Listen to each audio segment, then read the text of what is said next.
Welcome to the premier meet in the country as we close out Alabama week and look ahead to the Travers. Scyfare was ready to roll at first asking. She dusted her rivals in a terrific debut. She's the one to beat in today's Bolton Landing.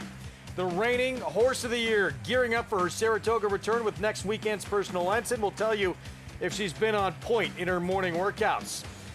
She may have a date with this filly in November. Nitrogen passed her dirt test in the Grade 1 Alabama. Now comes the million-dollar question, what is next? Can Hall of Fame trainer Bill Mott finally get that elusive Travers win next Saturday with the best chance he's ever had with the undisputed king of the 3-year-old division? We'll check in on sovereignty and discuss if anyone can stand in his way in the Midsummer Derby. All that and more coming up on this Sunday edition of Saratoga Live. Great to have you with us on a gorgeous Sunday afternoon. You're in upstate New York in Saratoga Springs. Less than 10 minutes away from kicking off this Sunday card. Crowd excited for what's to come. Wrapping up a huge weekend with the biggest weekend of the meet to come. I'm Greg Wolf. Good to be with you here on our FS1 coverage. And our feature later today will be on part 2 of our FS1 coverage. That is the Bolton Landing and Scyfare. Sensational first time out for a trainer who has been lethal on the lawn here at this meet. George Weaver, 9 of his 10 wins have come on the grass. We'll see if she could be just as good or maybe even better at start number 2 in our feature coming up. That is race 8. There's, you see what's ahead, presented by Claiborne Farm. Early pick 5 to kick things off. We have a good allowance race in the 3rd as well. We are fast and firm, just 9 minutes away from the opener. Can play all the action right there by getting signed up with Naira Bets. Bet any track, anywhere, anytime. The $200 deposit match new customer bonus available when new members punch in that code and sign up, spot 200, and you're ready to rock right there at nairabets.com. Champion handicapper Jonathan Kinchin, 4-time Major League All-Star. Paul LaDuca, the legend. Good to have you here. Frank Lyons. Oh, always good to have Frank in the house. J.K. Scyfare, so good first time out. How impressed were you with that debut? I was pretty impressed. I mean, it was one of the most impressive 2-year-old performances. If you would have asked me yesterday at like noon, it would have been the most impressive, but our friend Tom Amos had something to say about that. Scyfare, I thought, was brilliant in debut for a trainer in George Weaver who's had a bunch of success with these 2-year-olds. And I think that one of the horses that 2-year-old turf success started with was a horse called Crimson Advocate that won over Royal Ascot. This horse, Scyfare, this horse's dam is a half the Crimson Advocate. So right in that same family that got the ball rolling for George and his turf sprinters. What do you think, Paulie? Well, obviously dominant. Running so fast that her tail was up in the air most of the way when she didn't really like the crop, but she didn't really need the crop, Frank. And she's going to be tough to beat, Scyfare. Do you think Sacred Goddess has got a look in here? Well, I think, yes, she won first time out under Jose Ortiz, and you've got to give him when Jose rides a horse, they're usually, he knows how good they are, and as a 2-year-old. But I love what George Weaver said about Scyfare, because they asked him, was this expected? Did you know that she was going to run? And George said, I never asked her in the morning. She just showed I had a feeling, but I never asked her to lay her effort down. And, I like that. Can take improvements, leaps and bounds from that first to second start. Maybe she will too, and if she does, that's a very scary proposition for the rest of this field. It's our feature, race 8, 5:12 Eastern start time. Closing in, though, on the opening race coming up, and that's going to kick off this card and this early pick 5. Maiden special weight, 1 1/8 over the inner turf. Fillies and mares 3 and up, and right now ready for Candy, Paulie. Phil Antonacci making her 3-year-old return. She's been in against no doubt the best company of anyone in this field. Yeah, she's been in Canada. She's in Ontario bred too, and Phil has gotten off to a great start, or has had a great meet so far. 6 out of 9 in the exacta. I don't know. Michael DePaula is a really good trainer, but this horse was 14-1 in the Talma, which is a very good race for 2-year-olds. Now going to make her 3-year-old debut. Well, Nitrogen, was in that field, who has become the best 3-year-old turf filly in the land, and now maybe she's the best 3-year-old dirt filly in the land, as we saw yesterday. Yeah, well, a great one win yesterday, and Medaglia d'Oro had the exacta in that race. Good day for Medaglia d'Oro, but Nitrogen looks just as good on dirt as she does on turf. He's had a lot of success in the Alabama as a sire. But that's Songbird. Songbird, yeah. Wow, yeah. Can we name any more? You went back-to-back. I think Songbird was the set. I'll look it up. Yeah. But I think the year before that as well. I was here the day she won the last time, and that was a fantastic effort. And Songbird, definitely a filly that we all remember. JK, this race, how'd you see it? Obviously 8-5, but off the bench for Ready for Candy. So if you're looking elsewhere, who would it be? Yeah, I mean, I thought the 3 was interesting, dimensionality. You know, cutting back a little bit from the 11 furlongs, drawn inside for Ricardo Santana. When I have a rider who is either really good or riding really good, and I think Ricardo's both of those, drawn inside on a turf race, it just makes me feel comfortable that he's going to make the right decisions down there, the confident decisions to sit in there, save ground, and pull the trigger when it's time. I think dimensionality will be finishing when the rest of them are slowing down a bit. Call to post coming up. We kick off the post parade with Bill Mott Jr. Alvarado. They have Sovereignty next Saturday in the Travers. Here's Mystic Sea. Yeah, this horse drawn inside has absolutely no early speed.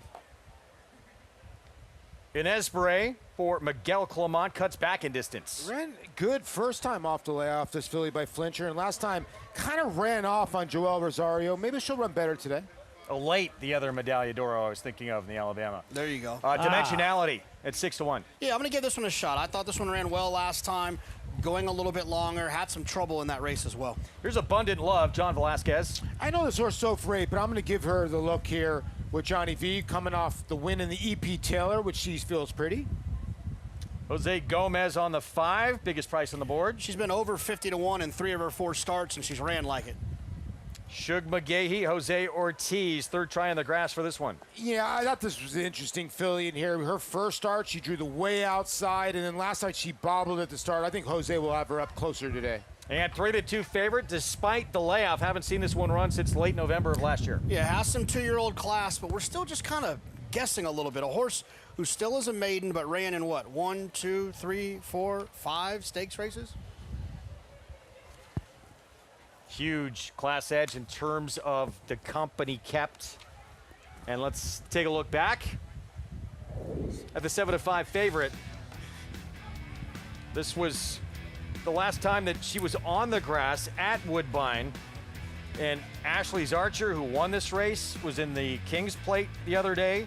1-2 for Marcassi. DeWolf was as well. So pretty good group, and had some trouble in here. Yeah, it was a really good race. DeWolf actually, Kevin Attard won the King's Plate, gate to wire, and DeWolf was the one that Flavian Pratt was aboard, and he actually ran up the board, and then the other Kevin Attard won. But listen, the racing up there is good. You know, we talked about this right before the show, Frank. Michael DePaulo's a very good trainer, and he stuck this horse in some tough spots. It's a filly it's tough to read, this filly. Well, it is tough to read because she is a big, tall filly, like you seen when she came out on the track. And she did take, you know, she was third in her first start, beaten 3 1/4 lengths, then came back to be beaten the nose. She has the best form. She's run against the best fillies. There's not that much in here to take her on, but I don't really trust her. 6-5 now with more. Let's welcome in for the first time today, Acacia Clement. And we'll start there with your favorite to the outside, because I kind of feel the same way as what Frank is saying, because she, I think, is on her form made to look like she has just been facing better horses, made to look like she's ahead above what she's facing because she's run in some stakes. I think everybody in here has questions to answer, and to be fair, last time out was on synthetic, and I thought that she actually ran well, kind of making a middle move in that effort. Coming back off the layoff, she does look very fit. Certainly I don't have anything to compare to. It's funny, she's very strong up front, kind of in that shoulder. I still wish that she would kind of put a little bit more muscle mass on the top line and in her hind end, but certainly no excess off the bench, and she does look turf meant. We'll see if maybe she is just better than what she's facing here today. As we'll take a look at a couple of others who have run locally. The one, Mystic Sea, she was off slow last time out, and the turf that time time, you really did want to be forward and be inside. And she was kind of floated off the turn early. She was wide and just really had nothing left to offer. Junior Alvarado has given her a big warm-up. She's a big, burly filly, too, and certainly built like more distance should suit. I think the biggest thing for her will be to get out of the gate a little bit better and into the race more, which certainly the warm-up she's getting lends you to believe that that is the goal. The three-dimensionality comes out of the same race, going 1 mile and 3/8 as several others in here. I thought while Abundant Love, the 4, had a great trip that day, Dimensionality did not really have the best trip. She kind of got shuffled back early, even though she broke well. She had to tip out late and run on. I thought she ran on well that day. I think this is a good distance for her, moving very well. She's going to be my pick in here. And then out of that same race, I just wanted to mention for the 2 in Espere, look, she really needs to improve a lot, but she does get an equipment change today, and caught up with my husband Miguel about that, is she's adding a cage bit because she was throwing her head around on the front end, and he said that Joel had come back and said that he just really couldn't turn her. Some horses with a lighter mouth will resent a stronger bit. She's actually been very receptive to it and thought that that would help her to settle as you get a good look at it there. There's not much pace in this race, and she should be forward again, Greg. Thank you, Acacia. So, yeah, forward going 1 mile and 3/8 in this spot. We'll see if she is forward again this afternoon with Joel Rosario. But, yeah, there's not a ton of pace in this spot. Could Ready for Candy, who's just coming in fresh, has been in some sprints, could she try and potentially go? Her pace figures aren't that quick. She's drawn outside. I don't know why they would want to hustle away from there and try to clear horses with horses off a layoff. I would think they would just pop away from there, hope someone else goes, and she can sit right outside of them. I guess Abundant Love, Paulie, had shown sprint speed in the past. Is she one maybe? That's kind of why I chose her. I don't know if she's the best filly in here, but I think she's the most tactical horse in here, right? She's kind of sits that mid-trip. Yeah, well, I think that maybe Johnny Velasquez, looking at the form, might have a different idea today, because I think she can be on the lead, and that would be a good thing for Johnny to do, because she has proven that sitting off the pace hasn't really worked. She's 0 for 8, so maybe the chance to steal this on the lead, I think Probably maybe. naturally the quickest in here. Yeah. Set to kick off this card, Frank Miramonte with his opener at 1 mile and 1/8 on the inner turf. Pemaquid to the outside. Joined by Ready for Candy, who will be the last one to load. Even money for her. They're just waiting on her, getting a little bit of a nudge. That worked. They're in the gate. And they're off. Very clean start. Mystic Sea, Abundant Love in the center of the course, and here's Ready for Candy moving up very nicely, and Ready for Candy is right on even terms with Mystic Sea as they pass the stands for the first time. Just in behind them, Espere is pretty keen. She has to step right on the brakes, however, and then it's Abundant Love in the clear, now second. Down at the rail, Mystic Sea is third, followed by Dimensionality. Espere is now fifth, still very much wanting to get into this race, right on the heels of Mystic Sea rounding the first turn. It's a gap of 5. Back to Pemaquid and Pionis. 23 and 4 for the favorite Ready for Candy, who sails to the lead and takes command onto the backstretch in front by a length. Abundant Love is now in second. And then it's Mystic Sea along the rail third. Dimensionality is 4 lengths off the lead, followed by Espere, racing 3.5 clear of Pemaquid and Pionis. The half in 49 flat. Ready for Candy, and Arad Ortiz Jr. just cruising along, getting it pretty much her own way and doing it kindly on the front end. Abundant Love is second. Mystic Sea at the rail still third. Dimensionality in Espere. There's been no change in the running order. Pemaquid second to last, Pionis at the back. Ready for Candy, Abundant Love shaken up now, trying to get closer. Ready for Candy, though, maintains the lead. Abundant Love in second, followed by Mystic Sea in third, Dimensionality, and Espere is fifth there at the top of the stretch. Ready for Candy has a 2-length lead with 1 furlong to go. On the inside, Espere picks it up, battling for second as Ready for Candy turns it on and turns them all away. ready for Candy in a blowout victory. She is streaking through the stretch and turns it into an 8-length victory. In Esperay finished second in front of Mystic C and Pemaquid. Patience paying off, and connections, prior connections, I think they were right with us, Philly, putting in her all those incredibly tough spots. I mean, she dusts this field. I trust her now. Yeah, me too. Yeah, no doubt. I mean, the way that she ran off of that, off of those efforts, and like you said, it was obviously a confident move by the previous connections to continue to jam her in stakes races where she ran well enough, but now she got in here with maidens, and boy, she really exploded away from there. My goodness, she finished home in 11 and change, Frank, and it just shows you sometimes you forget that was 2-year-old form. Yeah. And when they grow up to 3-year-olds, she just dusted them. Well, she doesn't look like a 2-year-old. She looks like more of a 3-year-old, you know, so you'd expect maybe the improvement, but she was very impressive today, and I wonder, will she be heading back to Canada now for Stakes Company? That's true. That's number 47 of the meets for Arad Ortiz Jr. And a terrific meet for Phil Antonacci from Limited Starters continues. This one ready to go, though. 7-2, 1-6 in the opener. There's Phil, and like you always say, JK, when Irad just does the taps with his hands, you know it's game, set, match. Isn't it incredible that two brothers could come here to the best racing in the world and be as dominant as they are? Crazy. Let's keep our eyes on the two here. Acacia talked about the equipment within Esperay and some issues going into this first turn, I believe we're looking at. Yeah, ran a really good second, so maybe that answered the question from Miguel, because they were saying, does she really want to be on the front end? She kind of got shut off there on the rail, and she ran on for a nice little second. She just wasn't having it at all when she got jammed up in there. You know, I think that more than her just getting jammed in, she was probably rank again because she's been rank in her last 2 starts. And the jock, Joel Rosario, did a great job today of getting her to relax. At 11-1, winds up second despite those issues early on in the race. But this one all about ready for Candy, ready to go off the bench for Lindy Farms.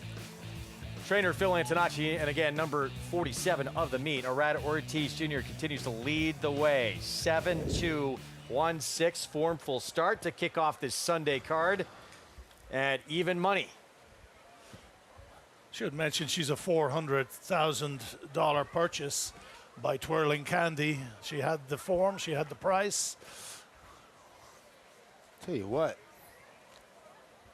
if you're gonna look, she was a private purchase from her last race. If you look, if you want to go turf mover, that high knee action, that was it right there. Yeah. She was skipping over this turf. Prices when we come back. It was all ready for Candy. Dominant here to kick off this Sunday card on Saratoga Live. You bet with Naira Bets. Bet any track, anywhere, anytime. Download the Naira Bets app to play today and get a $200 deposit bonus. Watch live horse racing. Get expert picks. Boost your bankroll with weekly promotions and hone your handicapping skills with exclusive tips and tutorials. Download the Naira Bets app now. Sign up now to claim your $200 deposit match bonus. You bet with Naira Bets.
Back with you on Saratoga Live on our Sunday FS1 coverage. It's brought to you where you can play all the action at Naira Bets. Bet any track, anywhere, anytime at NairaBets.com.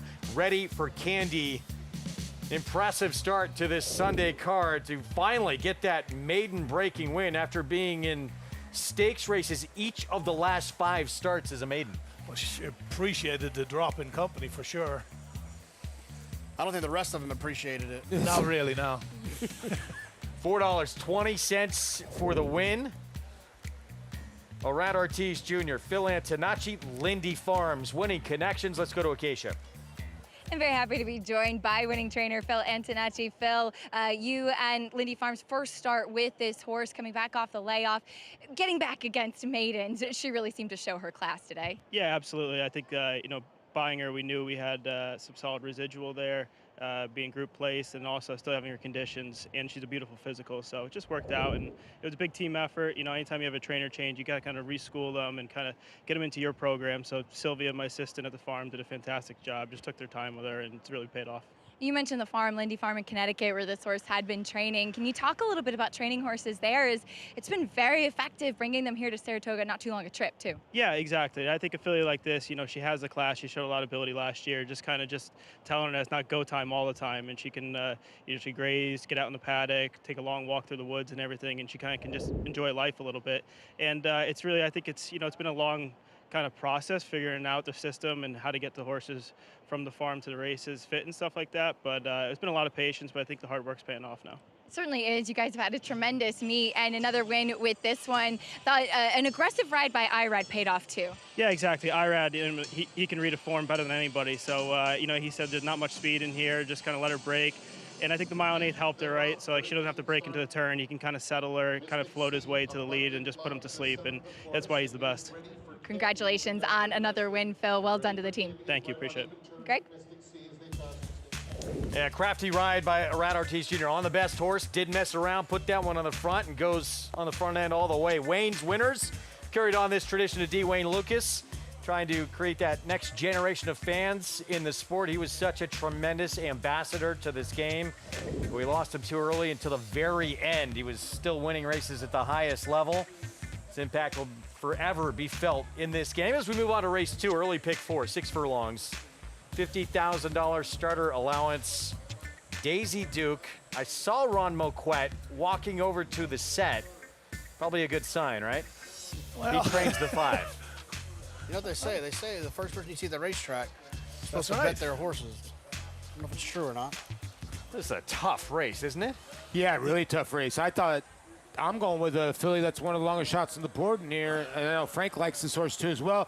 I like a call in here, the 2 for John Kirby. I think this horse can get to the front end in here. This is a really difficult race because you got a lot of trainers you're not really familiar with. Michael Gorm's got a horse in here, John Kirby, Ron Moquette. We know Ron as well because we see him at Oaklawn a lot, but we got a lot of guys chipping in horses in this I race. thought the 3 interesting as well. Faced Daisy Duke with some trouble last start. Now an equipment change. We'll talk more about this second race when we come back from a timeout. Nitrogen, brilliant on grass, taking that big gamble, seeing if she is as good on turf or better than putting her in grade 1 company on dirt on a fast track, and she answered that challenge. So what is next for the Alabama winner? Stay with us.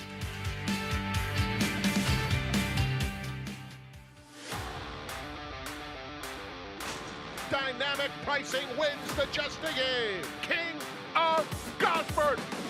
Zel Cordovan will win the Sword Dancer. Program trading and naval power. What a thriller. Photo. In Italian to win it. Starlust. Domestic spending. Ocean Road. Big M. Victoria Road. It will be McCulloch.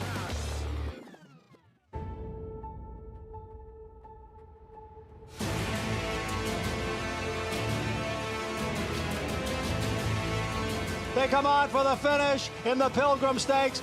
Annapolis by a head. It is Annapolis in front. It is Annapolis to win the Coolmore Turf Mile.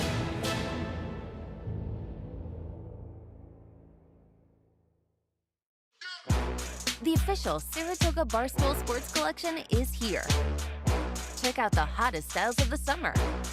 shop this limited drop before it's gone. Get yours at shop.naira.com. RaceLens is the most in-depth product in horse racing, with unique features found nowhere else. True odds, predictive analysis, and pace projection. RaceLens. It will change the way you follow horse racing and take your game to the next level. Twirling Candy, proving Lane's End's stallion-making tradition. Twirling Candy has seen success on the track and in the sales ring, siring multiple Grade 1 winners and millionaires, including Kilwin, Ice Cream U-Screen, AG Bullet, and Fian, and reaching 7-figure yearling and 2-year-old sales. Twirling Candy, a leader of his generation.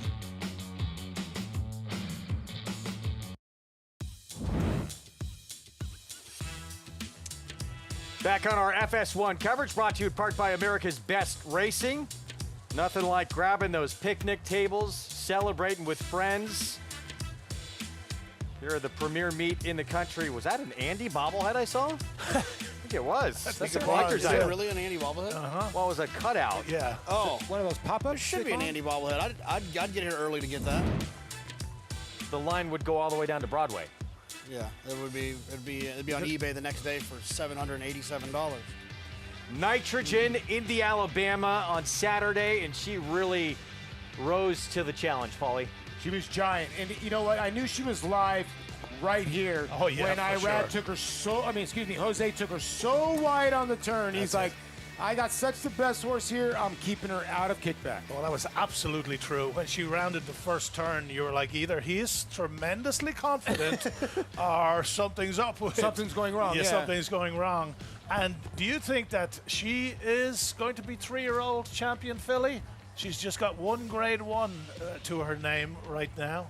I think a lot needs to still be determined at this point. How did you feel, JK? I mean, I think based on that performance, she's the leader in the clubhouse, right? She beat Good Cheer, who has an argument as a Kentucky Oaks winner. She beat Lacara, who's got an argument as a Coaching Club American Oaks winner. She's also won on grass. People are going to love the fact that she won stakes on grass races. And then Ashland Acorn. Yeah, Ashland and Acorn, of course. But to me, there's two of the most important races for 3-year-olds are the Kentucky Oaks and the Alabama. Sure. And she won one of them, and she beat Good Cheer. So I think she's the leader right now. Now, I mean, a lot determines now if one of these 3-year-old fillies, Frank, can beat older horses in that lead up to the distaff and maybe even win the distaff. That changes everything. Well, obviously by Medaglia d'Oro, the way she looks physically, she's going to. She's had a lot of races, but she's had like 6 races where they were on the grass and she didn't really have to run. She won easy. They were like a workouts for her. So she's not as used as she might look on form because she has had like 6 races this year. I think there's even more to come from Nitrogen. I think the best is yet to come. Maybe not the best. Connections were a little coy about it, but you got to think they stay on dirt now with that performance, don't you?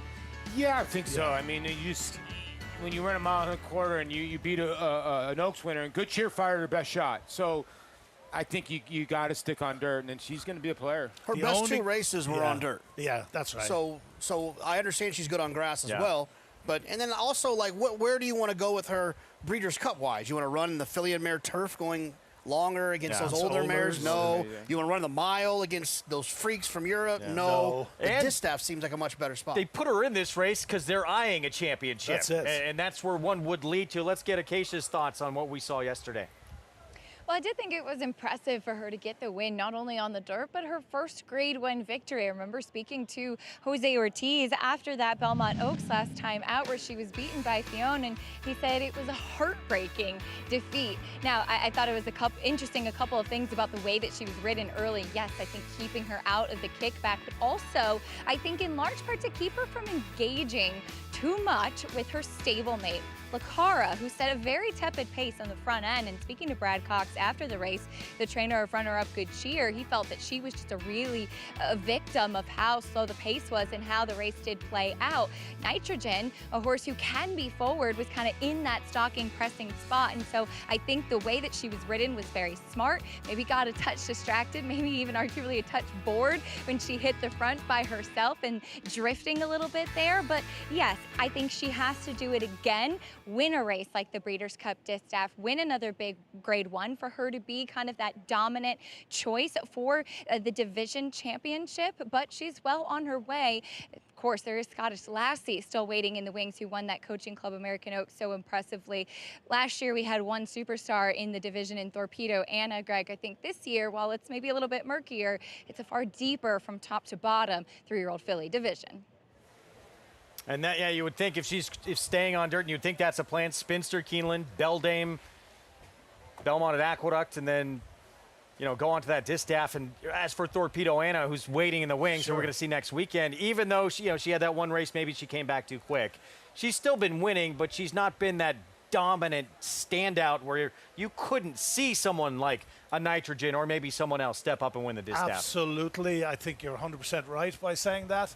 And John Secura from Hillendale has purchased part of Torpedo Anna, so that's also going to be interesting. And Torpedo Anna only has that one blot on her copybook, so you can't say that, people are talking about her being over the top done. Maybe she is, maybe she isn't, but we'll see Torpedo Anna next week, and hopefully we'll see the real Torpedo Anna. What's your take on her, Paulie? It's tough to read. I just think, is she getting bored? Is she just doing what she needs to do to get done? Or can she get tested again like Fierceness tested her in the Travers, where she reached out and tried to run that monumental race? I just wonder if she threw in that clunker, but after that, I wonder if she's just doing what she needs to do to get done. But then it kind of gets in your head, is she just not as fast as she was? She's still winning. Yeah. And there was an excuse for that defeat, and she came back pretty quick. Yeah, she's just always going to be overbet. So my brain can't ever get past that. She'll always be overbet because of who she is. She's earned that right. There's always opportunities to play against her, though. We're going to see her on Travers Day Saturday in the Personal Ensign, the reigning horse of the year, Torpedo Anna back. We'll talk more about her a little bit later in the show. But what a lineup we have for the biggest day of the meet in Sovereignty. We'll talk about the field that he will face as he tries to bring Belmont the first Travers win of his career.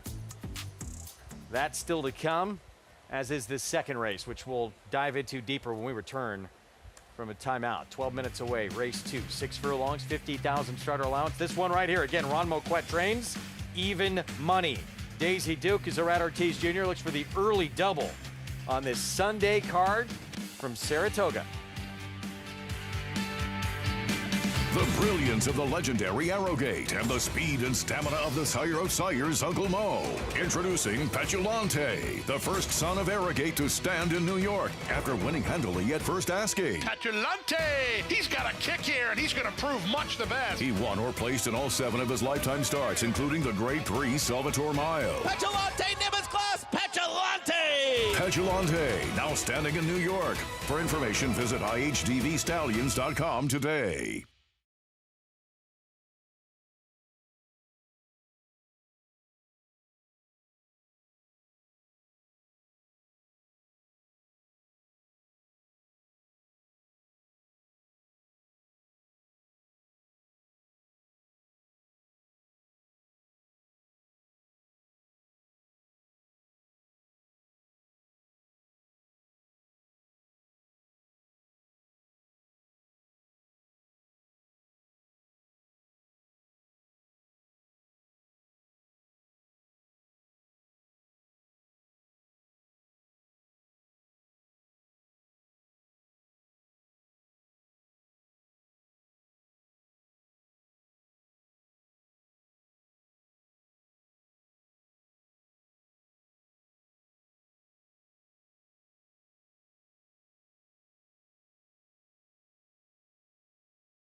Back on our Sunday coverage, and we got a future jockey in the house. Few of them. What? Yeah. Get down with a horse. That's awesome. Frank, can we have some tips here? Don't bet the guy that's blindfolded. Virtual horse riding. We got to get over there and do a little feature. Yeah. Kids enjoying Sunday afternoon. So much for kids to do each and every Sunday afternoon. It's a terrific place to bring your kids and then catch some racing. Let's go to Acacia for more on race 2. And we'll take a look at the current favorite in the number 5, Daisy Duke, who will try to build off of that second place finish last time out as Ortiz looks to sweep the early double. Now, Andy Sterling had brought up some stats that Ron Moquett has not actually won a race at Saratoga since Whitmo won the Forgo in 2018, which is wild. But that being said, he doesn't run a lot of horses here on a regular basis. And this filly has stayed here in Saratoga since her last start, which I think is a positive, and she did run well. She was getting to Despo's Dream, who appeared to kind of re-engage when that foe came alongside her, and she would come back to win again with an 82 buyer in her subsequent start. Daisy Duke looks fantastic. All of Ron's horses are always well turned out. I thought she looked good last time. I thought she looks good again today as she's on her toes heading out from the paddock and really touting herself. To her outside, the number 6, Cadena, is first off the claim for Linda Rice, and she steps up, but she did run a valiant second last time out behind Fortuna Mia, who's in this race, and they will reclaim that one claimed off of Linda Rice. But as far as Cadena is concerned, this was a horse who had tried the turf to no avail, dropped, and was picked up by a very sharp claiming outfit. It's not easy to claim off of Chad Brown. Linda Rice has certainly had some success in doing it. She looks much the same as she did last time out. My one concern with her is that she's so long and stretchy in her frame. I can see why they tried stretching her out on the turf, why she was going the 7 furlongs last time out. I do wonder on the turn back and distance if that really is going to be beneficial for her in the way that she runs, but she should be forward as she was last time out. Greg? Thanks, Acacia. Post parade coming up. We hear the call to post in the background. Jose Ortiz front and center there on that 4-horse. What a meet he's having. He'll be on Moon Cachet. We start with Fortuna Mia coming off a win but claimed away from Linda Rice. Yeah, I'm not crazy about that phrase, claimed away from Linda Rice. Big number, though, on a horse that fits. Was 7-2 morning line. This one, big run at Delaware last start out Kala. Yeah, getting a little washy, though. Got to make sure she gets a little bit quieter on the racetrack. It is a hot day, though. Looks first was not that far behind Daisy Duke with a poor start last out. Yeah, the problem is those poor starts are looking like a habit. Blinkers on today. We'll see if that can change things. Moon Cachet, here's Jose Ortiz. Yeah, Maryland bred here. This is going to be her 4th track in her last 4 starts. Daisy Duke, 4-5 for Ron Moquett. Yeah, I mean, I actually like the horse. I'm not crazy about 4-5, but I do believe this is the most likely winner. And then 5-1 Cadena outside Linda Rice claims off of Chad Brown. Yeah, kind of a big drink of water as this filly by Ghost Zapper claimed from the Chad Brown barn. Did not run bad last time. 5-1 if you like. Ortiz brothers, once again, there's Jose. Arad will be on the 4-5 favorite. 89 wins between these two guys who are battling out, have won 9 of the last 10 riding titles here at Saratoga. It's pretty impressive.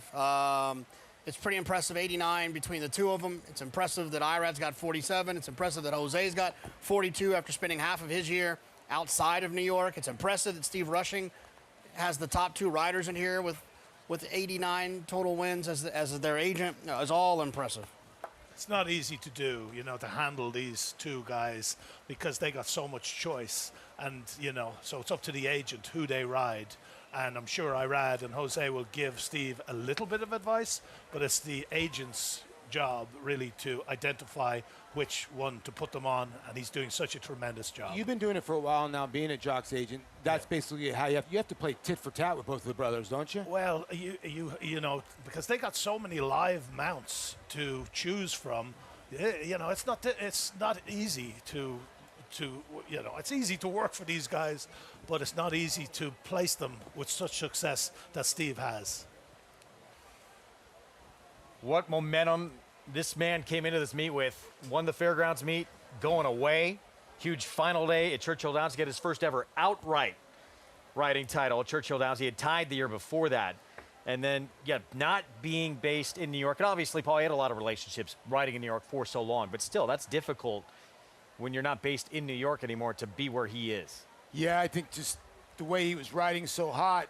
It's kind of like when Linda claimed a lot of horses, then came up here. She started having success. I think that Jose riding at Fairgrounds, he got into the Joe Sharp barn. They've been an unbelievable combination, won a ton of races. Obviously, Joe hit a milestone. And then Jose has been able to pick up a lot of dirt mounts and be able to still get some of the big mounts here. I mean, he's got relationships, as you say, from the Fairgrounds, from Churchill. He won the Churchill's, Joe Sharp won the Churchill meet. Yeah. And that's incredible for Joe to, you know, he's a relatively young trainer, and he won the Fairgrounds meet, and then he won the Churchill meet.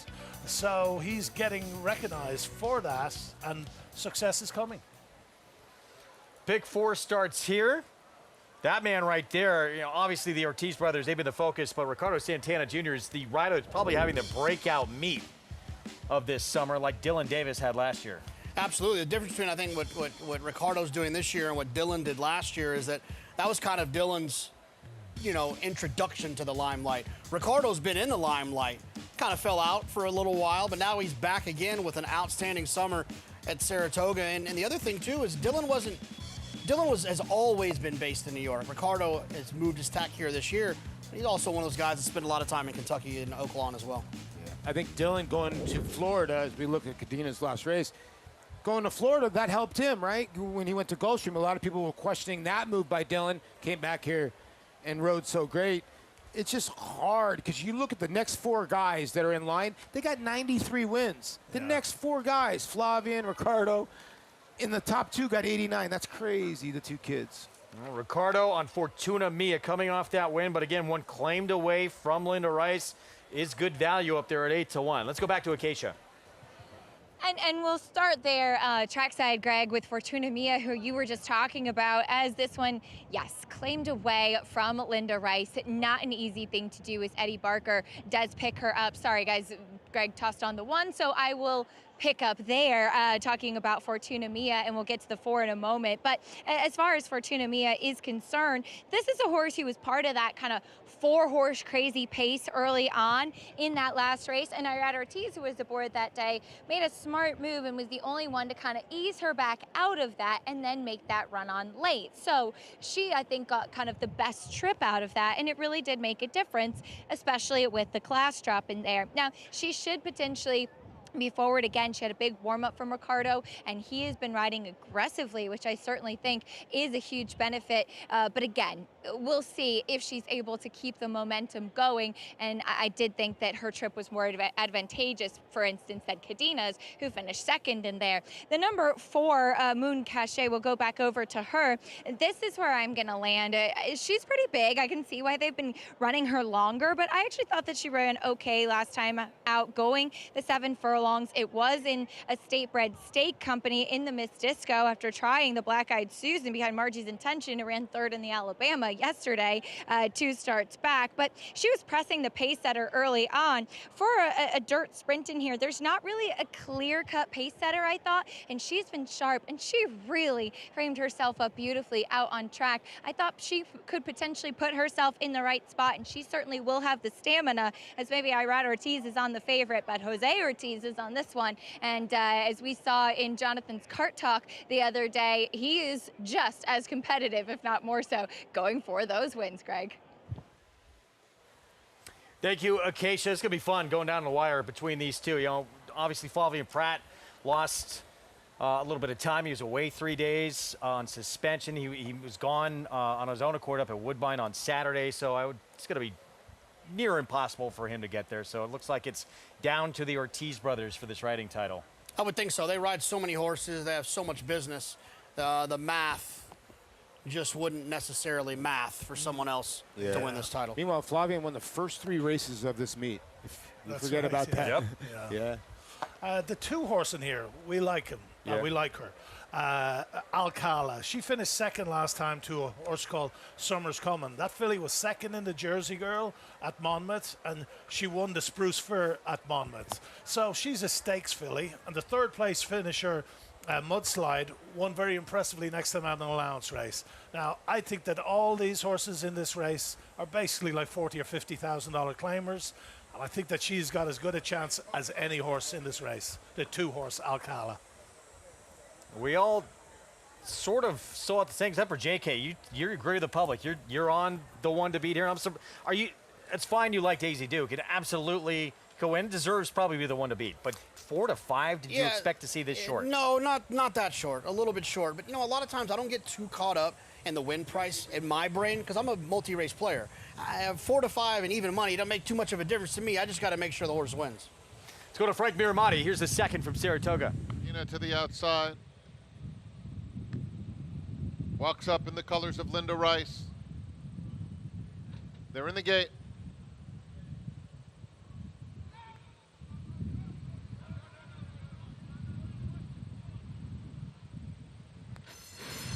And they're off. Cadena and Daisy Duke come together with Moon Cash joining them. And now here's Alcala, quicker than all three, and Alcala is the leader. Fortuna Mia moves through on the inside to be a joint second. Cadena, light blue cap on the outside, and Moon Cash in between those two. Daisy Duke is 4 lengths off the lead. Looks first at the back of the field. It's Alcala to the half-mile pole, 22-2. She zipped that quarter. Cadena coming right after her in second. And Daisy Duke wasting no time getting into the race. Has 2 to make up in third. Looks first, and Carmouche now rallying on the outside. Red blinkers rather, in fourth. They're followed by Moon Cash, who's suddenly back to fifth, and Fortuna Mia at the back of the field. It's Alcala who turns for home in front, chased throughout by Cadena. They're at the top of the stretch, 45-2 for the half. Daisy Duke is 7 lengths back in third, then looks first. Inside the 8th pole, it's Alcala by 2 lengths over Cadena. Alcala holding firm. Cadena on the outside with another crack. Cadena within 3/4 of a length, but Alcala won't stop, and Alcala takes him all the way. Cadena fired huge, but had to settle for second. Photo third. Daisy Duke looks first.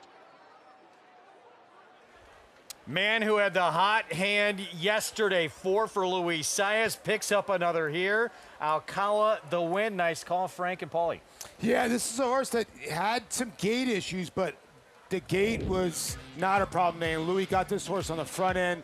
Good call by you, too, Frank. 109 and change. She ran fast. Well, she comes out of the best race, and she was a little bit ignored because no one knows who John Kirby is, but they certainly know who Luis Saez is, and Luis Saez put her right on the lead. She actually did stumble a little bit, I believe, coming out of the gate, and she went gate to wire. At 7-1. 2-6-5-3 finish. Number 20 of the meet for Luis. Let's go back to, and there's Luis. Good for him, that huge Alabama Saturday. Keep your eyes on the favorite, the 5 out of the gate. Some issues there under Ortiz Jr. And watch the 2. Did she stumble at all? Watch the 2 and the 5. 5 broke poorly. She stumbled. They both did. Yep. The 5 just stumbled a little bit more. They both bobbled. The 2 was able to get up, but the 5 bad bobble and was just never in the race. Alcala, first trip to New York, and successful with the victory. John Kirby barn, as mentioned by Frank. Luis Saez, 5 wins the last 2 days with a lot more work to do this afternoon. You know, when Louis in front, when he turns for home, I believe he's very, very difficult to pass. And first of all, the most fortunate guy in the world, probably an incredible pickup mount on a horse who might be the best 2-year-old in the country, who we're going to talk about later for Tom Amoss. Yeah, wow. Yeah. That was unreal. And here's the crazy part. We were just talking right before you guys went on about one of the best 2-year-old debuts. We were talking about the Hare, Jackie's Warrior, and then boom, that happened. That's got to be one of the best ones I've seen. It was pretty lights out. Yeah. It's our time. Sensational, who we will talk later in the show for Tom Amoss. What a brilliant debut for that 2-year-old on that Saturday card. Luis Saez was aboard for that one. He was aboard for this win on Alcala. 2-6-5-3 finish. Prices when we come back. Ladies and gentlemen, it's post time for the Whitney. The field turns for home. Fierceness is the one to catch. He has a 3-length lead. Sierra Leone down the center of the track is coming with powerful strides. And Highland Falls is in there too. But it's Sierra Leone who takes the lead from last to first. Highland Falls trying his best. Sierra Leone has won the Whitney. Gun runners on top of the world.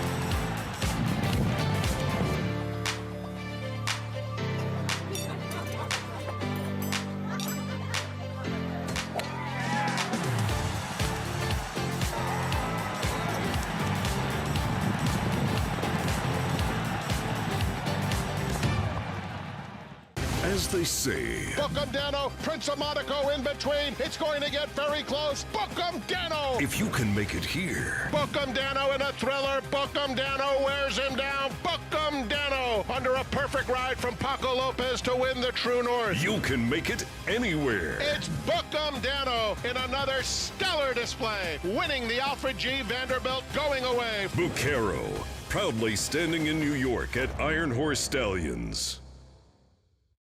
Who's in for Mohegan? Obviously everyone.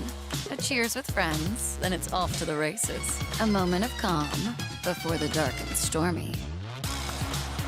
One more dance floor.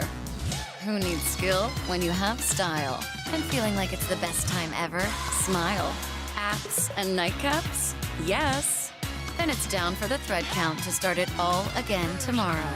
This is how it feels when you're all in for Mohegan. Mohegan Sun.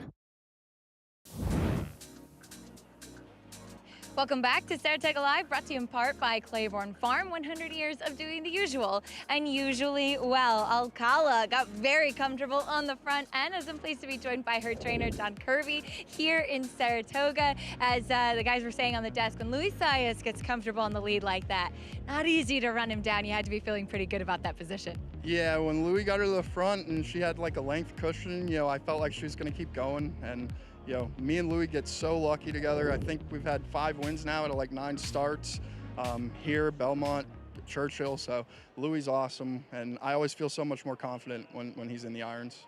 This filly had run really well last time out of town. Can you talk a little bit about the decision to bring her here to Saratoga? So actually, this was a plan B, believe it or not. We had entered her for Owner's Day at Parks in the allowance one other than for $100,000 purse, and that didn't go for her. So we found this race, entered the next day, and conditions fit her perfectly. And actually, she saved the allowance condition now. She still has the numbers race other than, so it worked out great. I'll say, how about that with the best laid plans maybe not always being the best ones. But you mentioned hopefully have another starter up in Saratoga. How do you decide, if they can handle the competition up here? Because as you said, who doesn't love winning at Saratoga? Right. Well, I'm a big numbers guy. I mean, I pay attention to all the races that are on here, and if their numbers fit and they're doing good, we'll give them a shot. I mean, I try not to come here unless we think they're live. It's a long trip, but clearly worth it today. Absolutely. It'll be a happy drive home for sure. Good to see you here. Congratulations. Pleasure to meet you. Thank you, guys. Greg? Well, good for John Kirby. Nothing like winning at this meet, and to bring in a horse from out of town and win here on the big stage has to feel really good. Pretty awesome. $9,700 they paid for this filly, so that's got to feel even better. And John, what a smile on his face. Well, it's a long way up here, and it's a long way back if you don't win. It's like going to Vegas, right? Yeah, exactly. That drive back can be rough. Yeah, it can be rough. If you've had a long night, no winning. Race 3, 5.5 furlongs sprinting on the grass, allowance optional claiming field, completely changed this race with the 3 coming out. It was 2 to 5. Morning line seemed like a certainty, but it's made it a much more competitive race. Yeah, it's definitely much more wide open. When it comes to turf sprints, I want to try to find the horse that I project to get to the front end, and unfortunately, that's a harder thing to figure out than I'd like for it to be. Difficult race to start off, a mandatory pay pick 5, and you're going to play one. How are you going to go after it? Yeah, so I had $144 left. We had $56 to win. I'm going to go 5-6 in here. 1, 2, 3, 4 in race number 4. Rudy Rodriguez, and I'm throwing out Trident Hit there. race number 5, 1, 2, and 6. I like Go Irish a little bit. I think Throw That Horse In been working well for Jenna Antonucci, who's having a really good meet. Race number 6, I'm an all. I know there's a Chad Brown and a Todd Pletcher horse in there. I just think in race 7, it's a 2-horse race between the 3, Problematica and Spiritual Lady. I'm hoping I can get a little bit of a price in there. $144 for the ticket, but we're up a little bit, so it's a free roll. Good luck to you. Good luck to everybody playing. This mandatory pay pick 5 going to be wrapping up our FS1 coverage here momentarily. Switch over to FS2, and then we're back on FS1 for Eastern. Of course, this Saturday, the lineup that, if you follow this sport even just a little bit, JK, this starts to give you goosebumps. Yeah, it's one of the best days in racing. You know, the Travers, obviously, with Sovereignty is the big show, but there's a bunch of great races underneath. Frank worked 5 furlongs Saturday, Oklahoma training track. Is it all systems go? Are there any chinks in the armor for this horse? No. Bill Mott has done a terrific job. And even though he skipped the Preakness, which I wasn't in favor of, but Godolphin are in favor of that move, and Bill Mott was in favor of that move, and it's worked out beautifully. And this horse is absolutely doing fantastic. And I don't see anything in his way to win the Travers. I just, it's like you could do anything with this horse, and this horse makes you feel confident because he does everything with such confidence. And Frank Miramati said, we've seen the best 3-year-old in the world last time out, or in the Belmont. I'm not sure when it was. I think he's right. And, including just showing he could be closer to the pace, starting with that performance of the Belmont Stakes. Small field's going to bring him on. We're going to have the draw for the Travers on our FS2 coverage, by the way. So that's going to happen live on our air over on FS2 between that 2 to 4 hour. So stay tuned for that. Meanwhile, reigning horse of the year, we touched on Torpedo Anna, worked 4 furlongs, 48-1 Saturday on the Oklahoma training track. We're going to see her Saturday on the undercard, the personal ensign, Paulie. Yeah, and I'll defer to Frank, the horseman here. How's she been working in the morning? Well, she's been working very well, but she's a little aggressive, like at Churchill, when she first started down at Churchill, she used to work 5 furlongs every day. She would run off every day. Now she's a more calm filly, but she's still very highly, charged, and she's difficult enough to train because she wants to run off every day. Kind of, winning in somewhat not spectacular fashion, still winning though, even though that one defeat where maybe she came back a little bit too quick. Is she still, with her B plus game, the best there is in this division? That's a difficult question, because in the personal ensign, she's going to face elders, as she is an elder, and I think that's different than facing the 3-year-olds. She's been such an incredible story. What a lineup we have on Saturday. And I guess everyone's kind of looking to that Travers and saying the big challenge to Sovereignty is Magnitude. Yeah, certainly. I mean, he's never had to deal with a horse like Magnitude, who's very fast early, can still run big numbers at the end. There's a lot to be proven with Magnitude. I just know that if that horse that I saw run by journalism in the stretch in the Belmont Stakes shows up, I don't care who else ends up in the Travers. We're on FS2 next. We will have that draw for the Travers coming up. We're back on FS1 at 4 Eastern.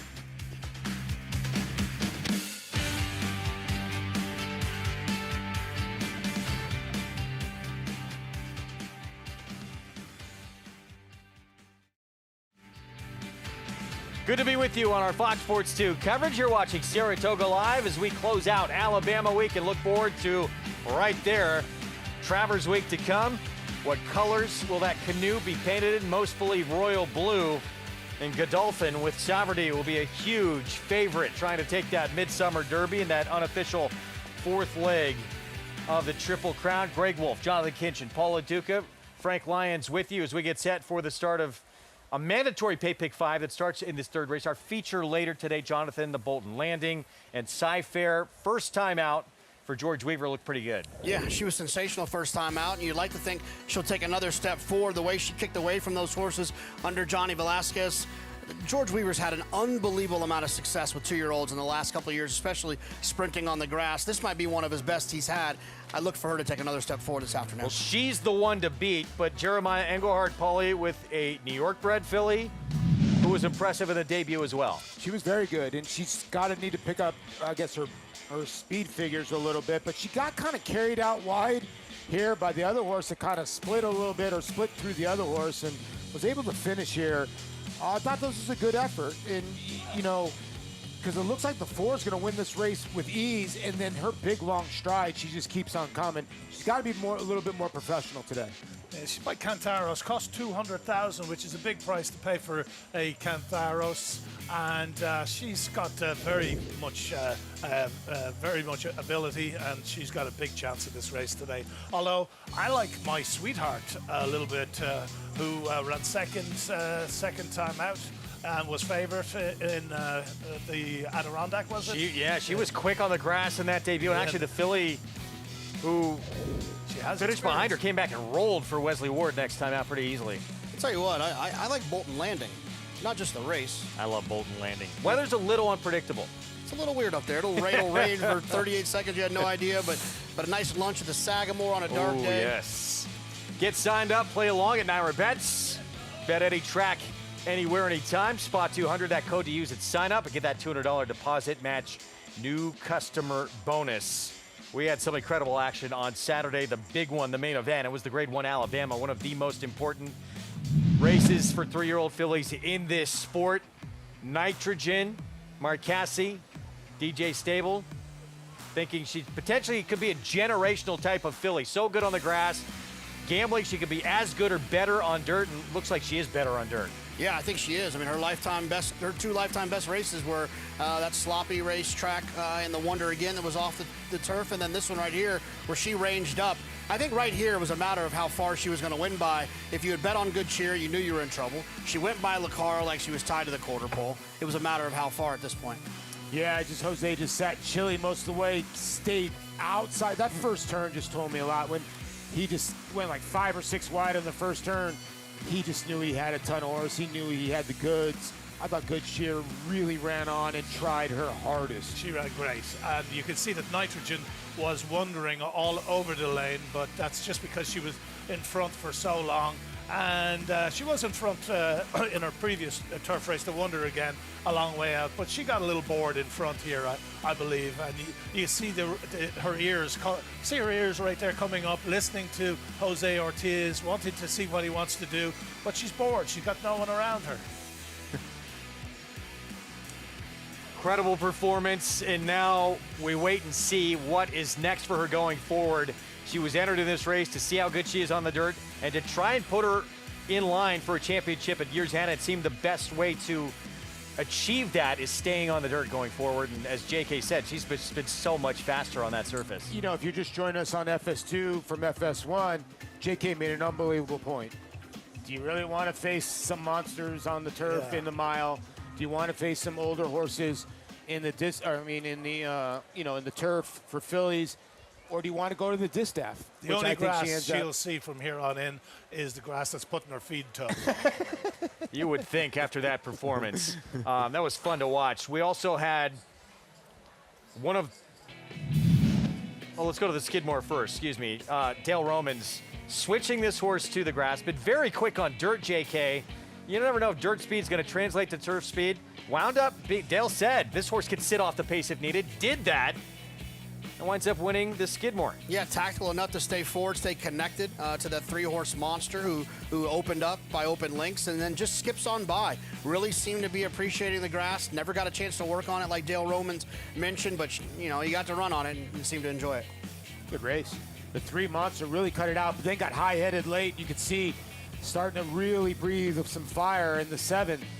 Kind of swapping back, still a little green, like 3 times there, Frank, but got the job done. Well, it was first time on the grass, so I'm not sure if that had anything got to do with it. But this is a $37,000 Keeneland September purchase by Daredevil, and it's not too often that you come to Saratoga with a $37,000 horse and run in a stakes and win as easy as that one did. Golden Pal went straight from the Skidmore to the Breeders' Cup Juvenile Turf Sprint, won that race. We'll see. I would think this horse has the same ambitions going out to Del Mar for Dale Rummins. Dale's not scared. He'll send him out. Well, Nitrogen was sensational. It's been one of the great stories of our summer, but may have been topped by what we saw with this incredible 2-year-old debut from Tom Amos's It's Our Time. 1:15.3. Put that time into context. How quick is that? It's quicker than most graded stakes sprints that are run here. For older horses. For older horses. I know that Tom told you all that this horse was going to win.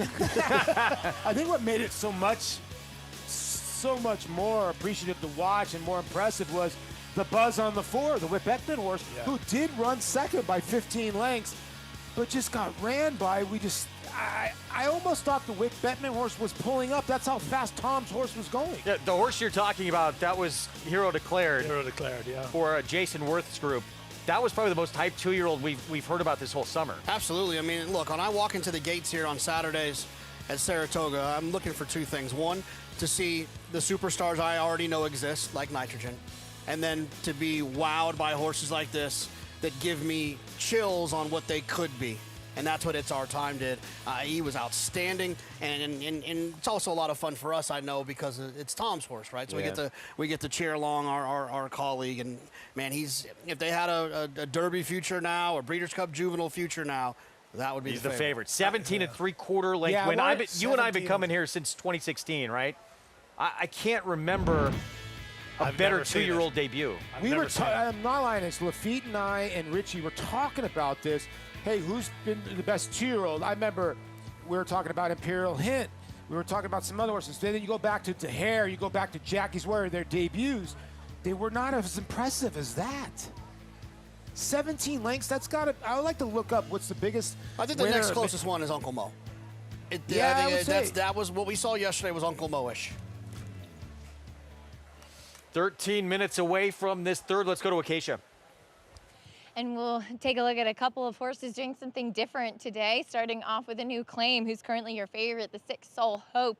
I was in the paddock for this last race back in June when she did not run as well, I think namely because she didn't break as well that day. Now, this was a day where there was a power outage while horses were in the paddock, and there was a significant delay while horses were in here, and some of them became a little undone by that delay that took place in the paddock. And this mare was one of them. I think that it really kind of shook her up, having to wait here, having to circle, kind of having the post time get set back and then hold your breath at a bit long shot, wired the field that day when this one broke slowly. So she's acting so much more relaxed today. Obviously, she does not have the same situation to deal with in here. She looks great off the claim for Mike Maker, always dangerous. But I do think that you can really forgive that last effort because of the situation that was taking place in the paddock before the race. Now, a couple of horses switching surfaces. The one, Flowers for Maid, goes back to the grass and makes her second start off of a really big layoff. She's built so much more like a turf horse.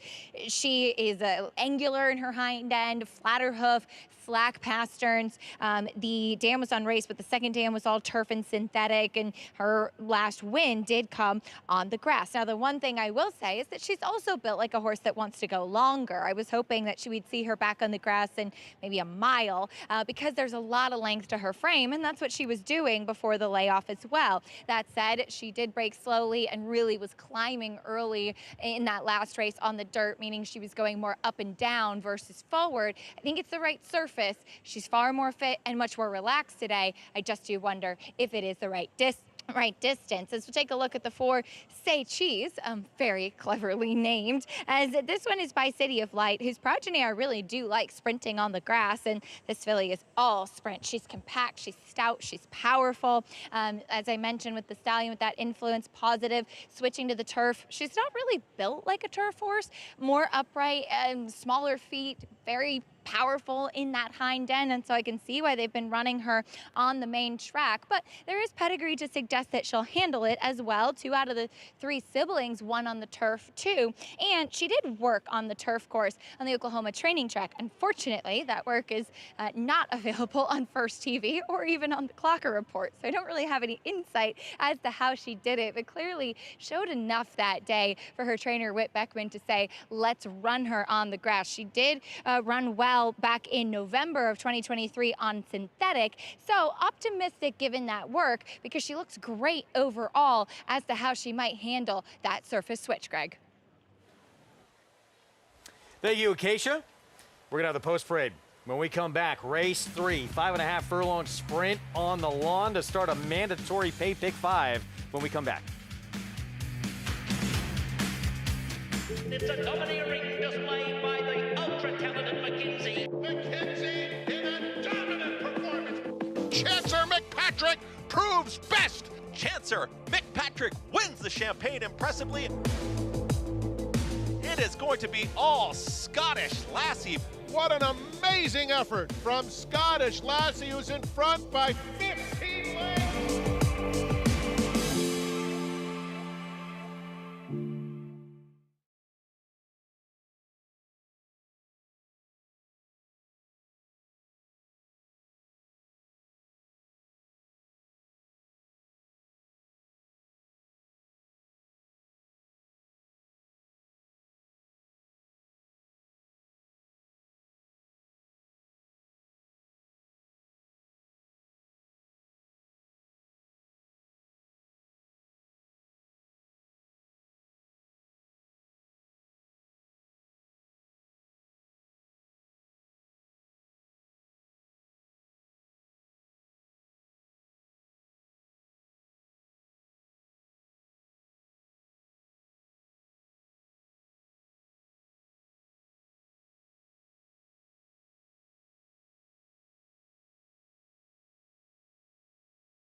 Back with you on our Sunday edition of Saratoga Live here on FS2 at the premier meet in the country. We're getting set for race 3. Kicks off a mandatory pay pick 5. And here's Flowers for Me, who is going to go sprinting on the turf for the first time. Yeah, this horse has some early speed, but it's going longer. I don't think this one's fast enough to make the front. Cara's time, Dylan Davis at 3-1.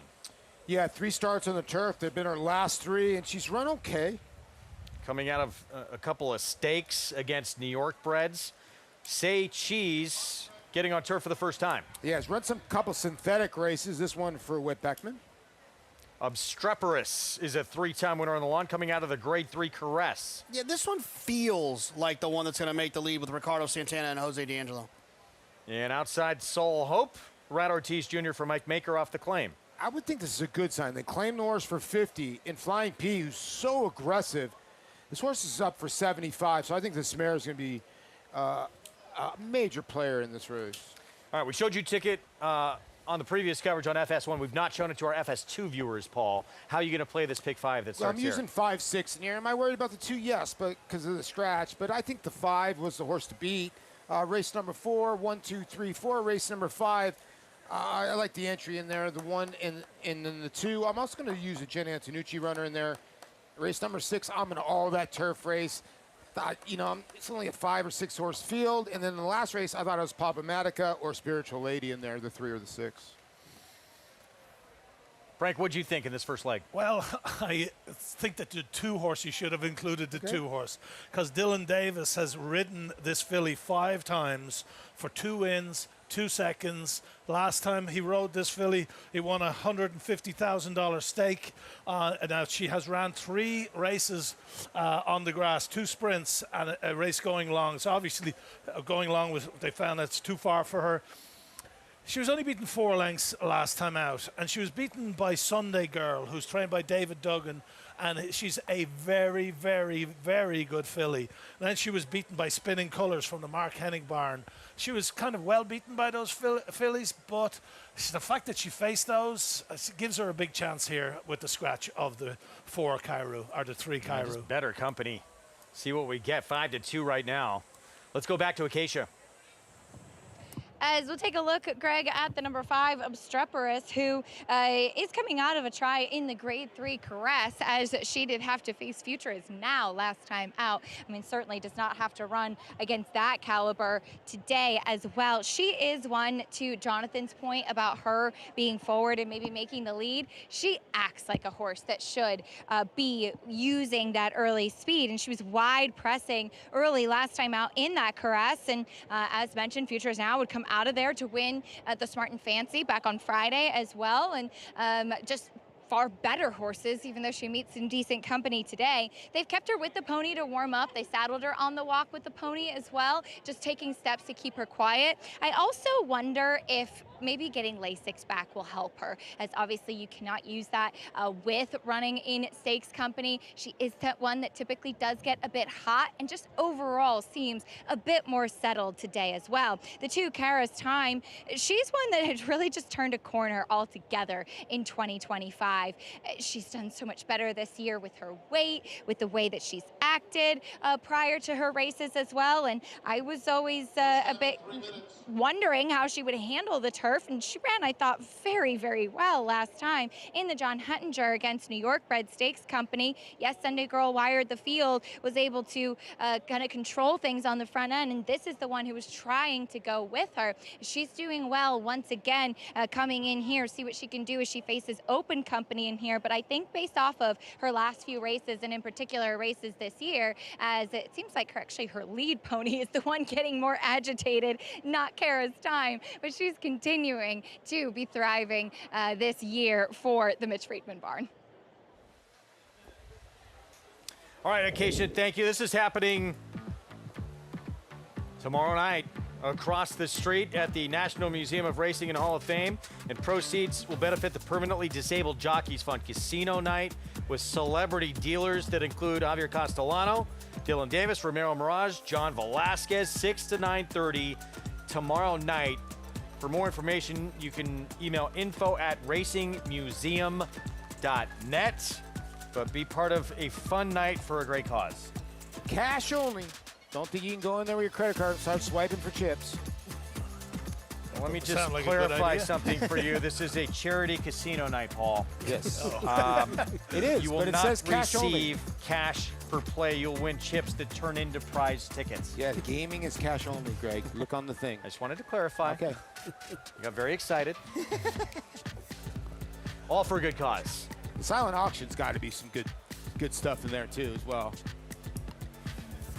All right, so that's tomorrow night. Let's get back to race 3. A little tune-up for the distance and surface we'll see in our feature coming up.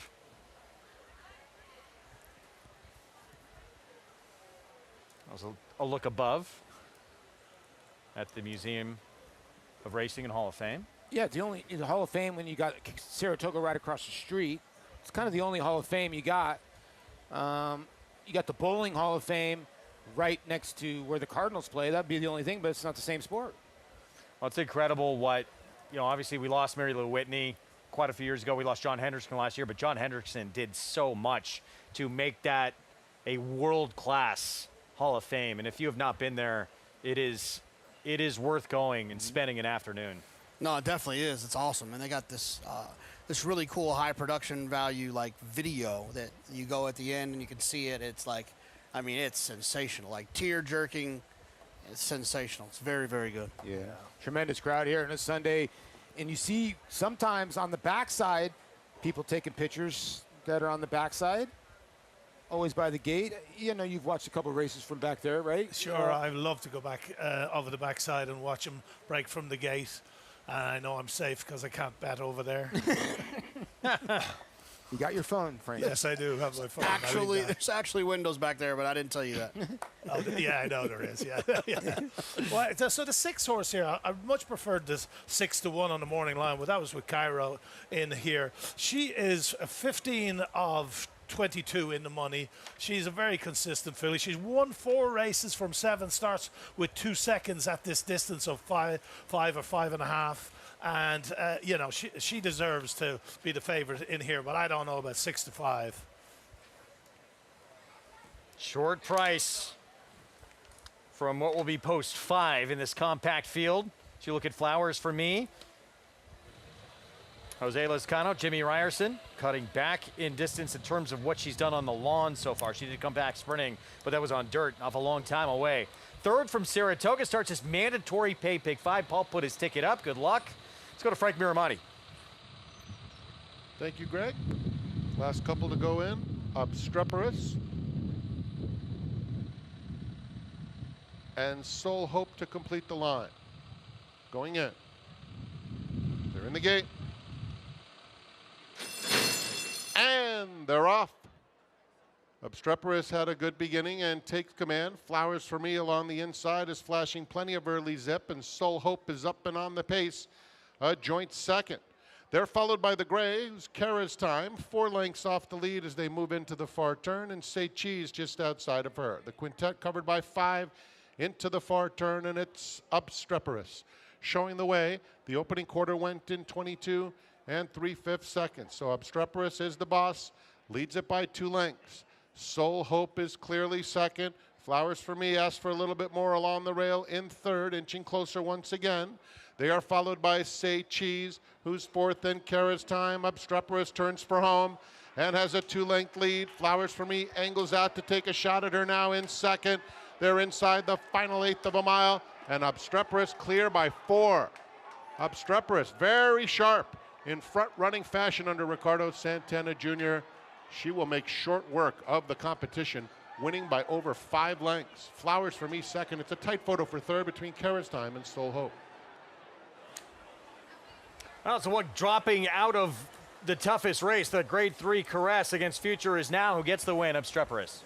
Yeah, much the best in here. Went right to the front for Jose D'Angelo, and I just think Lasix back on and broke well today. As you see Jose to the right with a way better beard than mine. Yeah. Well, Acacia made the point that Obstreperous would be happier with Lasix back on. Obviously, she was very happy with Lasix back on. Ricardo Santana continues to impress. And there's another winner. That's like his 25th or 27th winner. Moves out of a tie with Flavien Prat, who again was on suspension for 3 days. Woodbine yesterday, so he's missed some time. But this guy continues to be one of the stories of the summer. Absolutely, Ricardo's been outstanding. He's been aggressive, and you said he's been doing it here where you know he hasn't spent the last 5 years of his career in New York. He's moved here now. His tack is here now, and he's doing exactly what you want to do in your first full year permanent being in New York. And Jose D'Angelo, another young and up-and-coming trainer that I want to make sure gets some credit here as well. He's been outstanding and had some really good horses, and a guy that I think will continue to be a big player on the scene.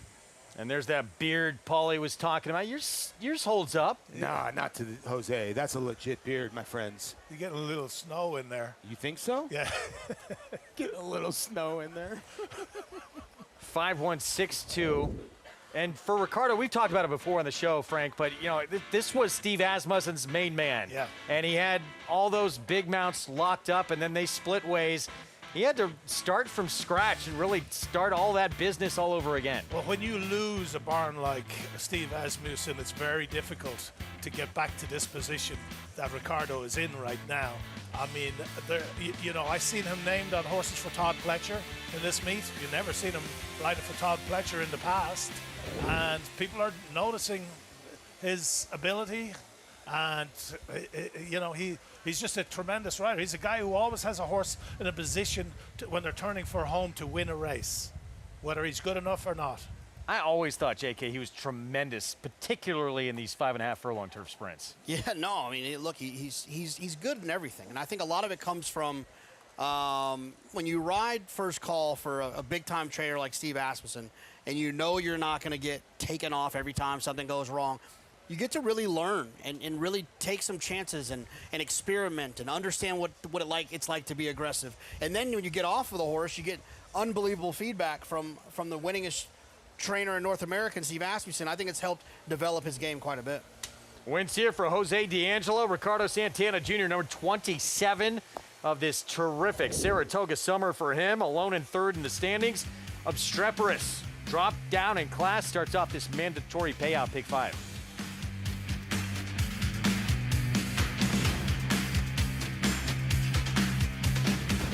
He's a running son of a gun. Papa Cap now has the advantage. A graded stakes winning 2-year-old. Grade 1 Breeders' Cup Juvenile runner-up at 2. Multiple Grade 1 placings at 3. Finished in the top 4 in 11 out of 12 starts. And from here on in, it's just a matter of how far.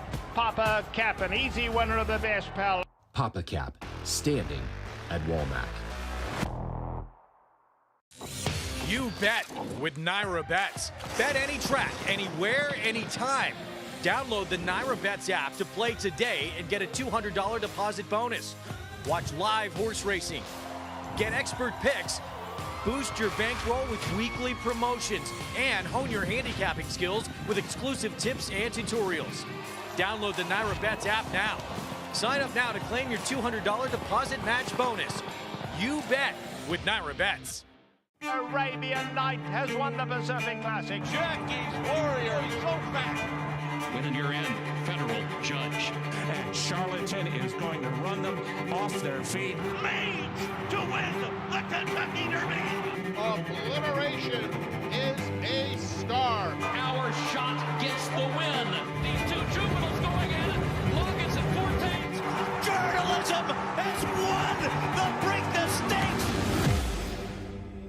Racetrack Television Network brings you every race, from every track, on every screen, every day. With monthly packages starting as low as $5, RTN gives you great value and access to more live HD streaming and race replays than anyone. Visit RTN.tv today to sign up and watch on almost any device, including Roku and Amazon Fire. RTN has packages that start at $5 per month.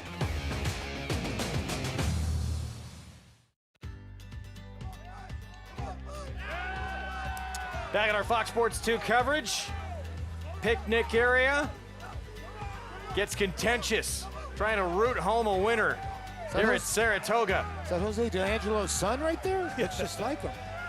Right there. Got some interesting pants on, JK. Honestly, that is one of the best, I think one of the best areas anywhere in the country to hang out for a day and watch the races with a group of friends. There's so many different carousels. What we mean by carousels, they're the red and white little awnings, and they got TVs all the way around, and there you can see Mr. Ricardo Santana giving a shout out, like he always does, to Taro Mena. Well, we're gonna hear from the winning trainer, and maybe he could give you some tips on how he keeps up that beard. Let's go to a K-shot. Yeah, with Jose D'Angelo. As Jose, you and I were just talking, horses have been running well, but a lot of in-the-money finishes. I know this win feels good. You know, it's always good to stay here at the Summers and tough racing here.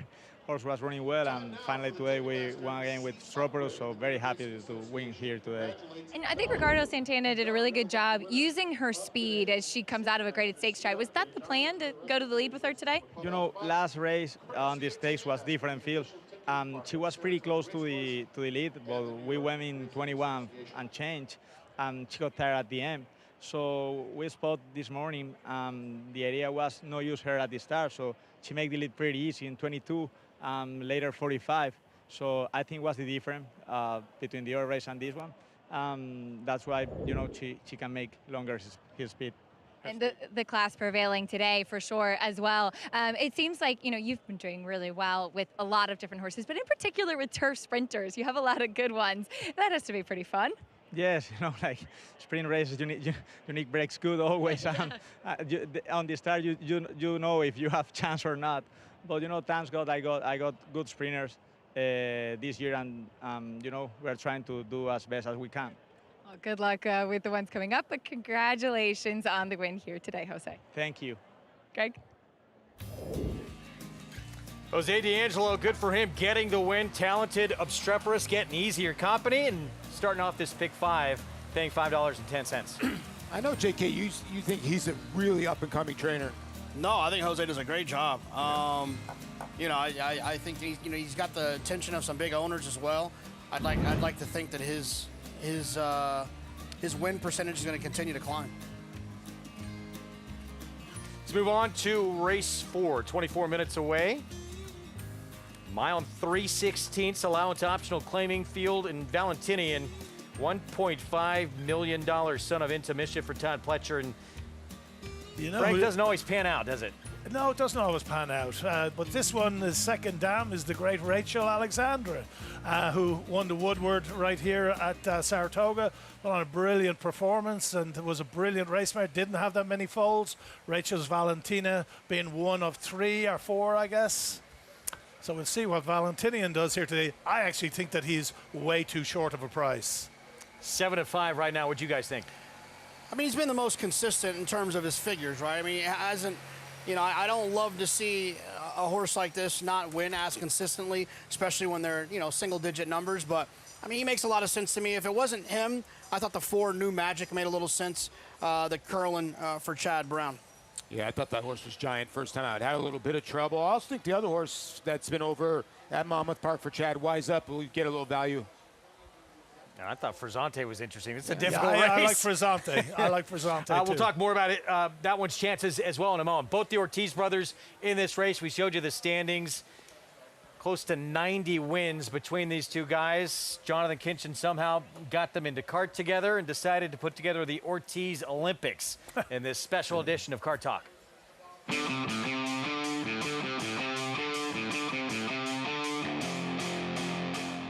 Jose, when you look up at the leaderboard and you see your brother ahead of you, does it feel different than if it would have been like, Louis or Flavian? Does the competition feel different? First of all, I always focus on myself, but obviously we want to win. But seeing Ida there, it makes me feel good. I'm proud of the work he put in, and if he's there, it's because he deserves it. Nobody get up there without working hard, I think when you're in front, you just wanna keep doing what you're doing, try to stay on the top, and Jose doing a great job so far. I mean, he's having a great meet. I'm happy he's the one who's riding behind me right now, but we gotta keep going. We can't look back. Do you guys have like a little side bet going? Like, does someone have to pay for dinner if you win, or a vacation? And most winners in a day, probably, if we go for dinner. All the time, if we go dinner, whoever wins that day the most pays. How competitive were you guys growing up? Very competitive. It's not just us. We have 2 cousins that are our same age. We play all day long. We play all day long. Basketball, baseball. Boxing. I think parents were very happy when we got boxing blood. At the high level. We compete at the high level. Yeah. Fighting and everything. That was like the Olympics, real for you. Like, we fought a lot with our cousins, and it was great. It helped us a lot right now. We're very competitive. All right, well, let's settle this with some games. See who's going to win this thing. Me.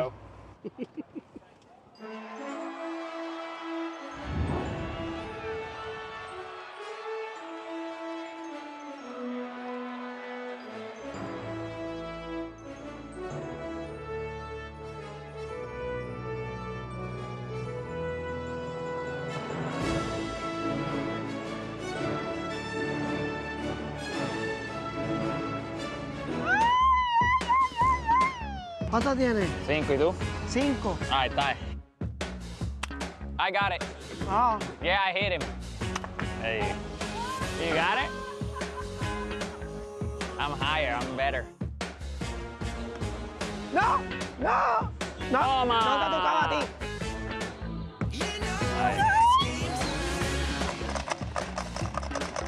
I win, I win.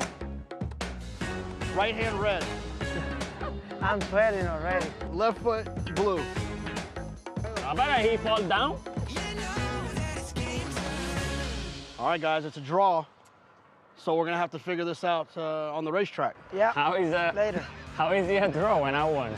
It's a draw. Video. It's a draw. I will see him on the track. Car Talk brought to you by Gainesway. These guys are so competitive. They are so talented. And it's funny, they got a little sneak preview at this piece a couple nights ago, and Jose Ortiz tweeted out that JK Olympics, I won. I mean, they care about every single thing they compete in, don't they? Oh my gosh, it's crazy. We tried to just set up some of those shots just to make it work for the piece, and they would not stop playing that beer pong game. They wouldn't. I was like, all right, guys, well, next shot wins. No. They wanted to see it all the way to the end. Very, very competitive.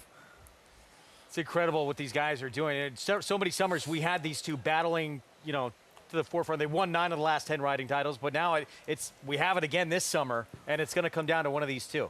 Yeah, I don't think we've seen brothers like this or siblings like this since the Williams sisters. I mean, they've dominated a certain sport. They are dominating the horse racing world. Whether you want them, people want them to ride the horse. I don't care where it is, and it reminds me of Serena and Venus.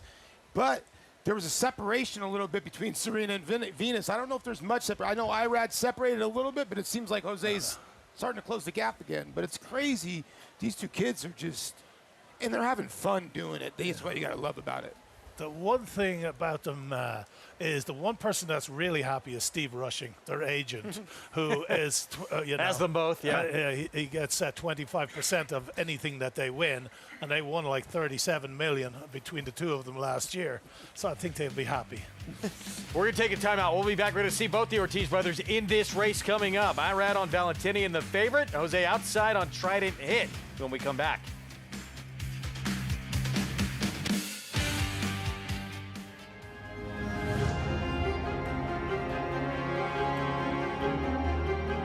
Greatest Honor has taken the lead now. Less than a quarter of a mile to go, and Greatest Honor starts to get away.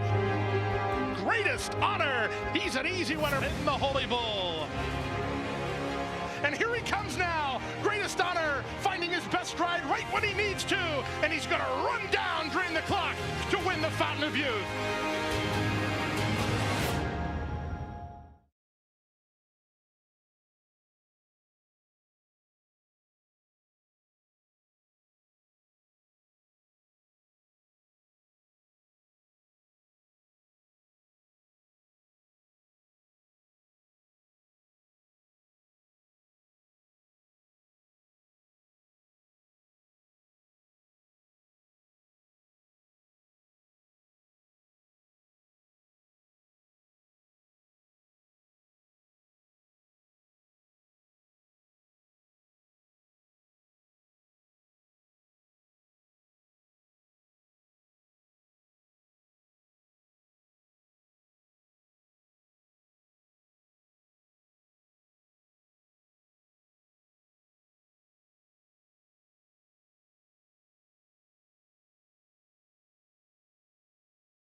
Back with you on Saratoga Live. It's brought to you in part by America's Best Racing, making the sport easier to follow. Explore stories, betting tips, and race day insights at americasbestracing.net.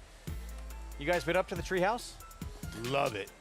Great spot because one side you can look at the paddock. If you go to the right side, you can salivate to the Shake Shack. And if you go to the left side, you can kind of look at the horses walking out. Jonathan, the only reason Jonathan doesn't like it is because there's not a bridge straight to Shake Shack, right? Yeah, there's an elevator, though. So that helps. Okay. I've actually never been up there. It's cool.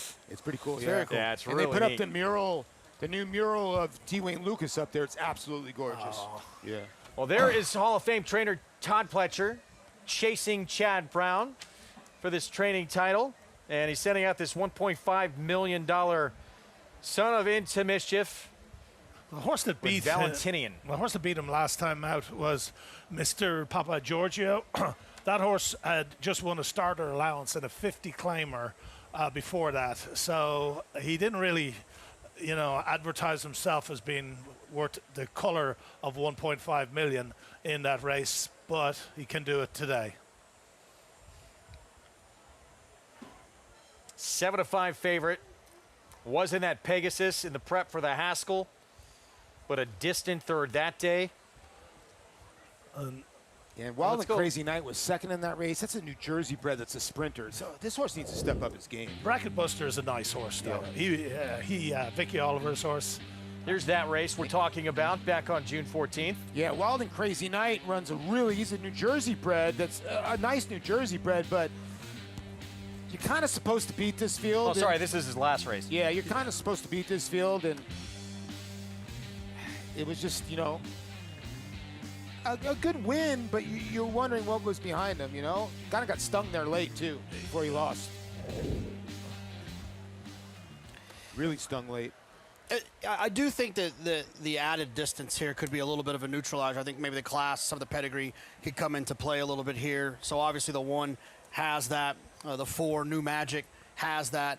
When these other ones are getting a little bit tired with that added distance, it might not be so bothersome to the rest of them. So the one thing that would bother me a little bit about this, if it's right, if the racing form is correct, that Valentinian has just had one 4 furlong work since that race, and it's been like a month. Not sure if it was by design or something went amiss with the horse, but New Magic's had 3 works since his race. He's by Curlin out of a mare that won the debutante at Churchill Downs. New Magic, I don't believe she's had Magic Dance. I don't think she's had too many foals. I think maybe 2, but this New Magic has every chance to go 2 for 2 here today. Now, he's a 3-year-old Valentinian, who you're looking at right there, the favorite. He's a 3-year-old facing older horses also in this group as we go to Acacia.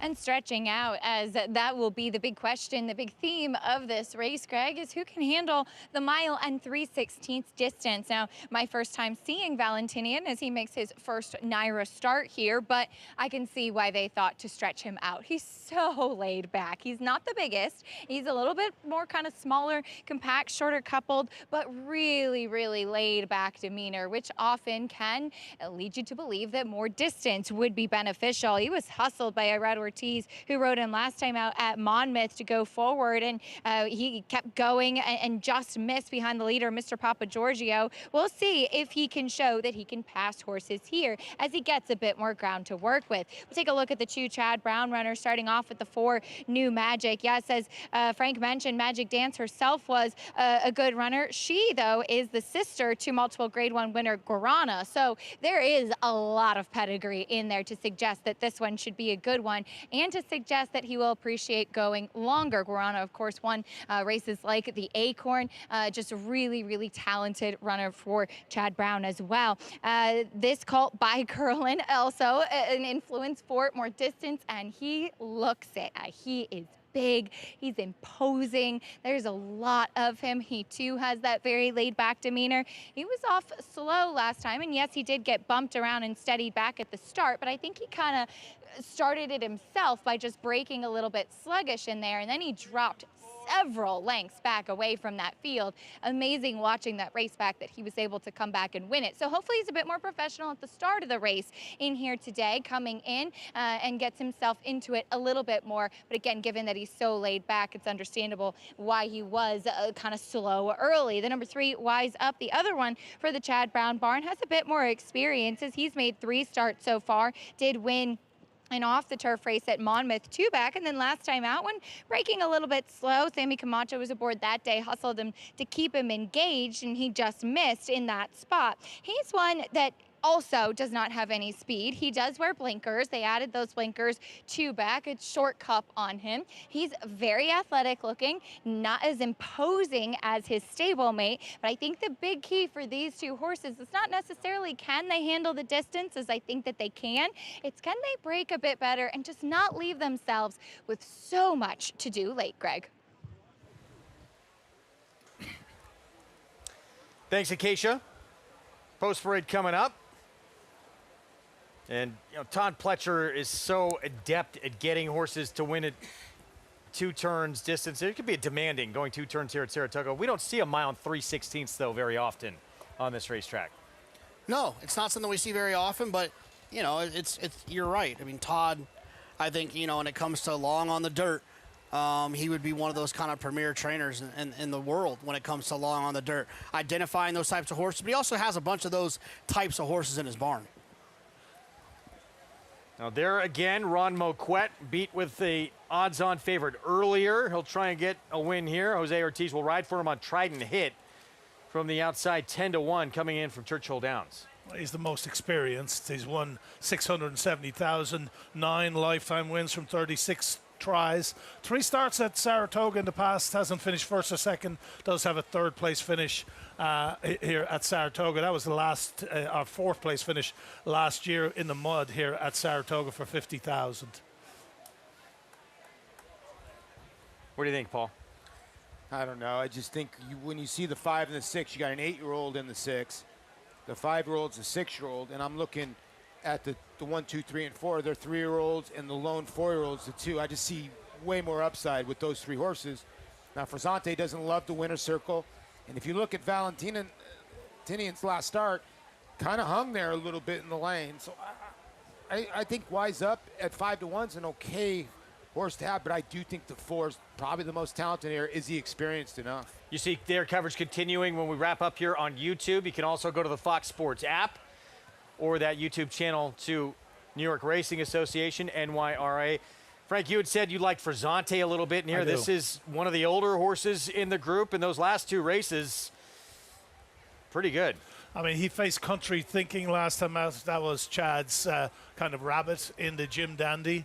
And then before that, he faced Strategic Focus, who is apparently going to be in the Travers next week. So he's kept good company in his last 2 tries.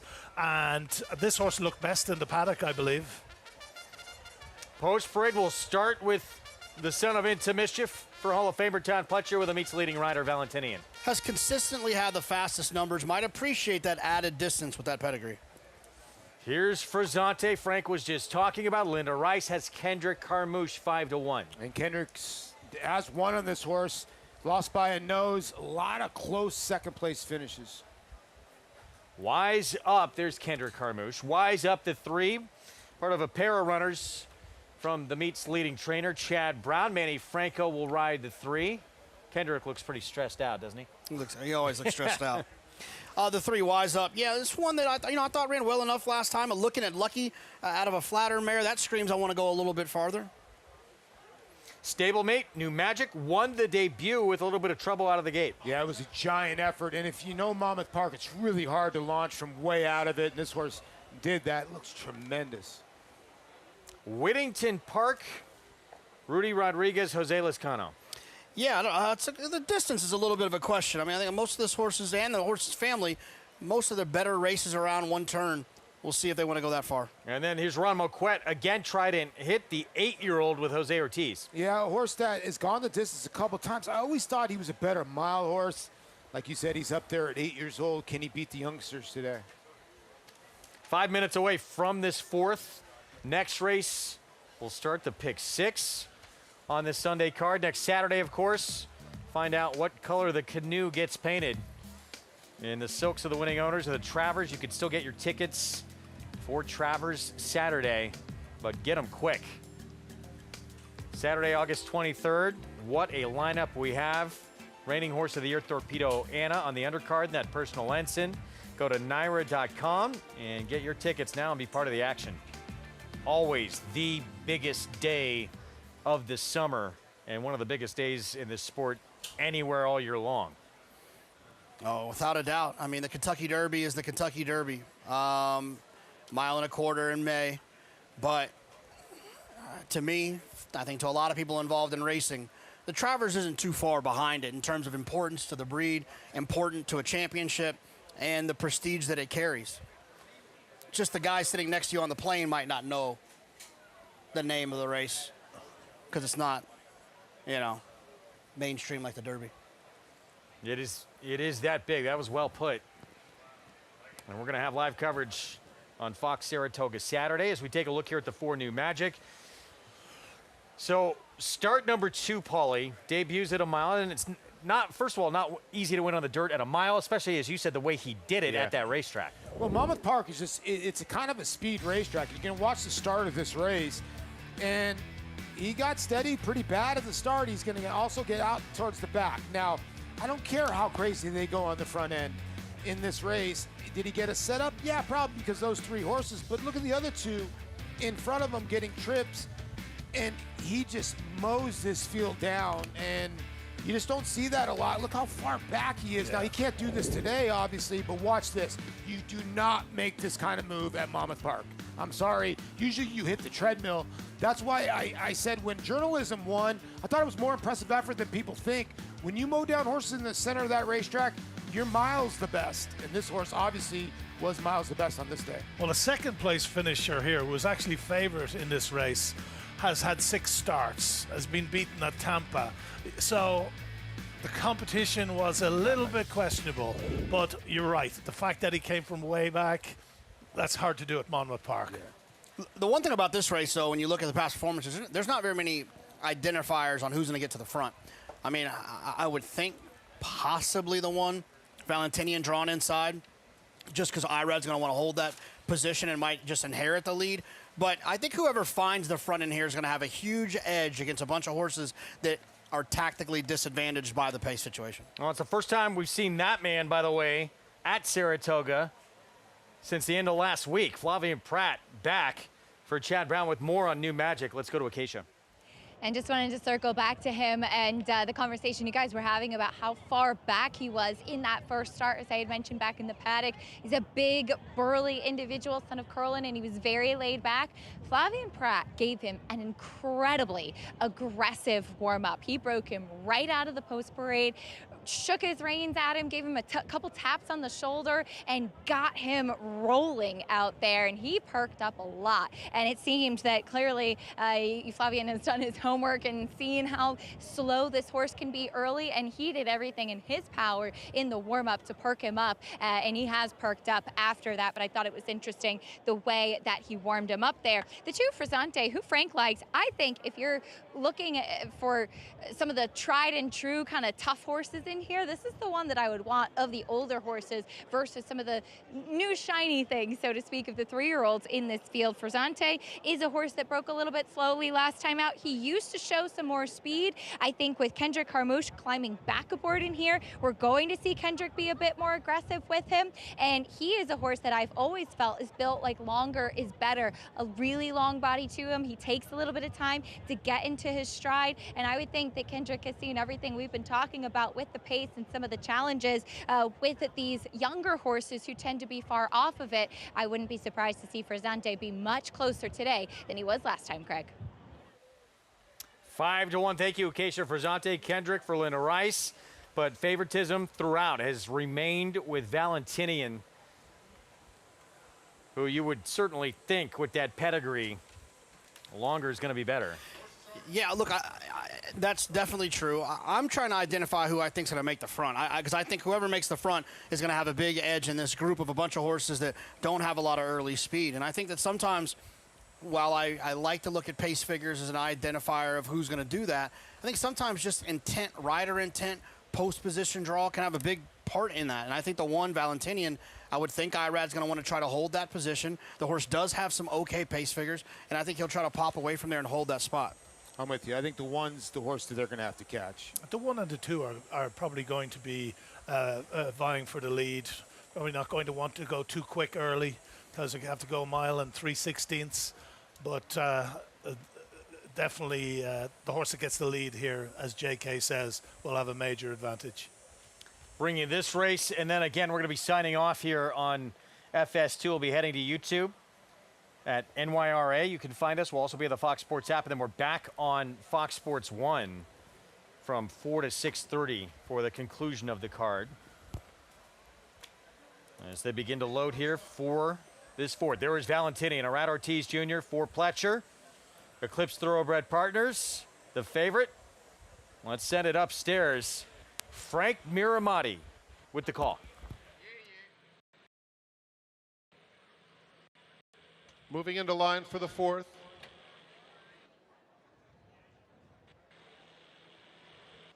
First three have gone in. Here's New Magic.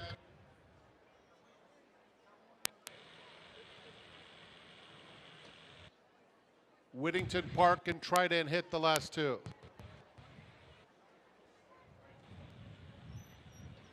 Trident hit coming up.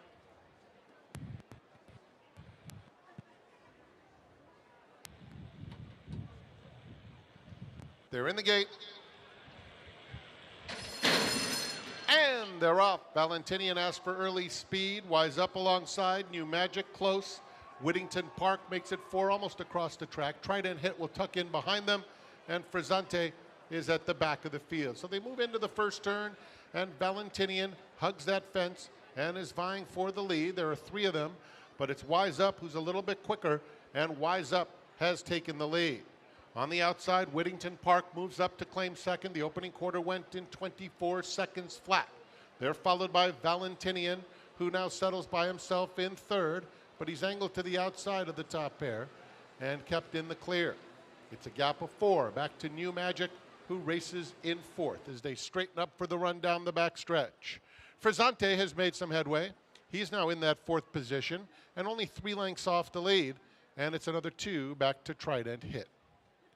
The half in 48 and 4/5 seconds, and it's Wise Up coming to the half-mile pole. Whittington Park 3/4 of a length back second. They are followed by Valentinian, who's third and only a length and a half off the lead with less than a half mile to travel. Frizzante, New Magic, Trident Hit. Around the far turn, Whittington Park is taking it to Wise Up. They pass the 3/8 pole together. 3/4 and 1:13 flat. Arad Ortiz getting all over Valentinian, trying to get to these two. They've put 6 on Frizzante. New Magic has lost some ground as they reach the top of the stretch. Wise Up, Whittington Park. Wise Up hugs the rail. Whittington Park is in second, a length away. And Valentinian in the center of the racetrack. They're inside the 8th pole. And Wise Up has built up a 3-length lead now on Valentinian. And Wise Up very sharp all the way. Turns it on the final 16th to win it by 5 widening lengths. Valentinian second, Whittington Park third, then Frizzante. Wise Up, much the best here, handling this distance for trainer Chad Brown with Manny Franco. Yeah, good job by Manny putting this horse on the front end and got the job done in 1:56 and 2. Just missed by a neck, JK, first try against winners, and got more ground today, and that maybe did the trick. Yeah, I mean, those looking at Luckies, they're the types that definitely want to go a little bit further, and like they got that extra ground. That's going to do it for us here on FS2. Head to YouTube with the Fox Sports app. We have the Travers Draw coming up.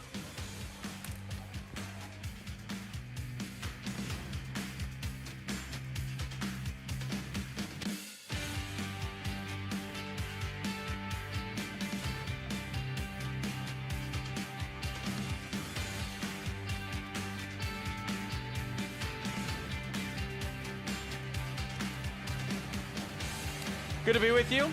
Those who've been watching along, thanks for being with us.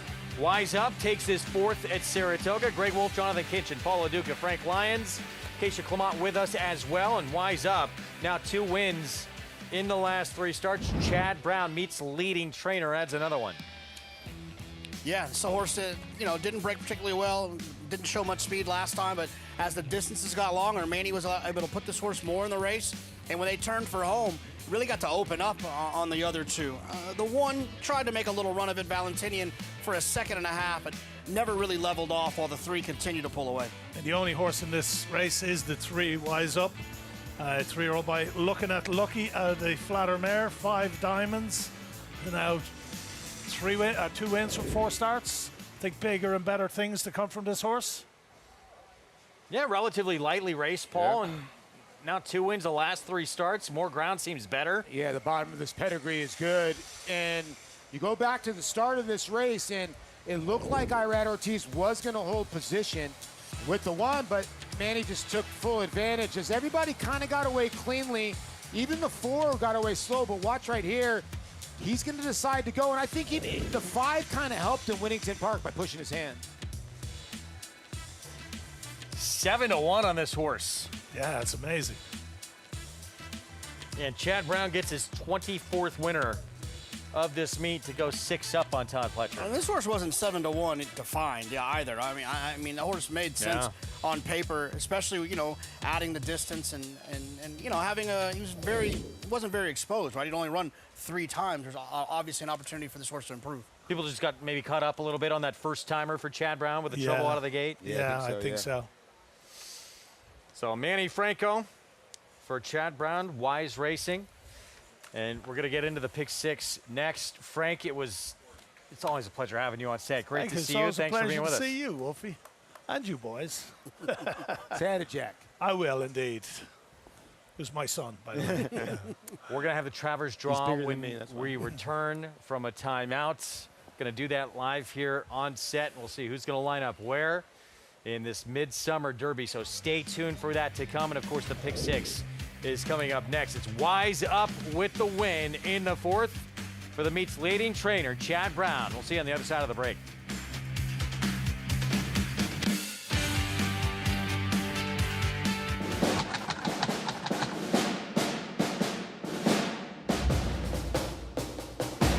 How magnificent was Full Count Felicia. Never in doubt.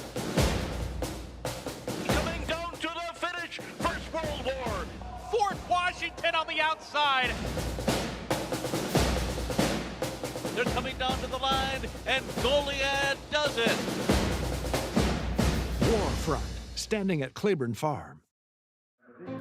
It all comes down to this. Good afternoon, ladies and gentlemen. The moment that defines the year, when the world's most influential buyers gather, and every decision, every bid, every opportunity shapes the future. At a marketplace that brings the thoroughbred world together and where futures are forged, because every moment matters. At the World's Yearling Sale, Keeneland, September. He possessed such natural athleticism. It is Golden Pal winning the Juvenile Turf Sprint. He's very, very agile and quick. Golden Pal has repelled the challenges. Each and every race, he just got better and better. Golden Pal broke like a rocket. Golden Pal, wire to wire. He's a very confident horse. Golden Pal, the lead is out to 5 lengths in deep stretch. He's just got a brilliant mind. They're all behind Golden Pal. I'm going to be breeding everything I have to him.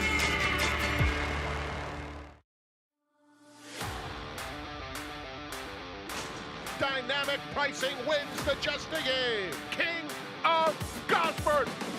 Zel Cordovan will win the Sword Dancer. Program trading and naval power. What a thriller. Mona in Italian to win it. Starlust. Domestic spending. Ocean Road. Big M. Victoria Road. It will be McCulloch.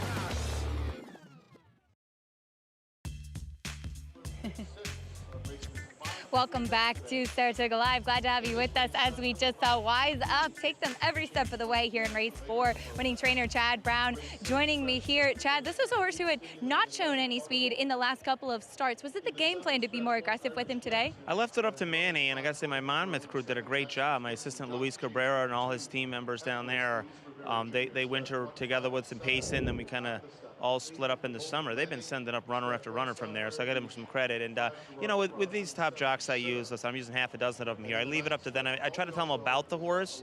On the stretch out to a mile and 3/16, I thought he'd be closer. I did not see him on the lead, but nice heads-up decision by Manny, seeing that nobody really wanted the lead, and he took advantage of it.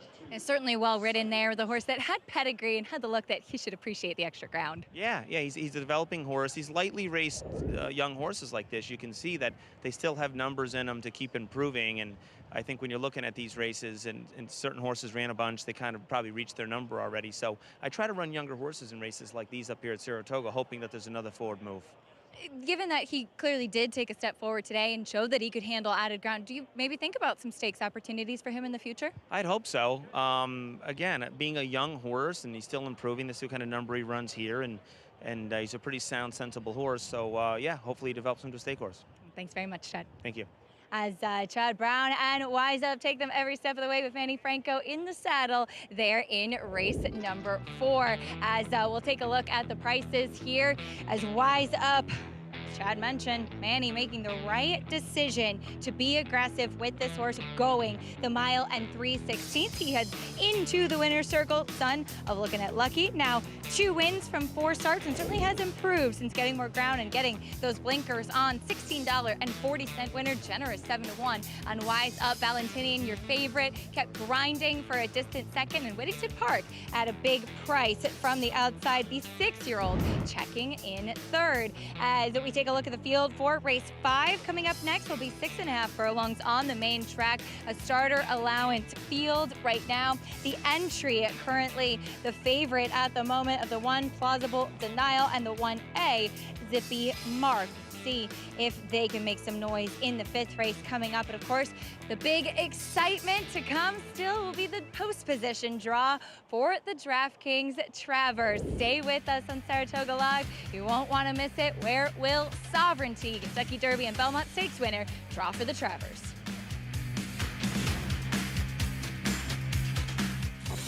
You bet with Naira Bets. Bet any track, anywhere, anytime.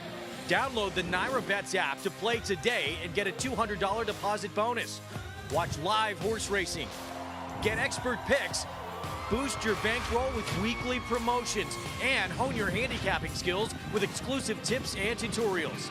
Download the Naira Bets app now. Sign up now to claim your $200 deposit match bonus. You bet with Naira Bets.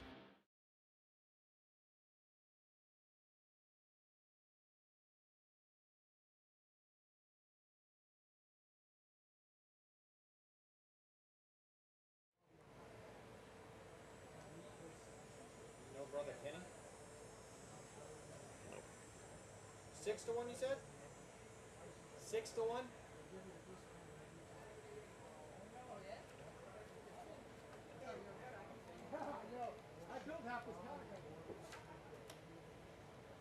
Yes. Here, can you give us a mic check? Hello, hello. Test 1, 2, 1, 2. Hello, hello. That sound right? Mic check, 1, 2, 3, 4. 1, 2, 3, 4. Oh, he needs a second person on cam? No?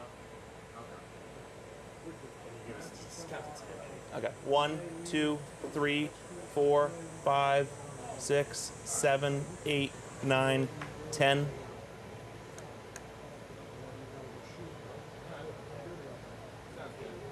And here, can you count to 10 one more time? 1, 2, 3, 4, 5, 6, 7, 8, 9, 10.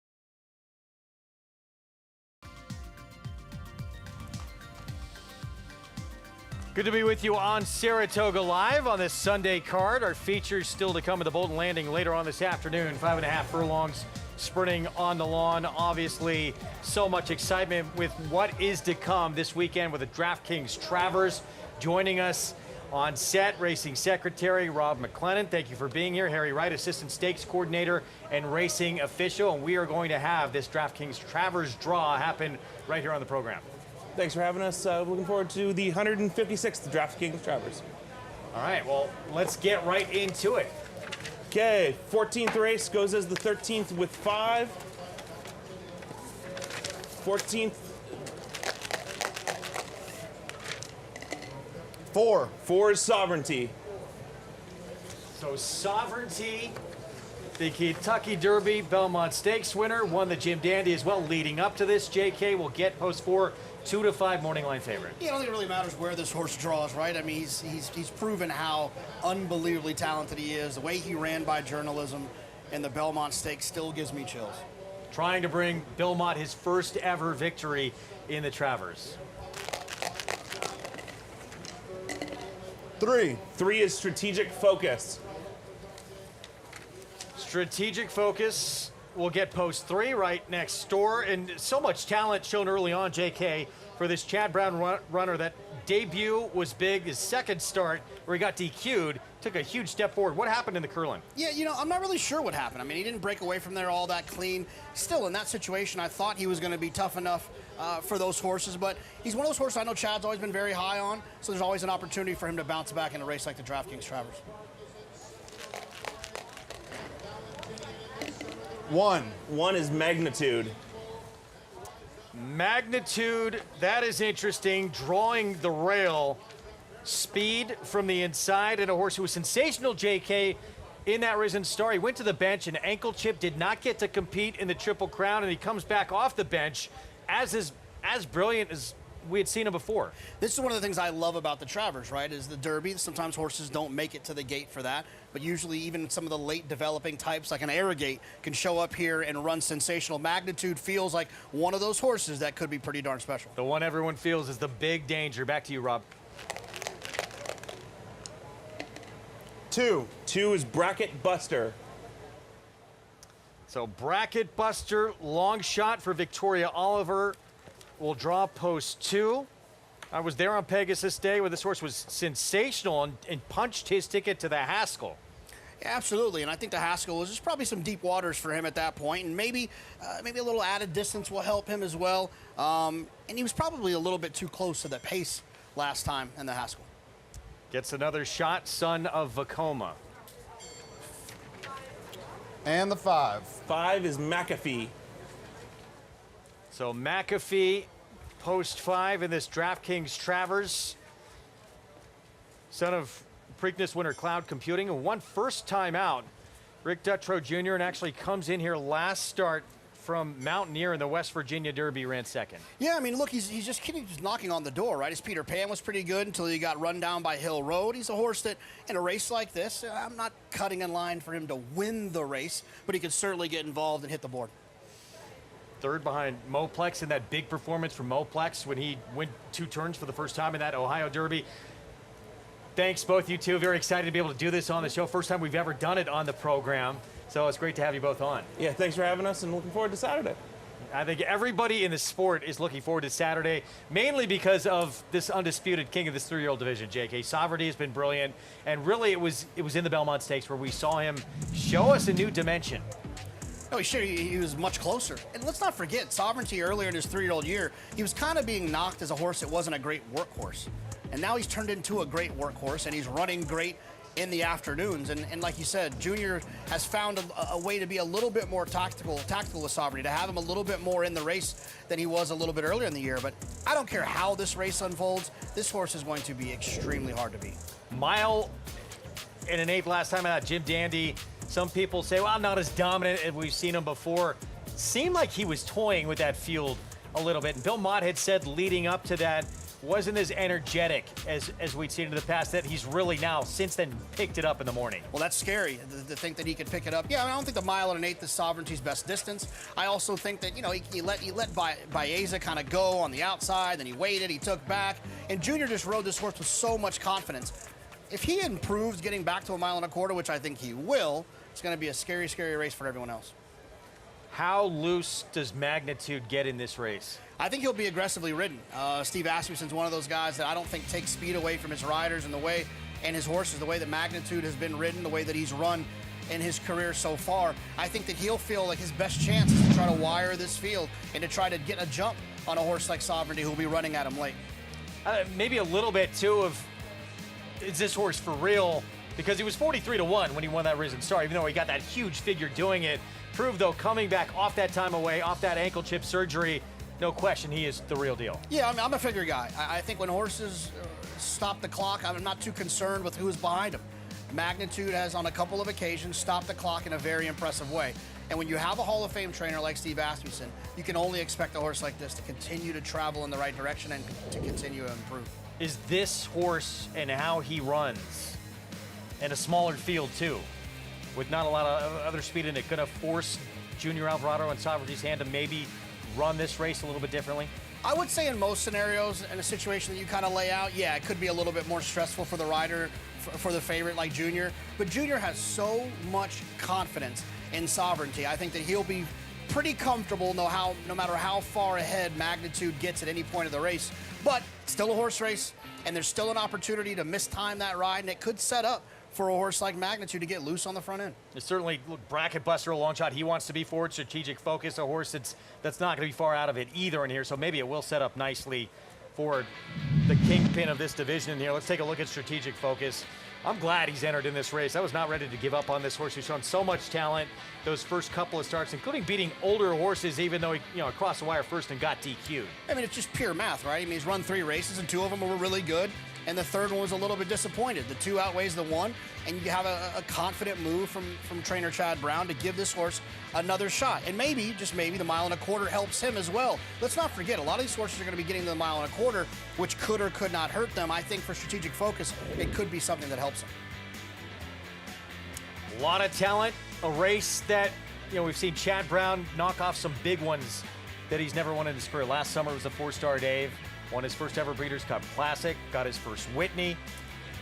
Can he get his first Travers? That would certainly be a bit of a shock, beating someone the likes of Sovereignty doing it with this horse. I would say he probably had a better shot last year, but it's not impossible. Like I said, strategic focus has shown a lot of talent. He's going to have to improve to beat Sovereignty, but they're all going to have to improve to beat Sovereignty. DraftKings Travers next Saturday. Coverage on Fox Saratoga Saturday, and 2 to 5 in the morning line, Sovereignty. Rob, Harry, this was great. Thanks for coming on and doing this on the program. Thanks for having us. Thank you. All right, we're going to take a timeout. We'll be back. DraftKings Travers next weekend, Saturday afternoon, and it will be seen right there, Fox Saratoga Saturday. Tremendous undercard as well, with the reigning horse of the year, Torpedo Anna, back in action in the personal. Instant coverage begins 3 p.m. Eastern on Fox for one of the biggest races in this sport, in this Midsummer Derby. You don't want to miss it. We're going to take a timeout. We'll be back. Pick 6 begins when we return. 12 minutes to post, and we'll kick things off sprinting 6.5 furlongs in the 5th for that Pick 6 sequence next.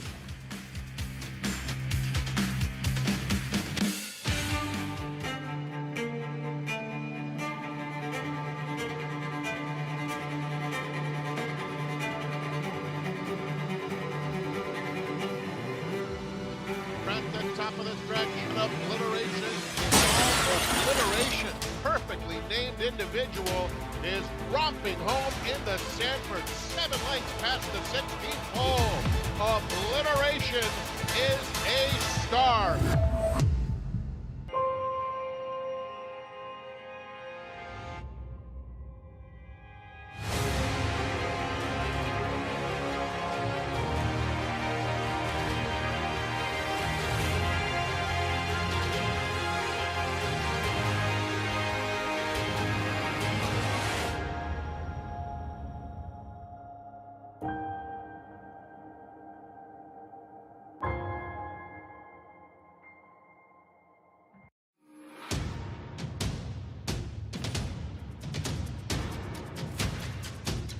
the Clock will win and win by as much as he wants. Drain the Clock will bound home the winner. Drain the Clock, Jackie's Warrior, drain the clock by a head. And 70, I'd had to get down 270, $270,000.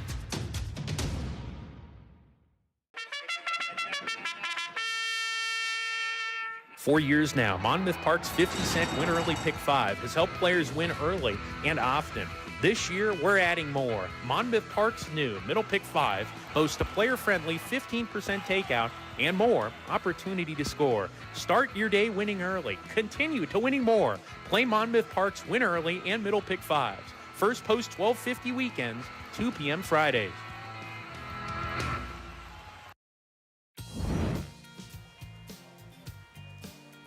Back with you on Saratoga Live and exit this racetrack. Walk down Union Avenue towards downtown, and when the street comes to an end, that statue of Native Dancer, donated by the Whitneys. So much to do around town. Congress Park, always good for an afternoon or evening stroll. And it's all right within hailing distance of a short walk from the track. Paul LaDuca back with us as we get set for the pick 6 sequence, Paul, coming up on this Sunday card. Competitive group to start it off. Yeah, I thought this race was difficult. I went 1-2-6 in here. I'm taking a shot with a 6. You got to decide what you want to do in the next race because it's a turf race, and the Chad Brown runner, I think, is obviously going to get bet in there, but I thought that race was tougher than that. I think the next race after that, you make it a 3-6, and you got to make a decision if you want a single Scyfare or not. In that Bolton Landing, who will be the favorite for George Weaver. Let's go back to Acacia Clement.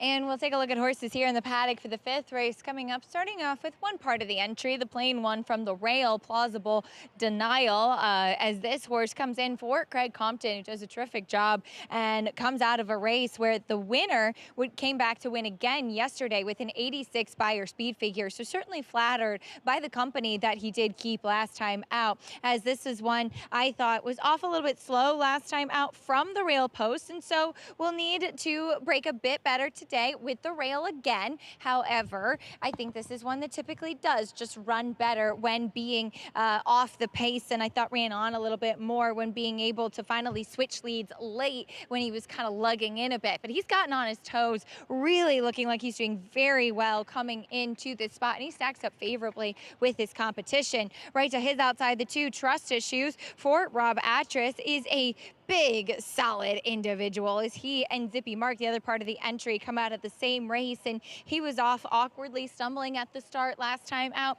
I almost wonder if because he's so big and there's so much size to him, that if he takes up the entirety of the gate, like Richie Migliori always talks about, if they're not completely balanced when standing in there, braking slowly or causing themselves to brake a bit awkwardly, but he's bright, happy demeanor, dappled from head to toe. He looks tremendous, and I think runs his better races when he can get out of the gate better and be a bit more forward. The 7 Shoot the Nickel to the outside. She was actually Adrian DeVoe's first starter, first winner back in the fall. But this is one who has run well, exceptionally well on wet tracks. And I do wonder if maybe that is something that he does prefer, but does have a little bit of dirtied up form as far as looking at those fast track races. He ran okay, but not as fast. Luis Ayas, who's had the hot hand the last couple of days, will climb aboard. For his standards, Shoot the Nickel can sometimes get a little bit light between races, looking like with a bit of the freshening since May, he had strengthened up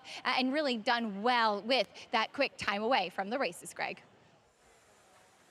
Post parade coming up. Thank you, Acacia. Entry at even money in this spot, and you know they both can win. 9 to 5 might be a little short. I thought Zippy Mark was very interesting. The Arkansas bred, the 1A. Yeah, I much prefer the 1A to the entry, and unfortunately, you know, tagging in the 1 really does kind of hurt your price as well on the 1A. Here is, though, that straight one, Plausible Denial, who does get the inside post. Yeah, it just doesn't have a lot of early speed from down there, which is a little bit of a concern sprinting. The entry mate, post 4 for Ken McPeak. Yeah, I thought this horse ran extremely well last time. Try to build off of that. Minor stumble out of the gate. Finished just behind Trust Issues. This one had a much worse stumble out of the gate. and wound up running second. This gelding's got a lot of talent. The gate's been his issue. If he can solve the gate, he's the horse to beat. Roar Ready is going to be pretty far back early, you would think. Yeah, 1 for 19, pretty far back. Not a great combination. Typhoon Fury, Dylan Davis rides. Really improved second time in Gregory's barn, and not without a chance here at 6-1. Apparently some big works in the morning on dirt. By the way, he's only been on dirt twice in his career. Go Irish, Jenna Antonucci, has some good Monmouth for him. Yeah, I think this horse is interesting for Isabel Tomasi, who's an unbelievable breeder of New Jersey breds. And Shoot the Nickel outside, Luis Saez. Luis Saez having a heck of a cut last couple of days with 4 wins yesterday. This horse has been taking money and just not getting there. Second, third, second. 2-1, 2-1, 2-1, 5-2, 2-1. That's a little bit of a concern. Well, let's go back to that Zippy Mark and Trust Issues race. They both had issues out of the gate, but for Trust Issues, it seemed like it was a little bit worse of a beginning. Wound up basically breaking last after the stumble. Yeah, last after the stumble. I don't think I've ever seen a comment line on the 1A. Zippy Mark in that race, buckled start. The feet just kind of came out from under him, I think. But they both did not break well, and it's kind of been Trust Issues' MO. Zippy Mark, not so much. Yeah, I mean, Trust Issues, didn't break particularly well last time, but it has back races where they could be a lot more forward. So that's what I'm hoping for. I'm hoping that was like an aberration. He's going to be a little bit more in the race. He's got the most consistent races. If you look back through since, all the way since like last September, since they moved the horse back to the dirt, it has the most consistent races that I trust. Trust Issues. I don't have Trust Issues. I trust Issues. Okay. Zippy Mark just seems like there's a lot of upside, relatively lightly raced. Yeah, an Arkansas bred that they stopped on in May, ran in the Arkansas Breeding Challenge, and was 4th.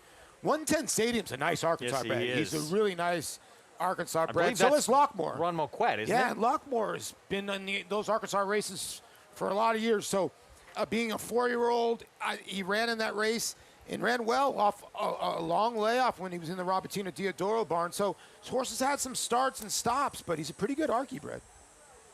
Well, right there, Go Irish. Been a rough meet for Katie Davis. Finally got her first winner of the meet in the nightcap yesterday, and a horse who was tons the best in that turf sprint. And we'll see if she can rack up another one here for Jenna Antonucci, who does bring in some sharp Monmouth form. Yeah, the problem is the best lifetime race, probably not good enough.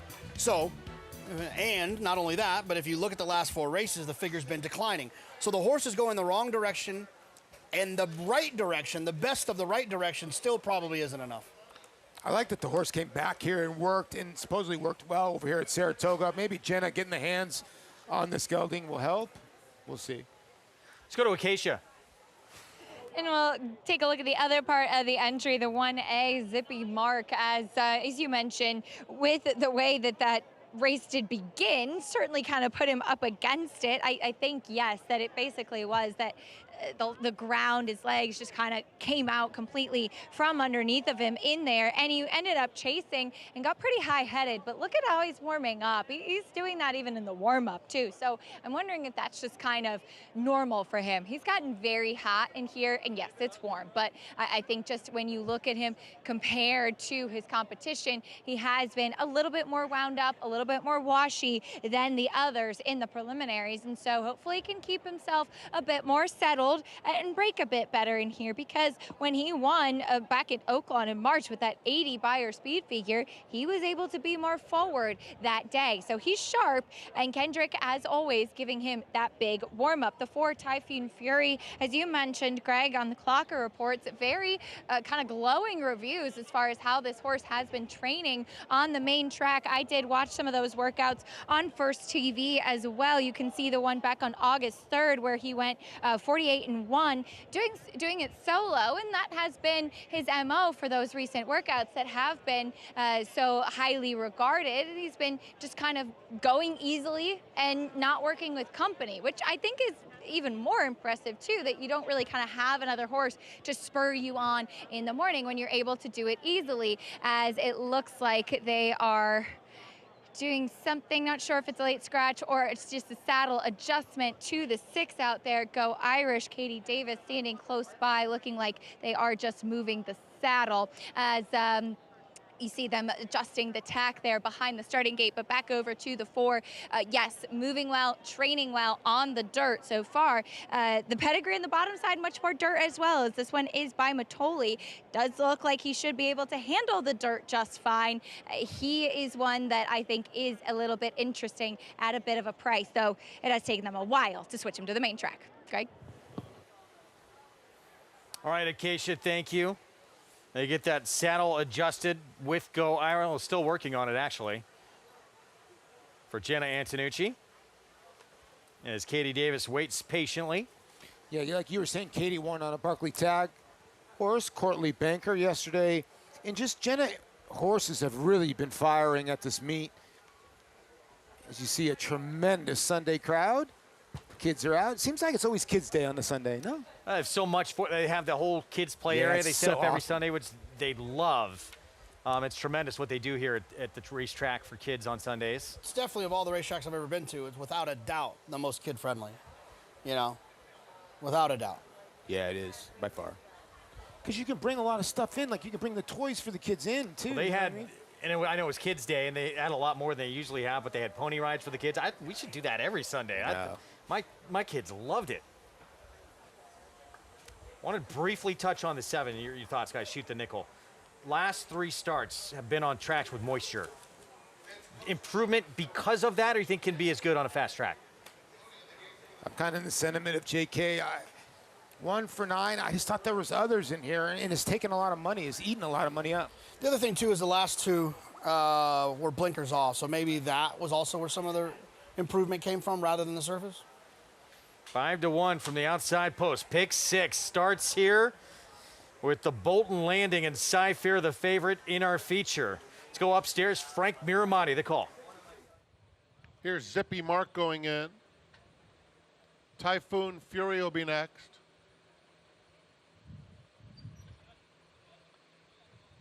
Go Irish. Shoot the nickel.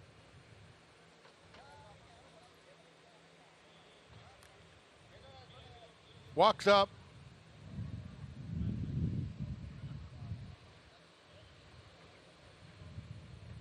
They're in the gate. And they're off. Go Irish is very fast away from the gate. Here comes Trust Issues, and Trust Issues is now up to battle for the lead, along with Zippy Mark. Zippy Mark is now the quickest, and so it's Zippy Mark in front. Typhoon Fury right up alongside in second, and Trust Issues a close third, taken in hand. Shoot the Nickel is 4th and 3 lengths off the lead. Plausible Denial races in 5th with 5 to come. Then it is Go Irish and Roar Ready trails, 22-1 for Zippy Mark into the far turn. Leading a half a length, Typhoon Fury continues to press in second. Trust Issues a threatening third, and Shoot the Nickel is 4th with less than 3 furlongs to run. A gap of 4 lengths to the gray, Plausible Denial. He's right on the inside of Go Irish, the half in 45-2. Zippy Mark cuts the corner and goes for home. Trust Issues looking for room behind horses. Typhoon Fury keeping him hemmed in at this stage. They're followed by Shoot the Nickel, center of the track. Go Irish inside the 8th pole. Zippy Mark, 2-length lead, make it 2.5. Trust Issues takes second. It's Zippy Mark. Zippy Mark scores by 2. Trust Issues second best. Typhoon Fury and Shoot the Nickel. It's an Arkansas bred to start off this pick 6. Ken McPeak, Kendrick Carmouche, and this one 3 for 6 now. Yeah, good job by Kendrick to keep this horse together. Was kind of losing it before the race, and I think that sweat was because he wanted to go to the front, and he just killed all challengers. A pretty fast time, 1:16, almost flat here, JK. It looked like the 2 was loaded. Irad couldn't decide whether to go inside or outside, but then the 1A kicked away. Yeah, it was an illusion. He looked loaded. I mean, I thought he had a couple of opportunities to go in somewhere, and he never did. He took himself right to that point and wasn't willing or able to go any further. But that's one of the advantages of being on the front end. If you can get yourself there, these other horses have to go where you've already been. Kendrick, tremendous summer continues.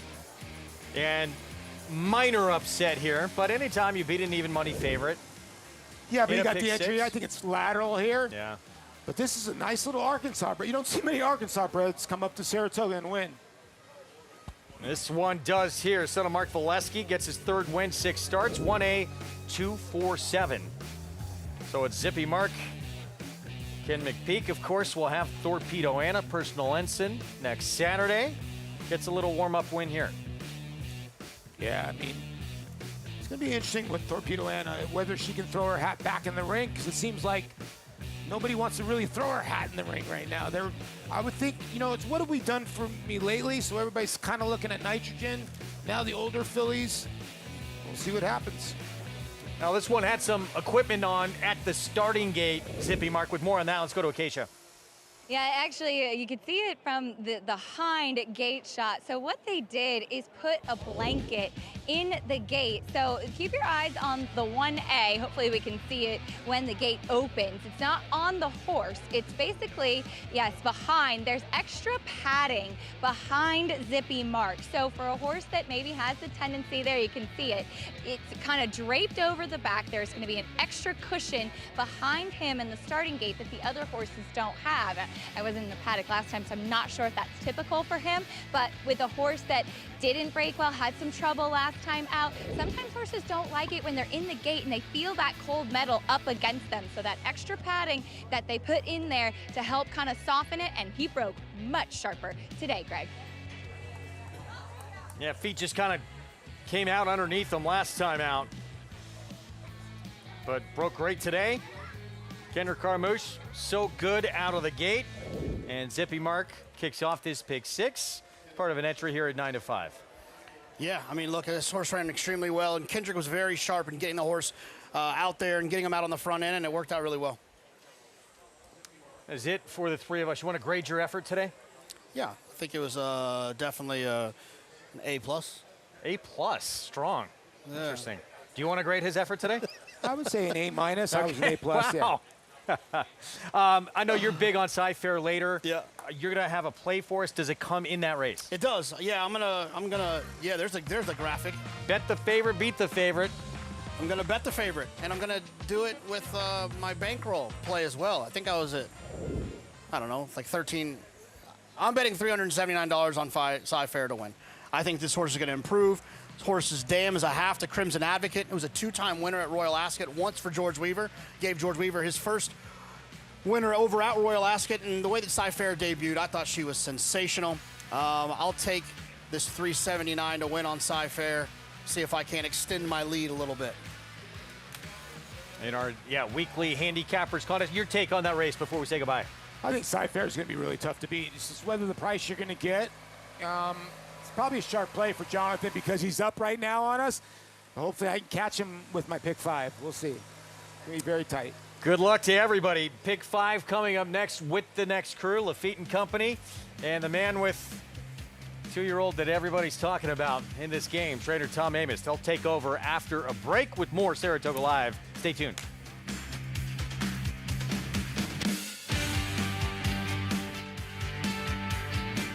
Introducing Peace and Justice, new to New York in 2025. A proven sire with over 200 wins, 16% wins per starts, and one of only 2 New York-based stallions to have a graded stakes winner at Saratoga in 2024. Now, with 3 different racing surfaces coming to New York, and with New York breds running for equal purses as open company, Peace and Justice is the sure choice for 2025. Peace and Justice, now standing at Irish Hill and Duchess View Stallions in New York.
Welcome back to Saratoga Live. Zippy Mark. He was zippy today with Kendrick Carmouche in the saddle in race 5. Kendrick joining me here. Kendrick, I know you were on this horse last time.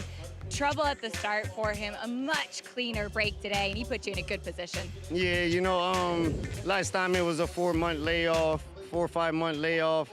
He never left as sharp as I wanted him to, and you know, things didn't develop the way I wanted, but he still run a good race off the bench. But today, the extra furlong, that really helped that speed not be so speedy away from the gate. And man, he left there a step slow, but at the same time, he was out of there, and he was ready to run the day. Kenny had this horse ready second off the bench, him and his team. You know, I'm just glad that I got to ride him back to have a victory in Saratoga for Uncle Kenny. Getting another win and another interview as well. I noticed they put some padding in the gate behind him there too. You know, sometimes those horses, they don't love having the metal kind of touching them in the gate. Yeah, you just said it, Acacia. They don't like the metal touching them. Some horses like that, you know. It's just like skin to metal, and you know, hey, they know what they want. So long as we can realize that beforehand and be able to support that horse, and as you can see, you know, with Kenny and his team paying attention to this horse, this is where it got us, in the winner's circle. Well, I know it's a warm day, and you got a nice freeze pop waiting for you back in the room, so I don't want to keep you from that, but thanks for doing an interview. Thank you very much. A pina colada one, too, the good ones. Louisiana, baby. We're in the boot in Saratoga. You gotta love it. I gotta find one of those freeze pops for myself as well. Kendrick Carmouche, always love getting to talk to him. $5.90 winner with Zippy Mark getting the win, holding off trust issues late, and a valiant effort from Typhoon Fury switching to the main track today. It's official in race 5. 2-year-olds coming up next on the turf in a maiden special weight for race 6. So take a quick time out, welcome in Lafitte Pinkai and the rest of the Late Show crew after this on Saratoga Live. Thank you.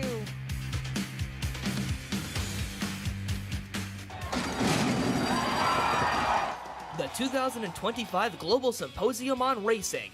It's the premier networking event of the year.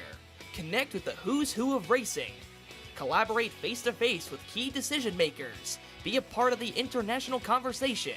Discover the latest technology and innovation. Join us December 8th through 10th. Register at racingsymposium.com.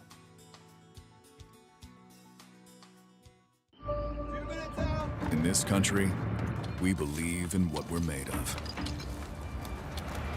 Grit. Drive. The will it takes to be different. We've been called to serve this great land. Because we were made for this.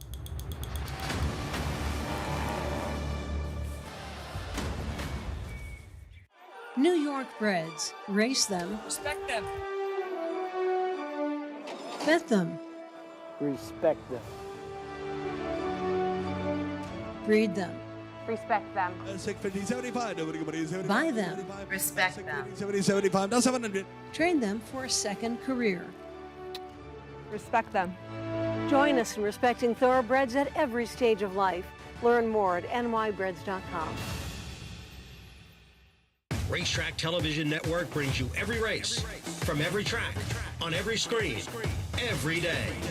With monthly packages starting as low as $5, RTN gives you great value and access to more live HD streaming and race replays than anyone. Visit RTN.tv today to sign up and watch on almost any device, including Roku and Amazon Fire.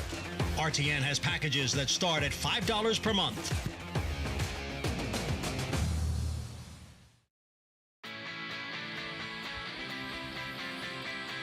Welcome back. Saratoga Live on YouTube. 4 o'clock, moving to Fox Sports 1 on this day 29, winding down Alabama week.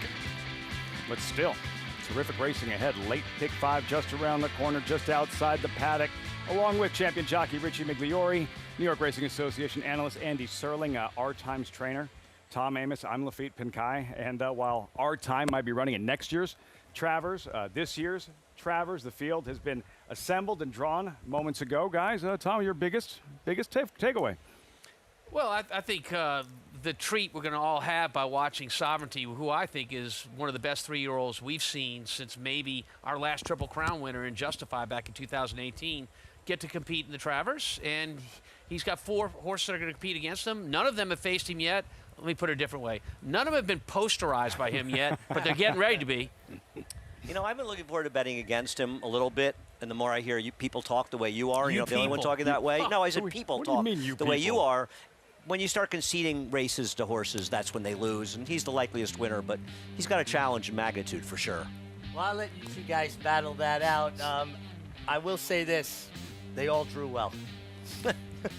Yeah, what's you that need to stat ask about the grade trainers ones when they this throw year their that you gave me? post. 0 for 8 this year. Traditional Saratoga meet. Favorites in grade 1 races after Good Cheer finished second yesterday in the Alabama. How about 0 for 8. How about that? We can start talking about graveyards of champions, Andy, and graveyards of this and graveyards of that. It's graveyards of bad handicapping, isn't that what it is? Saratoga is. Sovereignty, there he is. That was Jim Dandy Day. What a season. The one in the Derby, the one in the Belmont, Fountain of Youth, 4 for 5 this year, and just simply dominant and improving in just about every way possible. Yeah, and just watching him train, he just seems to train with so much enthusiasm, where earlier in the year they were saying he was a little blasé working. He wasn't the best workhorse. He seems a lot more focused. And I love the way Bill Mott has picked up the tempo. He babied him into the Jim Dandy, used it as a prep, and he's tightened the screws for the Travers. You briefly touched on it, Tom, but Andy, Sovereignty is the most imposing Travers favorite since who? Probably American Pharaoh, who lost. I would assume, looking at it, I'd have to go back. I guess you could also argue that Epicenter was a pretty strong favorite in the race. And listen, he's good. I don't believe he's as good relatively as Tom's does, and a lot of people, I think, are ready to call him a lot better than he was. I don't know that he would have been the winner of last year's Travers. In fact, I don't think he would have been. I think he would have been lucky to finish 3rd or 4th in that race, to be honest with you. I think we're underrating how good those horses were last year, Fierceness and Torpedo Anna and Sierra Leone. He's very good, but I think that people are rushing to judgment on this horse. They better have rushing a lot to more judgment? They better have a lot more blue paint on hand for that canoe. Well put. Sovereignty, 2 to 5 morning line favorite. Who's lurking in the shadows? Todd Pletcher there, and along with everything else, real good 2-year-old race on tap coming up. Freshman, promising 2-year-olds, well-bred, mile and a 16th on grass. Take a look at the field corresponding odds with a 9 to 5 favorite in Teleport. Arad Ortiz to ride. Andy, why is Teleport the favorite so far? I guess because it's a nice pedigree. Loop de Vega really kind of, the newspaper record kind of got the Loop de Vega train started, but also a good dam size. Just half of the horse, Juwelier, who finished second in our Saratoga Derby, that horse that ran off the big lead. So there's actually a half to that horse. Yes. And the second dam is a very, very good European. So there's a lot of pedigree, but I think Guitarist, a $900,000 purchase that Chad Brown has for Ammo Racing, I'd have to think that horse is a big threat as well. I think these two will duke it out for who the favorite is. Yeah, I've been relying heavily on the Daily Racing Form Clocker report, and I just think they do such a great job. And the one thing they did say about Teleport last time is he did not break particularly well in the morning. Now, Tom, as you know, he must have broken well enough to be okayed by the starter, but that doesn't mean he broke sharp. Yeah, and maybe that's why they're running 2 turns with him in this race, a mile and a 16th. If you don't have a quick horse from the gate, you can make the game a little bit more equal by going further in distance, because the pace is going to slow down from 8th pole to 8th pole. And so for a horse like Teleport, he can, take advantage of not breaking well and still getting a good position. Look, the reason he's favored, it's because when you look at his name, he has 3 letters in parentheses after his name, I-R-E. He was bred in Ireland, and they breed over there for the grass. Here in the States, not so much. Well, I would also say that Ortiz riding the horse has a lot to do with him being favored over the 3 as well. A lot of money gravitates to his horses, so I think that played a big role in it. And obviously, this horse is a big pedigree. I picked the 3. I know nothing about either of these horses, but my guess is that one of these two is a fairly likely winner of this race, but you never know. Start of the late pick 5. Moving over to Fox Sports 1. Saratoga Live over on FS1. Still have the Bolton Landing 2-year-olds here. We'll see you over on Fox Sports 1 with the 6th race in 15 minutes.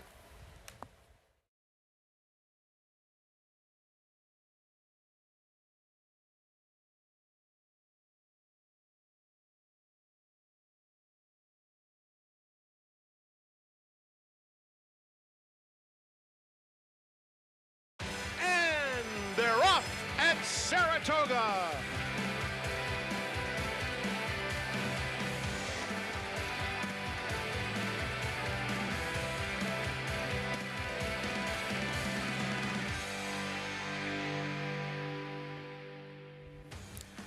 This Sunday at the Spa, live look. Saratoga Race Course, this is Saratoga Live. Great to have you with us on Fox Sports 1. Day 29 of 40 goes by too fast. Winding down Alabama week and gearing up for the DraftKings Travers in 6 days. Just outside the paddock and alongside champion jockey Richie Migliore, New York Racing Association analyst Andy Serling, Tom Amis, one of only 17 trainers ever to win 4,000 races. I'm Lafitte Pinkai, guys. So much for a sleepy Sunday. So much going on. The Travers field has been assembled. We have a really good 2-year-old race coming up to kick off the late pick 5. Included, Tom, the Bolton Landing for 2-year-old fillies. What makes this race a significant stakes race? Well, Lafitte, you said it. These are 2-year-old fillies. I mean, they've all just started their career in thoroughbred horse racing. We don't start racing our horses till late spring, early summer of their 2-year-old year. And so there's a potential star in here. And maybe that potential star is the 4-horse Scyfare that ran really, really well in her debut. Excellent effort, Scyfare at 8-5. And for trainer George Weaver, incredible run this summer, and specifically with his 2-year-old sprinters. How impressed, Richie, were you by Scyfare in her debut? So impressed. I mean, she just blitzed the field. And when a horse puts separation on a field, sprinting on the turf, and dominates and gets a fast figure, you've got to be excited about it. Oh, and by the way, I think you might be familiar with the stallion she's by. Not this time. He is something, is he not, you guys? I mean, I really think within the next year, he will be the most talked about stallion in thoroughbred horse racing, and he'll also be the most expensive to breed to. It's a shame that he got injured after that Breeders' Cup when he and Classic Empire at the wire together, because he really could have been one of the ones. He was very good, and I agree about Scyfare. And we saw a few horses out of that race come back and run yesterday, and while they didn't win, they ran very respectably in that race. So I think they legitimized how good the effort was. There's other good horses in there, but she's very much the one to beat. Bolton Landing, race 8, field for the 6 you're looking at. Promising, expensive, well-bred 2-year-olds, mile and 16th on grass as we welcome in Maggie Wolfendale to the broadcast right behind us in the paddock. Maggie, this field, these pedigrees, this 2-year-olds here, you must feel like a kid in a candy shop. Yeah, that's for sure, Lafitte. Some good-looking customers here in the paddock as they go out for top barns as well. We'll begin with the duo for the Todd Pletcher barn. That includes your favorite, number 4 in here, Teleport, as you guys had mentioned. Really has a lovely pedigree, and they paid 300,000 guineas. Oh, he's got a stutter on that. I want to say dollars, at the Tattersall sale in last October. And by Lope de Vega, who strikes in America with his first-time starting 2-year-olds at 22%. So there's a lot of precocity with this sire, and there's a ton of pedigrees. We heard Andy say from the first generation to the second, and looking at him here in the paddock, he does look incredibly fit. He is a little bit green as far as just being a little distracted possibly, but overall is quite laid back. He does look very fit here overall. Now, he has done the bulk of his preparations at Belmont Park, so I haven't been able to watch any of his workouts. I'm a person who likes to watch them for myself, just much more of a visual type of person, as it is my job looking at them here in the paddock. So we'll see what he does here, but you did hear Richie say he was a little slow out of the gate, as we'll take a look at number 2, Scope in here, who Todd also sends out. Now, I'm not the biggest fan of gun runners on the turf, but the dam of this one, she went 3 for 10 on the surface and also won a stake. This is her first full, and honestly, this might be the first gun runner I've seen that actually does have that proverbial turf hoof. Very flat hoof, very slack pastern, and via Lafitte, through Aaron Wellman, he did say that he's a horse that wants the ground, which I can definitely pick up here in the paddock. He's incredibly laid back. I mean, look at his groom. He's practically dragging him around here. So are we going to see a horse that is sharp out of the stalls? I'm not sure, but I did watch his workout 3 back, in which he went the 48-1 out of the gate alongside a horse who debuted on the dirt by the name Grittiness. Broke well, just not as quick into stride. outside. But as he had blinkers on that day, he's not wearing them here this time around. He held the advantage till the end and on the gallop out. So definitely a horse that wants a lot of ground. And I actually do think he'll handle this surface. Possibly the best looking horse, though, of the group is number 3, Guitarist, a son of Quality Road. Dam was duly talented on both surfaces, actually 1 for 6 on the turf. And there's actually some good pedigree going long on the dirt in the second generation. Watching his workout last time out, just a modest 50-4.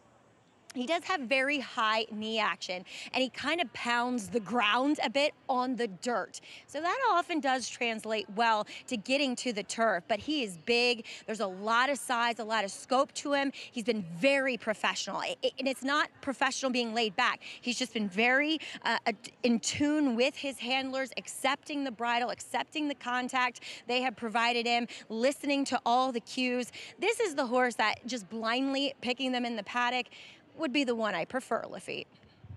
Like he's done it all before. And Guitarist, as promised, late pick 5 is next. Riders up here. And Tom, you're playing. Your ticket, QR code going to be right there, all too inviting. Yeah, look, I mean, in this first race, 5 of the 6 starters have never raced before, one with a little bit of experience, not on the grass, though, and so I'm all in this leg. There's a couple of races we can really narrow it down in. The next race, starter allowance race, I like Spiritual Lady, the 6 horse. And then going to the last race, which to me, I've seen this movie before. Chad Brown dropping in for a claim with Secured Lender, the number 10 horse. I'm going to single there. And of course, in our big race, I do like Snowface Princess. And pronounce that first word for me. Scyfare. Scyfare. Like Cy Young. Yeah. There you go. Never forget it again. Scyfare for trainer George Weaver. That's the Bolton Landing. Could be the best $30 you ever spent. Tom's late pick 5. All get started here, and good luck to everybody playing the late pick 5 at Saratoga. We'll meet the field. These 2-year-olds, mile and a 16th on the inner turf course. 2-1. Expensive Colt Guitarist. Flavia Pratt, trained by Chad Brown, leading trainer. Brown looking to saddle a second winner this afternoon. We start with Expressway, the Stone Farm debuting homebred in those Sunday Silence colors. Yes, they are. I was going to say that too, Lafitte. I like that. Listen, the Dam did win a couple times on the turf, and Bill Mott's a tricky guy. He can win with a first-time starter. He won't win a lot of them, but he can. Scope, expensive Gunrunner Colt purchased across the street. His pedigree that says, yes, I can run on the turf, but a firster. Guitarist, the favorite, the Ammo Racing, $900,000 first-time starter. I like what Maggie had to say, and I like the source. Still looking at Guitarist there. Flavia Pratt, I think he's going to have an electric win. An electric win, very well done. That's almost as good as what's happening with Arnold Schwarzenegger. He'll be back. Tell you He'll be back in the entries. He's not the running man. That's what I tell you. yeah. I like that. He'll be back in the entries. We need Richard Dawson to get him to come to drag. Wow. Tell him, partner, Rod Ortiz. Yeah, I mean, look, this is a horse that's definitely a player in here. Bred for the grass. And again, another one that's going to be on the grounds for the first time out the gate. Dinah D, Ballybrit stable, debuting homebred. This is actually the one that has plenty of turf pedigree as well. I mean, a Motown won the Hollywood Derby in the turf. The Dam won for 7 for 33 and almost $500,000 in the turf. There's pedigree. Honey's to blame, number 6, the Arkansas bred, and the only one with experience. Only one with experience. Got clobbered out of the gate in his debut. Lost all chance going to the grass. These connections just won our last race with an Arkansas bred. You think it's possible there's ever been 2 Arky breds to win in Saratoga on the same day? How about on different surfaces? I'd have to say no to that. Wow. You know, clearly, if this horse wins, they're going to have to put a turf course in at Oakland. And when they do, Ricardo Santana is really going to kill it at Oakland Park. Looking forward to this one. Exciting freshman. Start of the late pick 5. Richie, and there he is. Guitarist, and Maggie liked what she saw pre-race. Flavia Pratt revving his engines. Yeah, and it looked like he didn't really want to jump in a bit when he started off, kind of looking at things. You see him tapping him on the shoulder. He is a young horse off by himself there. I elevate anything that Maggie likes in the paddock. And if you're not paying attention to what she says, you're missing out on a critical tool with these young horses, particularly first-time starters. I think it's interesting to point out, and don't disagree with what you just said there, but that Flavia Pratt, this is the first day that he's ridden here this week. Yep. It's, I think, only his second mount, actually, because he was suspended on Wednesday, Thursday, and Friday for that questionable DQ in the Hall of Fame, and then he rode at Del Mar yesterday.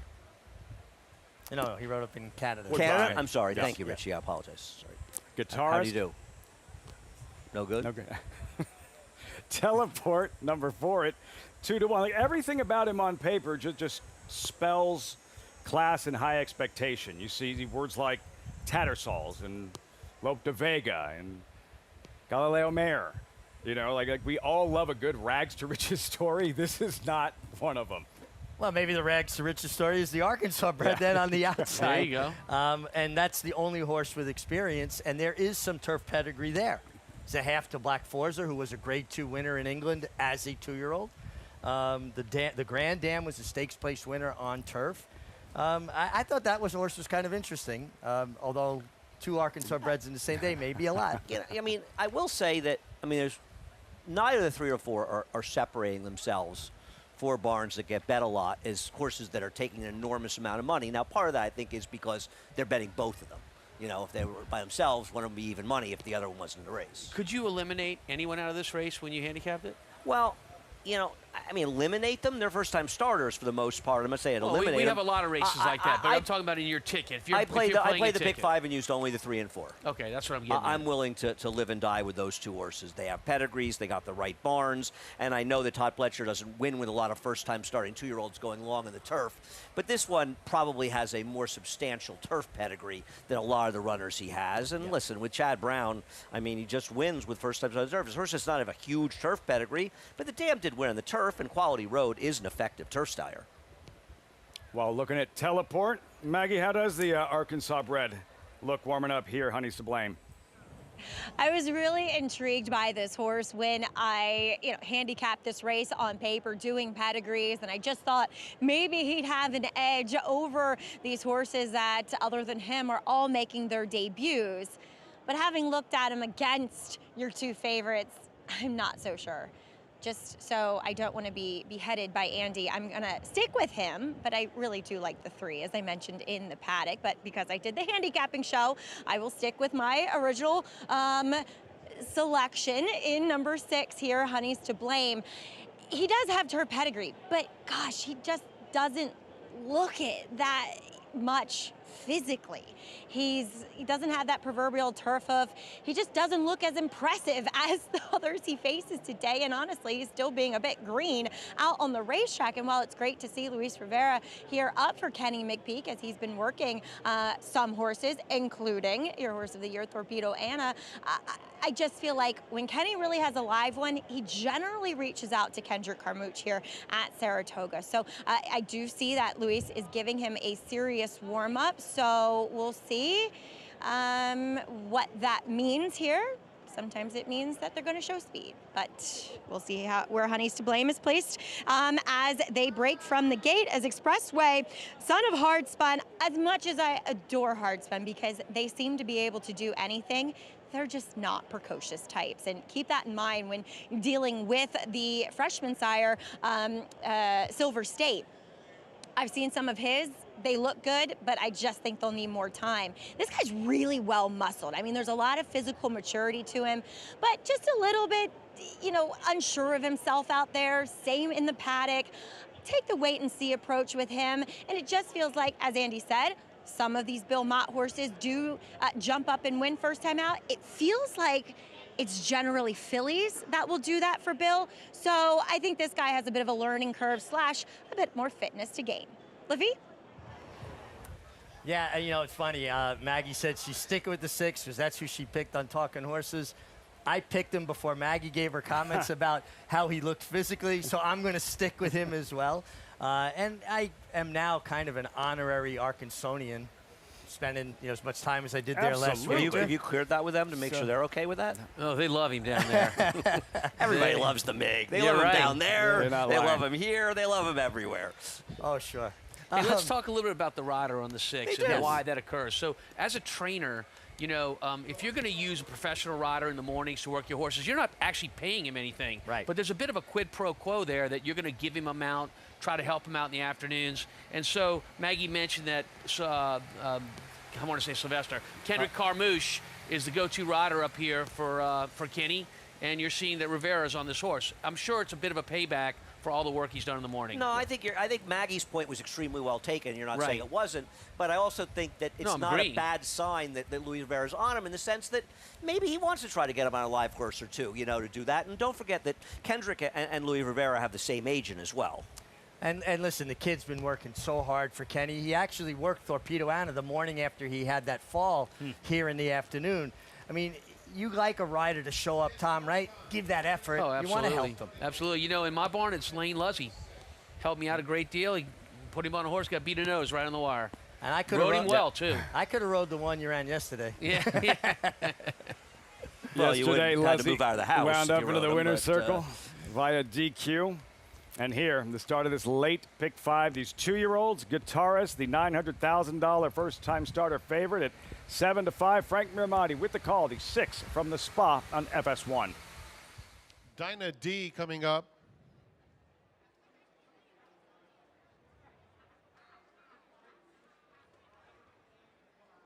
Goes in. Honey's to Blame will be the last one to load. Ooh, there's a very restless horse. That's number 1. We're going to have a delay here. Number 1, Expressway acting up.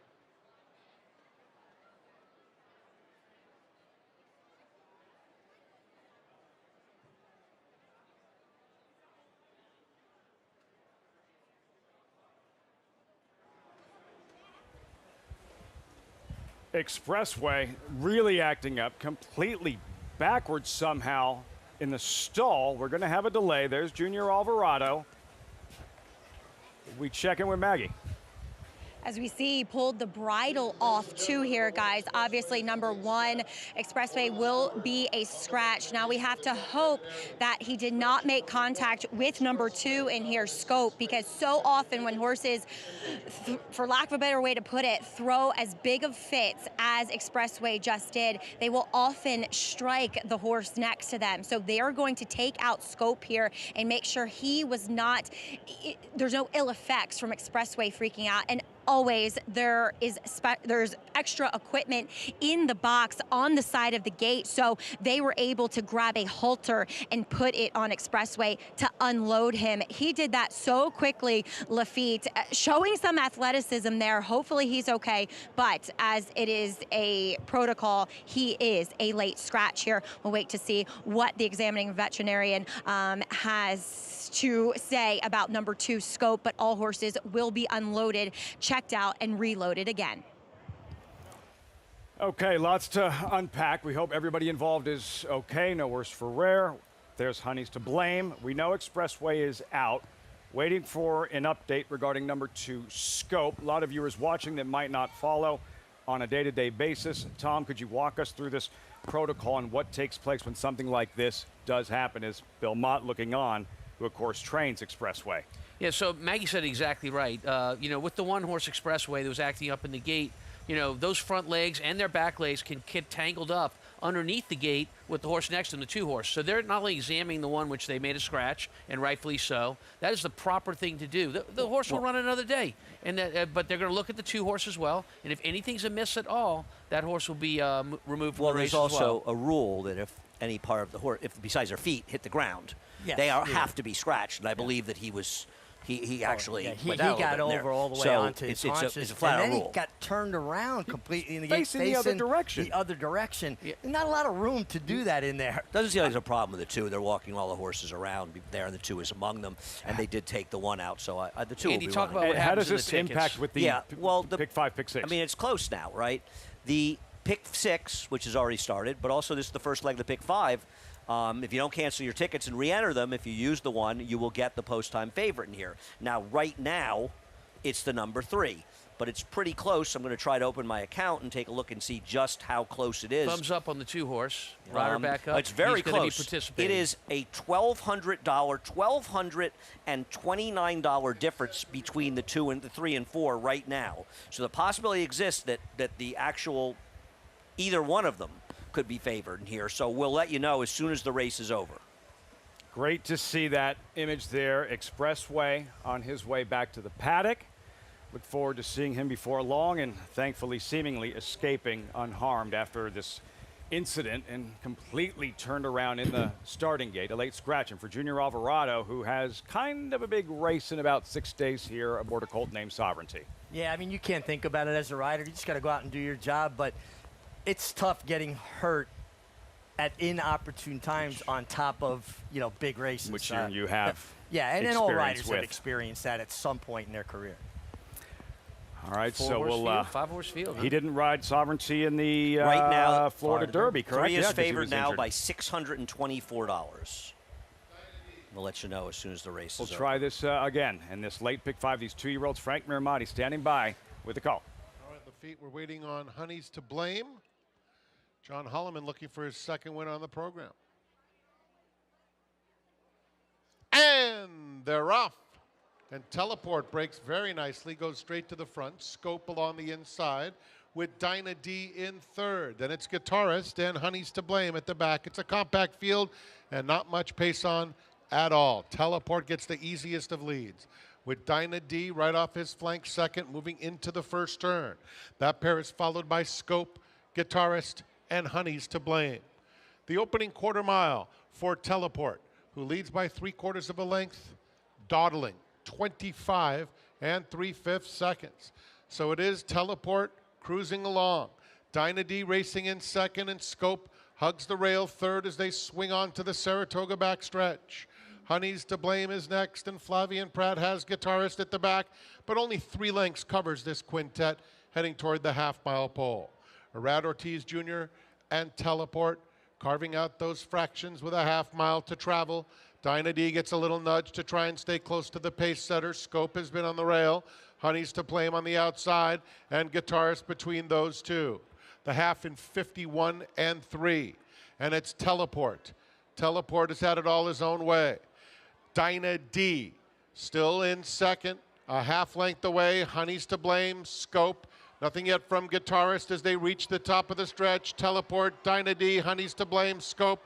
They turn for home, and Teleport is asked to go now. Responds with a 1.5 length lead. Scope is looking for room, finding it now, then lengthening that stride. These are the two.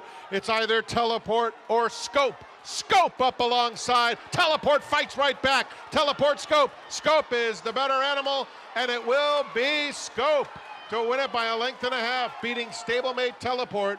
Then it was Honeys to Blame in third. Siding finish for trainer Todd Pletcher. Looking on is Scope in his debut with Johnny Velasquez aboard, Richie. Yes, at the pocket, a glacial pace. They were just crawling along on the front end, but Johnny sat that perfect ground-saving trip right in behind the wake of his uncoupled stablemate Teleport. There was contact in the stretch, guys. Yeah, the two definitely seem to have come in. Todd Pletcher won't have to sweat it out. He'll win no matter who gets the two comes out there. 4's on the inside. See, so I think that Actually, one was Irad. more the That's inside. more Irad, yeah. The one late is Johnny. Oh, he hit him good there. Yeah, Johnny gave it back to him more, but he also did initiate the first contact, Irad on the inside, but Johnny came back and gave him more than he received the first time. And when you watch those horses come down the lane, you're going to see that on the inside, Irad has got his crop in his left hand, and he's trying to encourage his horse, and in doing so, he definitely comes out. And as you guys say, it was tit for tat. Scope came back and bounced into him as well. I don't agree it's tit for tat. I think there's reasonable to say that the 4 sort of came out a little bit early. There wasn't much contact. But, the argument is that the 4 was being game, and then Johnny sort of sloughed him, and maybe he kind of lost that game. I'm not saying I think the 4 was going to win this race. The 2 was going to win this race regardless, but he did hit him pretty good. But it's a difficult situation. You're talking about 2 horses coming out of the same barn, the Todd Pletcher barn, and, someone's feelings are going to get hurt here. Well, the Stewards and Irad, but Irad claimed. Since we saw him right after the race. Another look, Richie, the head on. Yeah, you see right there, the first time. Nothing. That's nothing. This is something. Now that one was more significant. He knocked him off stride. And, sometimes colts, they get on each other, Tom, and they want to push back, right? It's like 2 kids roughhousing. And both incidents were from the crop. Yes. The first incident was obviously from the crop when Irad used it, and when Johnny used it in his right hand, that horse came in, and that's inexperienced 2-year-olds here. I also think the first one, if it was in isolation and the 4 won the race, they wouldn't even look at it. That was Watch Johnny, though, the second time when they make contact. Watch how quick he goes back to the ring because he realizes, you see right there? Yeah. I mean, the damage was Overcorrecting done. because he's aware of the significant contact just made. It felt like a nudge that initiated contact from teleport and then a shove from scope. And also keep in mind, yes, Todd Pletcher trains them both, but Irad Ortiz is riding for Mike Rapoli, who owns number 4 in Newtown Stud, and the bettors. So Irad's job is to win for the owners and the trainer, but also the bettors. Now, he understands that Todd finished 1-2 in this race, but that's not something for Irad to worry about in this situation. It's one thing, if it was like 1st and 3rd, and maybe, I claim and he comes down and somebody else gets up, but they ran 1-2, and Irad's working for Mike Rapoli and Newtown Stud here, and the bettors. He has to do what he did. And Todd Pletcher doesn't want to watch his 2-year-olds slamming into each other. And Todd understands, and Todd's not going to say to Irad, you shouldn't have claimed. The Stewards claimed anyway, first of all. But Irad did the right thing. I actually think this is a very tough call, though. Because for years, the way it was is if somebody initiated, you had a lot more leeway giving it back. Now, I do think it was a brush and then a bump. I think the first one is absolutely nothing. I think they kissed at most. They kissed at most. That angle to me doesn't show anything. But perhaps nothing, but that was first contact. It was, but you could also argue Johnny came in a little and Irad came out a little bit. It was the second one. He sloughed this horse and knocked him off stride. Contact the second time, no doubt about that. But again, in my history, if you start it, they give the other guy more leeway. I don't think he started it. No, he definitely started it. I don't think he started it. I mean, come on, if you go back to the first contact. I don't agree with you. We're watching the second incident right there. The first incident is with Irad and his horse shies from the crop in his left hand. I disagree. The second incident is from the crop again in Velasquez's hand on the right. And look, no one is better at talking to the stewards and explaining what happened than Johnny Velasquez. And there may be a little ad-libbing going on there, and there's Irad doing the same thing. You know what? This is dicey. Same trainer, everything else. What's the first contact? Well, you're not going to. It's already happened. That was or not? nothing, man. Yeah. And I'll tell you something else. They took Irad down yesterday, and I think rightfully so. And I think Irad would agree he should have come down in there. But if I'm Irad, I'm saying you guys took me down yesterday, and this guy hit me harder than I hit the guy yesterday. If you're Irad, aren't you saying that? Of course you're saying that. Johnny Velasquez and Irad Ortiz. Todd Pletcher right between them there. Johnny's got a little look like thinking, I know I'm wrong here. I hope I get away with this one. He just told Irad, you came out first. He did. I know what he's saying. Know, but Irad went, there was the minimal contact. There was not really sort of kiss and the whole thing. There was serious contact. Take the opposite side. That's fine. Look, I think the Stewards are in a tough spot. I wouldn't say it's the worst decision either way. I'm going to say no change. I think they take him down, but I don't think it's a bad decision either way. You saw Velasquez use his hand and say, he did it from the crop. And he corrected him immediately. We check in with Maggie. Yeah, I was just standing just behind Irad Ortiz Jr. there, so I could hear what him and Johnny were discussing. It is an awkward situation, I guess, for Todd, mainly. But what Johnny said is that Irad said, look, I tried to come out to kind of meet you to see if it would re-engage my horse. And Johnny said, well, when you did that, my horse actually kind of propped a little bit, and so I went to my my right-handed crop, and then he just completely overreacted to that boom right there. So you can see how quick Johnny tried to correct his horse. I don't know if he was really expecting his horse to shy away from it as much as he did, but it was a much more significant impediment to Irad's horse than what initially happened with them kind of coming together down the stretch. So it's a little awkward here in the winner's circle. I'm not going to lie, Lafitte. It's a caption this moment.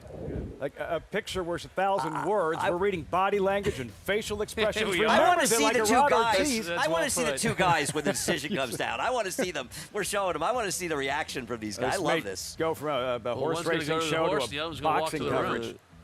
I want to get their reactions. Todd's thinking, if they take him down, at least I don't have to hear from Mike. He won't give me a hard time. Both I'm with Rapoli on this one. I think he deserves to come up. Puerto Rico. Irad Ortiz grew up looking up to and idolizing Jean Velasquez. And for Todd Pletcher, Tom, I don't know that you've ever been in this situation. The trainer of both horses, again, he does not, like I mentioned, the concern on his face watching his two highly coveted 2-year-olds slamming into each other in deep stretch. I was reading Todd's lips, and someone said, Todd, which one's going to win? He said, I am. Todd doesn't really have to sweat this one out that much, but if I was Todd, I'd have walked back to the barn by now. Let me know when I get there. Right back to Maggie. Nice moment there, captured with John Velasquez and his son Michael. Johnny, heated. There is a disqualification, and I was going to say, guys, as you hear Frank Miramati say, that Scope has been DQ'd and put behind number 4, Teleport, in here. You can see Johnny's face. He said, look, I felt as though I was going to go by him no matter what. And he was the one who first initiated it. So Johnny not particularly happy. As we well know, the Hall of Famer knows how to talk to the stewards. And I'm sure he pleaded his case and felt as though he was going to win anyway. So, yes, I do, considering the disqualifications that we've seen over this past week, I think this falls in line and is consistent with those. But I can understand John Velasquez's frustration, guys. Wow. Lots to unpack, the disqualification, and in the end, Teleport winds up favored at post time. So for people that had the 1, you're still alive in pick 5s and pick 4s, as he was favored in this race by, as it turned out, $691. Man, was that close or what? That was really close. Your reaction to the decision? I have no issue with the disqualification. I think that was a very difficult decision, though, for the stewards because of the initial contact. I think ultimately they probably got it right, but boy, I'm glad I wasn't in the stand. So will this post-race interview if they do Pletcher. I have a That'll be question for difficult both too. of you guys. Do you think if they hadn't taken Irad down yesterday in that inquiry, in what, the second or third race, do you think maybe they wouldn't have made the change? Because don't you think that's part of the conversation? Hey, we took Irad down for a similar foul yesterday. It's not supposed to have any bearing. It's supposed to be but it's a similar type foul. Yeah, I mean, I think, there's a feeling that we can't punish the guy when he does it if we don't reward him when the other guy does it. That's all I'm saying. Fair's fair. Watching Arad, Johnny V, and Todd Pletcher standing there. That's an image I won't forget any Great time camera soon. work by our crew, wasn't it? Wow. There's the incident again. Teleport, the eventual winner. Scope disqualified as our coverage continues on this Sunday at Saratoga. The Factor, a perennial leading sire of winners. He was 3rd in the nation by winners in 2021 and 2022. His progeny include Grade 1 winners Sistron and Noted and Quoted, Grade 2 winner Charmaine's Mia, and millionaires Bound for Nowhere. And factor this, with dozens of 6-figure yearling sales, he's a proven sire on the track and in the sales ring. The Factor, standing at Lane's End.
Welcome back.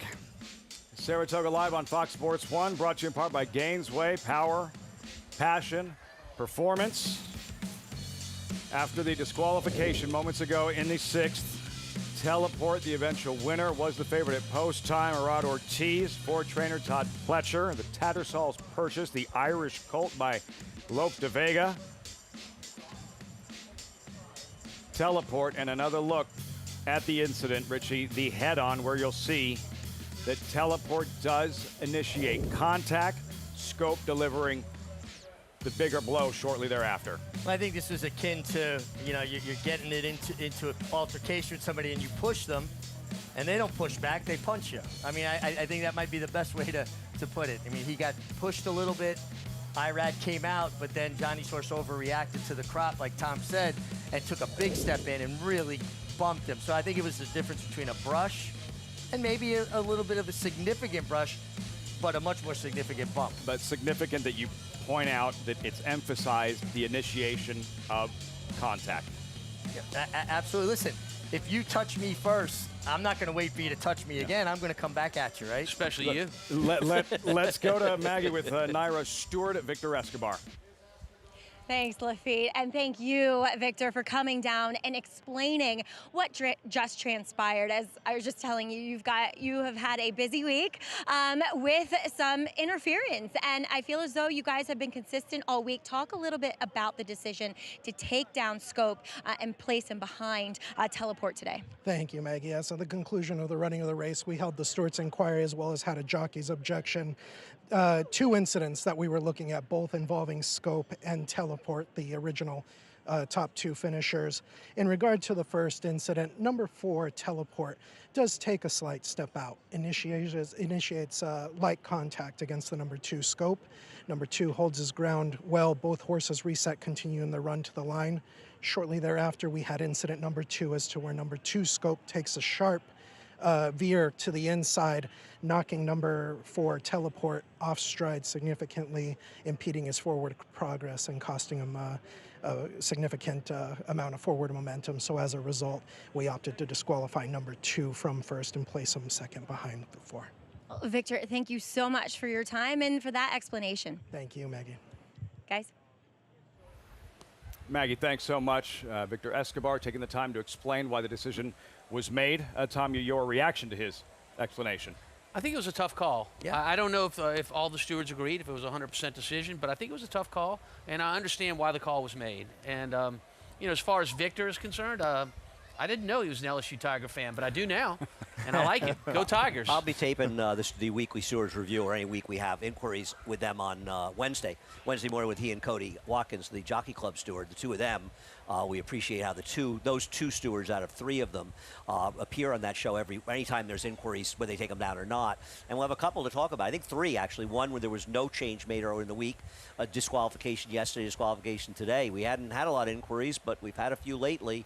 And I agree with what Maggie said at the beginning. I think we've seen consistency from them. That was the follow-up, yes. Absolutely. And that's one of the most, if not the most important thing. Stewards need to be consistent. Everybody knows where the lines are, and jockeys know how far they can go or how far they can't go, and the betting public, will get a better idea of, this is what constitutes a foul. And I thought his explanation was spot on and succinct, and I applaud them for being this transparent and coming out and doing that. Cody and Victor really, they take their job seriously, and they're willing to go in there. I mean, listen, they talked a lot about this qualification in the Hall of Fame, and it was a controversial one. In fact, one I didn't agree with, and I talked to him about it a little bit. I think the fact that Richie has sort of pointed me in the direction of where they were gave me a little bit more insight into it, but ultimately I disagree, but that doesn't matter. The fact that these guys are willing to stand up, go on camera, and talk about this is make it not hide. As we see stewards do way too often, and I think that's a great thing for the game. As we go to break, Stewards Review, Naira's YouTube channel to be posted. We'll tape it Wednesday morning, and we'll have it up morning. Probably by noon. Naira's YouTube channel. All right. Wow, adventurous 6th race, the 7th in 14 minutes. Ortiz winds up in the winner's circle. Brother Jose in the winner's circle following yesterday's Alabama with nitrogen, a 4th Alabama for Jose Ortiz.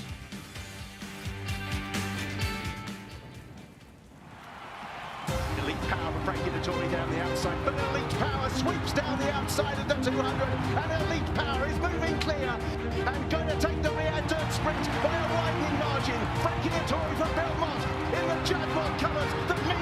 much to this part of the world. Elite power. Beating the second place Goodnight in third, running on remake. The power of Judmont.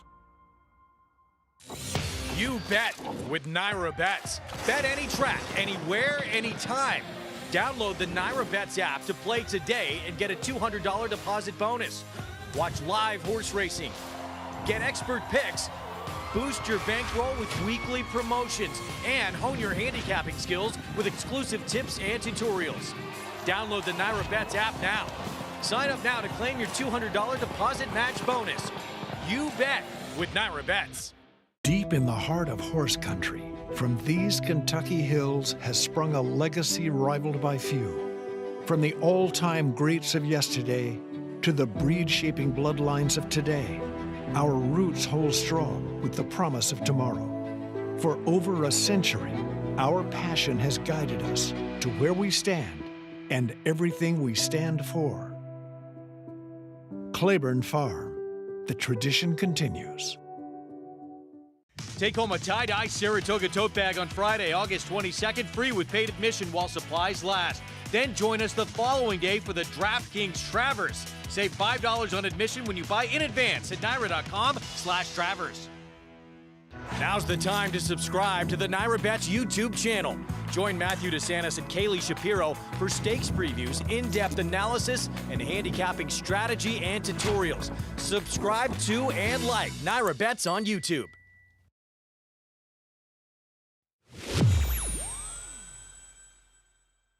Easy, Mom. Oh, Mama. Easy, Mommy. Oh, Mama. Easy. Easy, pretty girl. Rooting for you, my man. Thank you. And they're off in the Alabama, presented by Keeneland Sales. And Nitrogen, looming large with a quarter of a mile to go, takes the lead away from Lacara as Good Cheer angles to the center of the racetrack. Then Margie's Intention, they're coming to the 8th pole. Come on, and Mommy. it's Nitrogen in front by 2. Good Cheer is trying Come to on, run Nit. her down. These are the 2. Come on, Nitrogen Nit. still full of run with a 16th to go. Come on, She's Nit. shifting about, but maintaining the lead while going wide. Good Cheer opts to go inside. Nitrogen and Jose Ortiz to win the Alabama, presented by Keeneland Sales. Yes.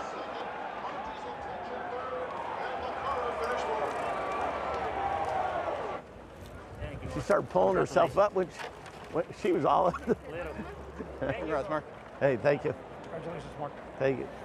I know. I didn't want to tell you earlier because you got on mic. But I wasn't going to write like Lacara wasn't yours. I don't want to get on her way too much. I would never ask you to anyways. I know. I would never ask you I that. didn't want to get on her way much. You notice I didn't tell you anything. In the first turn, I went wide. I know. On the backside, I went wide. I don't want to bother, but I want to be close. Yeah, I knew. I'll tell you. I don't get nervous very often. I was nervous. I've been nervous for a few days. I think right now she's the champion. She's the leader of the 3-year-old filly division. So I have to figure out how not to screw that up. Well, you got her here. That's all that matters. That's so much fun to watch.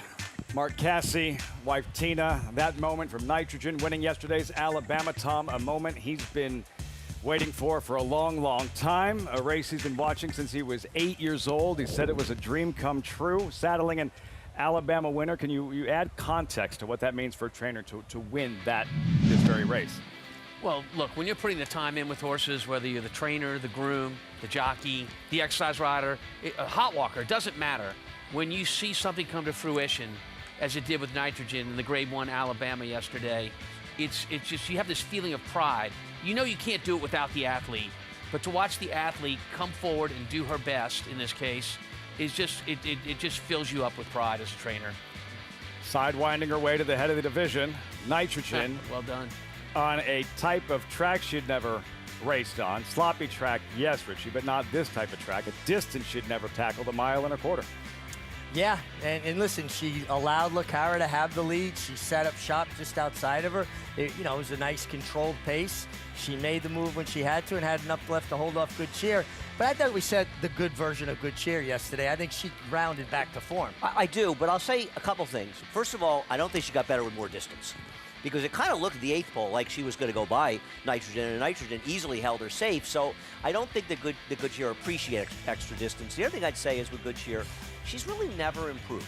She runs the same figures all the time. She's a very good horse. I'm not knocking her. I'm just saying she's not improving, and I think these other horses are. And that may make it harder for her to catch up. So here's another aspect of that race yesterday to Alabama, and I was overhearing Jose speak to Mark Casse and almost apologizing. When those horses went to the first turn, it was Mark Casse's horse, Laquera, the speed horse, in front, and Nitrogen 2 are outside. Nitrogen and Jose Ortiz. Jose purposely took her 4 or 5 wide in the first turn to get off of Laquera and not challenge her for the lead early. Nitrogen could have made the lead right off the bat, and you wonder how much better she would have run if she was independent of the other horse. Yeah, and it's interesting, right? 2 different ownerships. So, you know, your loyalty, your commitment is to that ownership, but they're coming from the same barn. And that can be a little bit of an awkward position for a rider. But, you know, he took off of her, gave her her chance. When she was basically 3 years, where you kind of knew Laquera was done. She was already under a ride. Then he went, okay, now I'm going to go on about my business. Had plenty left to hold off Good Cheer. Do you think that possibly Nitrogen was pulling up a little bit, waiting on a competition? Well, it's funny because Casse mentioned that after the race. He said she got a little lost out there. She likes a target. There was no target when she made the lead at the 8th pole. She became the target. And so I agree with that statement. You know who's been the target? It's been the favorites in Grade 1 races this summer at Saratoga during the traditional meet. 8 Grade 1 races. Favorites are 0 for 8. Andy, I'm not going to ask you to explain it because I don't know if there's an explanation, but notable because of the names on that list. Well, Fierceness shouldn't have been favored. I don't know. You know, to me, it doesn't. I don't think it decreases the odds of sovereignty winning. I know you're not saying race that. Doesn't have anything to do with the next. A little random. You know, an observation. And yeah, how it's good some of those interesting. horses are. I mean, the truth is Immersive shouldn't have been favored. Scottish Lassie should have been. She was faster. She was better. I think that Sierra Leone should have been favored in that race and not Fierceness, personally. But it is interesting they're losing. We'll see. You can bring it up after I'm doing a victory lap around the set when Magnitude beats Sovereignty next week. And all you guys are saying, oh, he's the best horse we've seen since Hindu. Way to build up the brightest Hindu, star you in the pulled sport, Hindu out my of your friend. pocket. Is that the line? The best horse and fastest horse since Hindu? I don't concede races. Do you concede this one? What about the favorite in this one? I picked the 3. I believe the 3 or 6 will So you're trying to probably beat the win favorite here? Spiritual Lady. 4 to 5, they're playing our song. Call to post, we'll meet the field. Starter of the late pick 4, starter allowing sprint, fillies and mares. Equus pictured here, blinkers on. Ricardo Santana, Luis Rivera on Equus. Yeah, blinkers on, and usually that's a sign the trainer is looking for a different result. He's searching for a different answer. Problematica, 4-time Alabama winning jockey Jose Ortiz. Not able to hold on at 7 despite setting a pretty quick pace last time. I think she's the more true speed in the 6, and I'm taking her to sort of my list of upsets. Champagne Surprise. On paper, feels a little overmatched. A little overmatched. She's going to need some pace up front. I think she's going to probably get it from the Problematica and Spiritual Lady and have any chance. The favorite, Spiritual Lady, 4 to 5 in a rhythm. She's won 2 straight. She is tactical. She knows she's not going to let Problematica, the speed horse of the race, get too far away from her. She looks like the winner to me. 7 is out. Troubled Luck to the outside. Busy Girl, 23rd start last 2 years. Yeah, an outsider at 13 to 1 is going to need some things to happen in the race that's set up for her finish. Check in with Maggie shortly. But first, your selections. Gentlemen, if I could interrupt whatever's going on over there. We're a little busy here. It looks like it. It looks like it. We might have to put those two in detention. I like the fact, first of all, the 3's a better price than the 6. And I'm not sure it's more than a coin flip. Listen, the 6's in good form. She did something last time she hasn't been able to do before, which is win rating.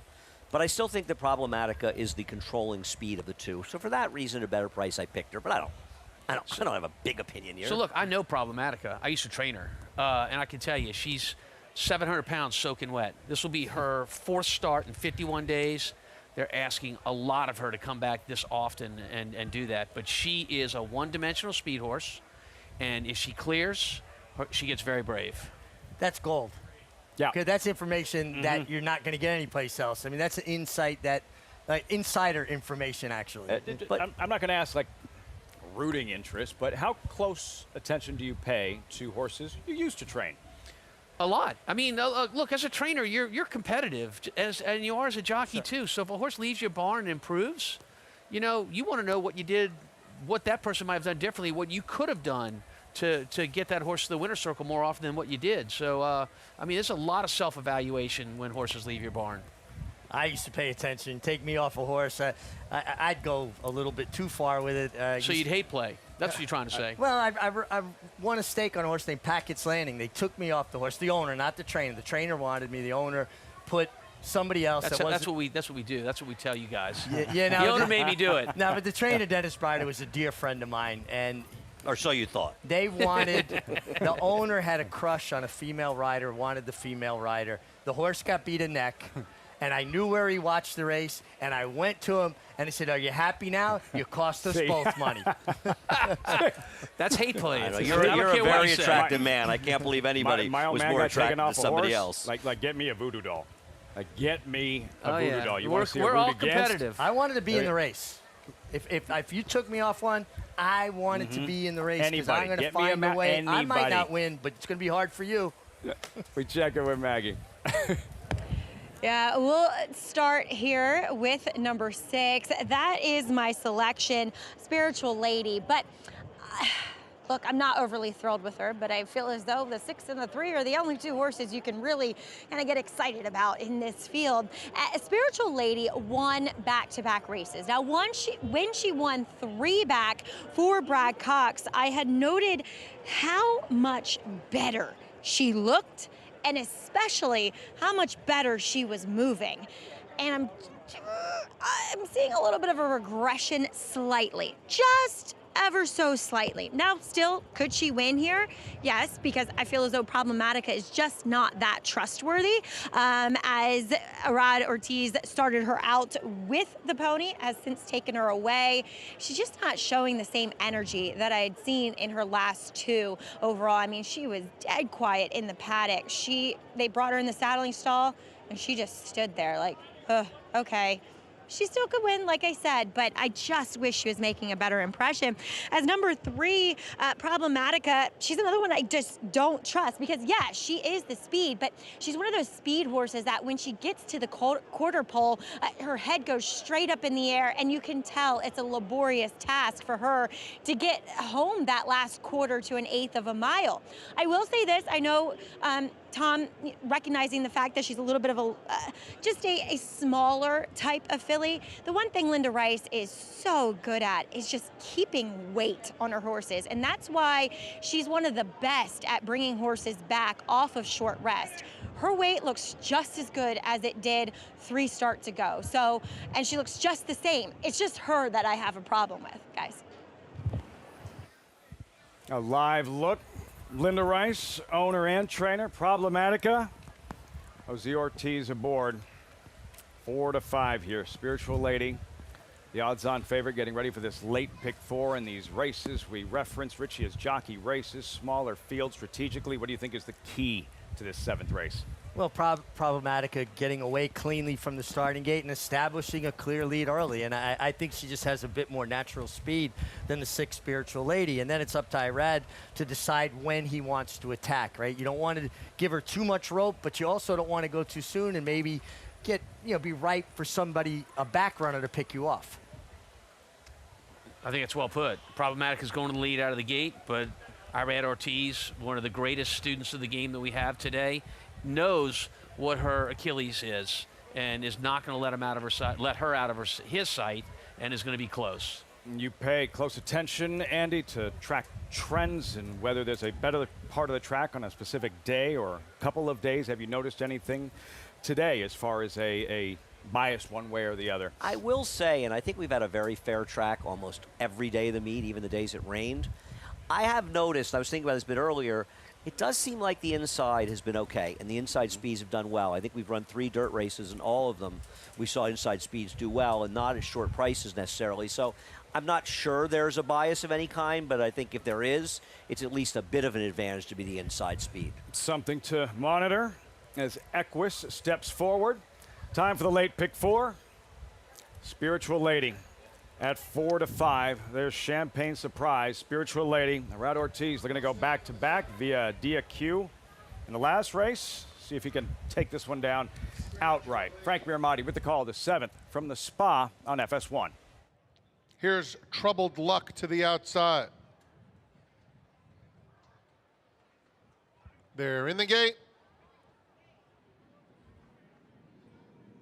And they're off.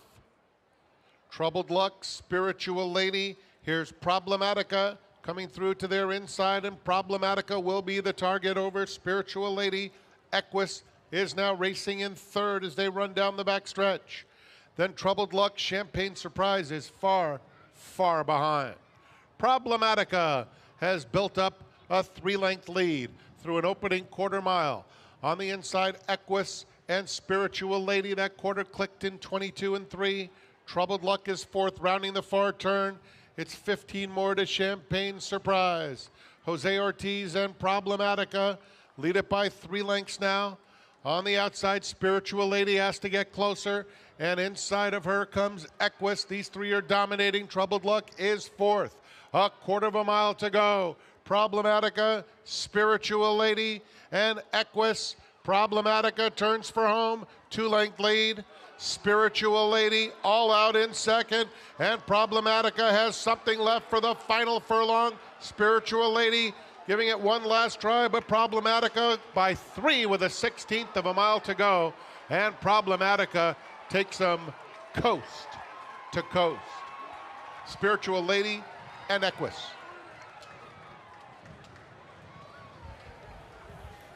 The brothers, the Ortiz brothers Exacta, Problematica, Jose Ortiz, wire to wire, over Spiritual Lady, Arad Ortiz, the favorite, chasing in vain. She didn't even break particularly sharp, Problematica, but within a 70 yards, the 16th of a mile, she established that clear lead. And the two best horses ran 1-2. Her having more natural speed was the difference. I think if we were watching this race and none of us had an opinion on it and we kind of looked at it, I don't think a person up in the set wouldn't have said the 3 was the winner every step of the way. Would you disagree, Tom? Not out the gate, I wouldn't have said it. No, but I mean, usually set out out the gate. Yeah, absolutely. And you could actually see, and no excuse for our favorite Spiritual Lady, you could actually see the 3/8 pole. Irad Ortiz on the 6, Spiritual Lady was trying to get to the leader, Problematica, wasn't getting the response he wanted. Big race from Problematica. And while the 6 rated and won last time, she is still a horse who's more comfortable on the lead as well. And the 3 just has more speed than she does. I thought the 3 looked like a winner every step of the way in this race, to be honest. Problematica, you could tell, Richie, entering the far turn like she was eager. She was into the bridle, and Jose Ortiz trying to do everything he could to nurse and throttle her speed. Yeah, he even kept her off the rail a little bit, and riders do that because in the mornings when you work horses, you go to the inside. It's like a clue to go faster. So he's just trying to fool her a little bit, stay out down the backstretch. But Problematica, she was everybody else's Problematica there. Hey, no doubt. Ran great. It's a good name. Automatica, Problematica. Over. Spiritual Lady, 3, 6, 2, 4. Linda Rice owns trains as this filly racks up a 6th lifetime win and away with the crop. Jose Ortiz, another victory, Saratoga, and over his brother. 3-6-2-4 when we come back. About this guy, Bobrovsky. Name like that, the bar is high, he better be good, and he is. Caught and vanquished a monster, literally, in yesterday's Skidmore. We'll recap. McMahon of Saratoga Thoroughbreds, home to 4-time leading New York sires Central Banker, sire of champion New York bred Bank Frenzy. Bank Frenzy, a hard-fought winner of the Commentator. And multiple stakes winner Sunday Girl. Clear winner in the John Hettinger Sunday Girl. Also standing into mischief's Grade 1 Sun Provocateur. And top young stallion Solomini, sire of Mike Lee Stakes winner Doc Sullivan. At McMahon of Saratoga Thoroughbreds, celebrating over 50 years of equine excellence.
Welcome back to Saratoga Live. Slightly ominous sky there in the background over the historic race course that is beautiful Saratoga. As Problematica, she gets the job done here for Linda Rice and ridden to victory by Jose Ortiz. And Linda was teasing me because I said she carries her head a little high. What's it like to ride one that has their head straight up in your face? She's kind of tiny and kind of wrong with the head up, but she's fast, which is good about her. So I try to leave my hands in the water as long as I can, and just take a long hold of her and don't fight with her. She got speed. She's basically one way, so I just let it roll. And two, it seems as though you only kind of went to the crop to show it to her. Is she one that is a little resentful of it? No, I went to it, yeah. Oh, yeah, you did. Yeah, I did. She reacted very good to it, and she was running down the lane. So, but, lack of speed on the race, short field, that helped me a lot. Talk about yesterday, your 4th Alabama win, Nitrogen, filly that you've had a good, long relationship with, and just the overall accomplishment for her to be able to come get her first Grade 1 in a dirt race. Yes. Yeah, first of all, winning my 4th Alabama is amazing. It's a huge race, so to win it is very special. But like you said, a filly getting her first Grade 1 on the dirt. She's a Grade 2 winner on the turf. We miss here the Grade 1 by a nose, which is, it's like, bothers me, yeah. But, she showed a lot of heart that day.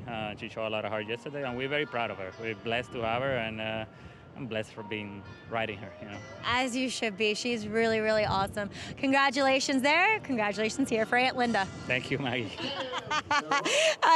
Yes, check out niece to Linda Rice there, Taylor, and their 2 sons, Derek and Nico. Love to come watch Dad win races, guys. Sometimes business and family does mix. It does work. Certainly the case with Linda Rice and Jose Ortiz. And a mere mention of Nitrogen in the Alabama, Richie. So he absolutely just lit up in such a jockey's mentality that he's still kind of peeved about that loss in the Belmont Oaks. Yeah, lit up like a Christmas tree at the mention of her. Then the Belmont Oaks is something that's eating at him. And then that's what you do. Such a rider. Can remember my losses way more than my wins. That was a tough loss because she may have run the best race she's ever run that day, and she lost by a nose. Nitrogen. How about this guy? Bobrovsky. That's Monster out in front, and watch Bobrovsky here. Tom, go out and get him. No, super duper race here from our winner. And, I got asked a few times about that piece of equipment over the nose and down on either side of the bit. It's called a Sure Win that he's wearing, and used for a couple of reasons. Number one, it helps guide the horse a little bit, but just importantly, it keeps the tongue beneath the bit. And if the tongue gets over the bit, it can shut down air. Most horses get their tongue tied down in a race. We do it with probably 95% of our horses. But not every horse accepts that. Sure Win keeps that bit high and back and keeps the tongue underneath. And the most famous wearer of a Sure Win was Seattle Slew back in late 70s. And it became popular for a while, Tom, because it was good enough for Seattle Slew. It's got to be good enough for my horse. Big Game Bob. Bobrovsky, is he like Breeders' Cup bound, perhaps? Does he have that kind of upside moving forward? The Breeders' Cup Juvenile Turf Sprint is the easiest Breeders' Cup race to win by a city block. And anyone that can get in there is going to want to take a shot. And I imagine Dale, who never shies away from taking a shot, he'll be there. Dale Romans had him cranked up, ready to roll. What a performance. Bobrovsky. And we have more 2-year-olds, the female equivalent of the Skidmore in the Bolton Landing Spendthrift 2-year-old race of the day, brought to you by Spendthrift Farm, 6-time reigning champion General Sire Into Mischief, sire of this year's Derby and Belmont winner Sovereignty. No surprise there with Scyfare, who is the favorite for the Bolton Landing. George Weaver, he's had terrific summers here over the years, perhaps none better than this. He can train any type, but real good with the turf sprinters, and about to unleash another good one in Scyfare, the favorite in the Bolton Landing. 16-2, a big black colt. He's a horse that is built for speed. With Practical Joke, it really is a case of like father, like son. It's domestic product kicking clear and opening up here in the stretch. When he ran that speed figure of 106, we were under no illusions that we had a very exciting prospect on our hands. Domestic product just in front. Domestic product. When you see horses like that who are capable of replicating the success of their fathers, that have the look that domestic product does, it gives you great confidence.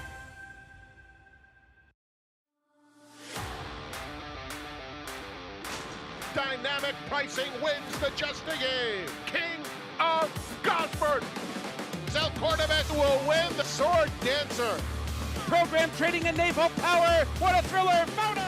In Italian to win it. Starlust. Domestic spending. Ocean Road. Big M's. Victoria Road. It will be McCulloch. The champion 2-year-old. One of 4 champion 2-year-olds in his immediate family. Essential quality at 2. Undefeated. Essential quality, though, has opened up by 5. Devastating. His own first 2-year-olds race in 2025. If they're anything like him and you've got a mare in foal, just imagine. Racetrack Television Network brings you every race, from every track, on every screen, every day. With monthly packages starting as low as $5, RTN gives you great value and access to more live HD streaming and race replays than anyone. Visit RTN.tv today to sign up and watch on almost any device, including Roku and Amazon Fire. RTN has packages that start at $5 per month.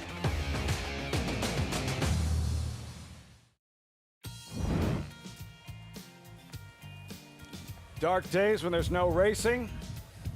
That's where you want to head. About 35 miles north, Bolton Landing. Have the Sagamore, Lake George. Still trying to wrap my mind around the idea that you know how to water ski, Andy Serling. I do. I learned to water ski with Sue Bird. That is a fact. Tom invited me. You sure somebody didn't just like tie you to the back of a boat? Tom invited me to go up on a boat in Lake George last week, but I declined. Yeah, I smelled a rat there. Yeah, I saw the cement shoes getting made. Hold this I saw anchor, Tom Andy, getting some cement shoes made, leg. and I decided that was the wrong move. Right there, Bolton Landing. Sagamore's amazing. Lake George, so much to do. What a hotel. You don't have me convinced, Andy Serling. Not convinced. Water skiing? I have not done it in many years. I made the mistake of losing my footing and forgetting to let go of the rope. That's what happens when somebody ties you to a boat. I hit the water pretty hard and walked around kind of funny after that and didn't walk. It takes balance. Balance I have balance. Balance kind of goes the older you get. I used to have balance, Tom. There was a time when I had balance. She showed balance.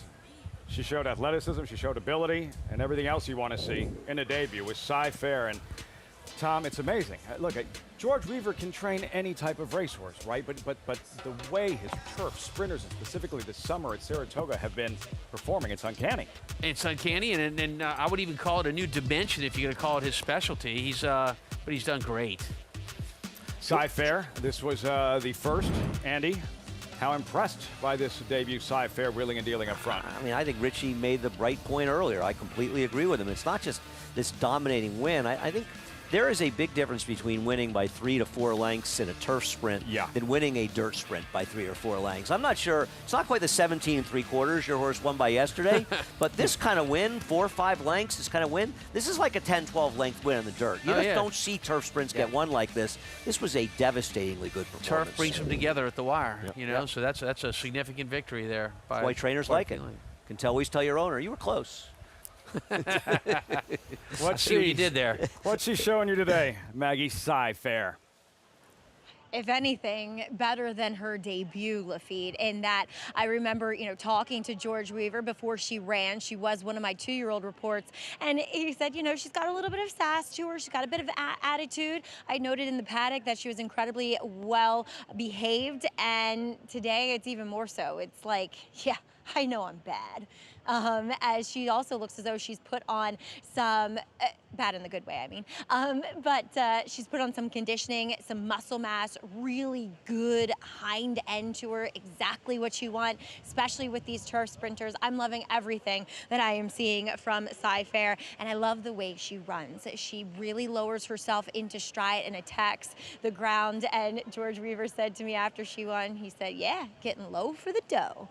As we'll take a look here at the New York bred, who I also am a fan of, number 6, Sacred Goddess. She was flattered when Trading Trouble came back and won, posting a 69 buyer in her victory against fellow New York breds too. And Sacred Goddess is one that same thing, very professional, very well meant for her debut. I'm getting the same impression here. She's classy, she's focused, and if anything, she's another one that has actually strengthened up with a race under her belt. She actually has a bit more size to her than some of the other, very much turf sprinting fillies. She's got a little leg to her, which I appreciate. Indicates to me that there's some physical maturity with her. So I think these two are definitely your top two, Lafitte. Sacred Goddess, there she is, and this was her aforementioned debut. It was right here, mid-July, and facing fellow New York breds, Richie. Sacred Goddess, look at this, she's wide on the turn, and watch her bear down late.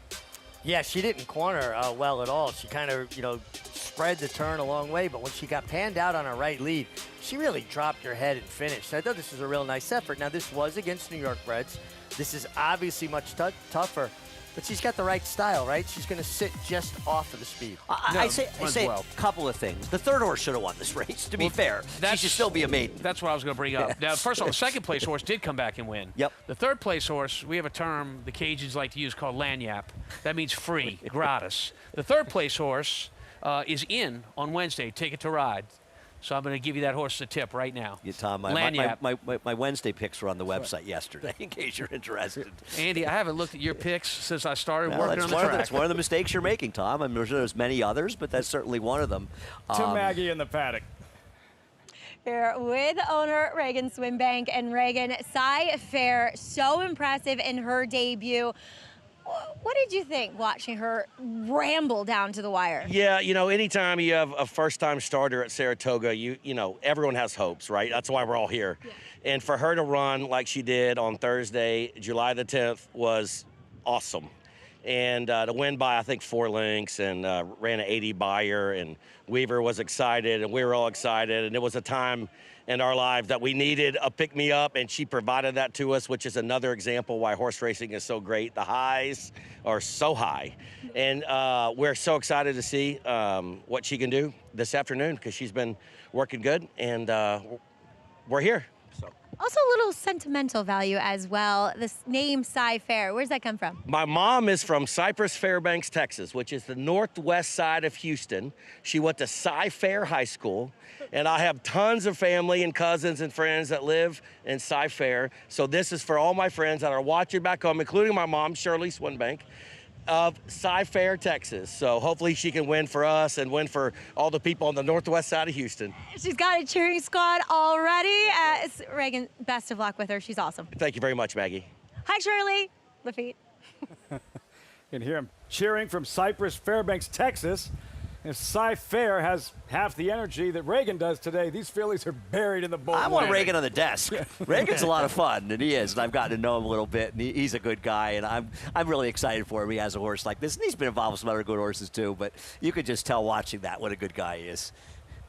I forgot she was 5-1 in her debut. I forgot it before the race too. Maggie tried to tell us. She did. Tried to tell us. Those 2-year-old reports have been money. Scyfare, 4-5.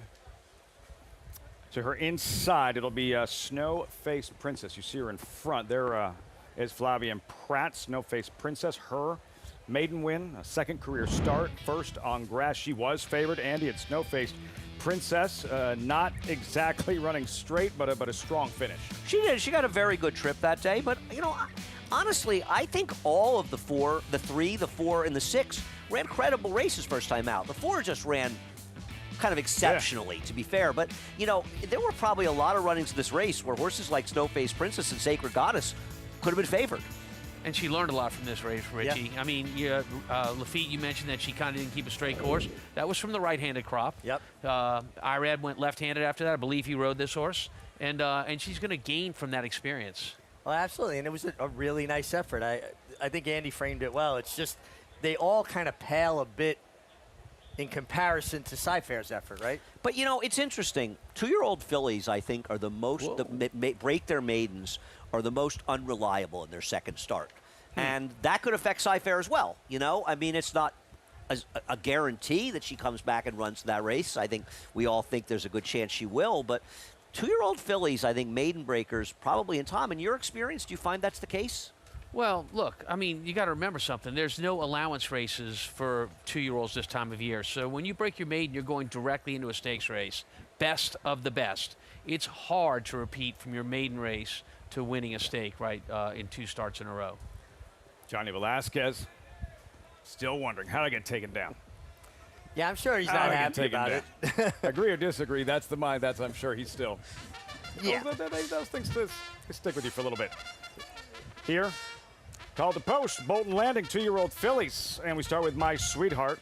Runner-up in the Schuylerville on dirt, back to grass. Back to grass and was a winner on grass, undefeated on grass, as a matter of fact, My Sweetheart. 5-2, My Sweetheart. Number 3, Snowface Princess, that impressive maiden winner in her turf debut.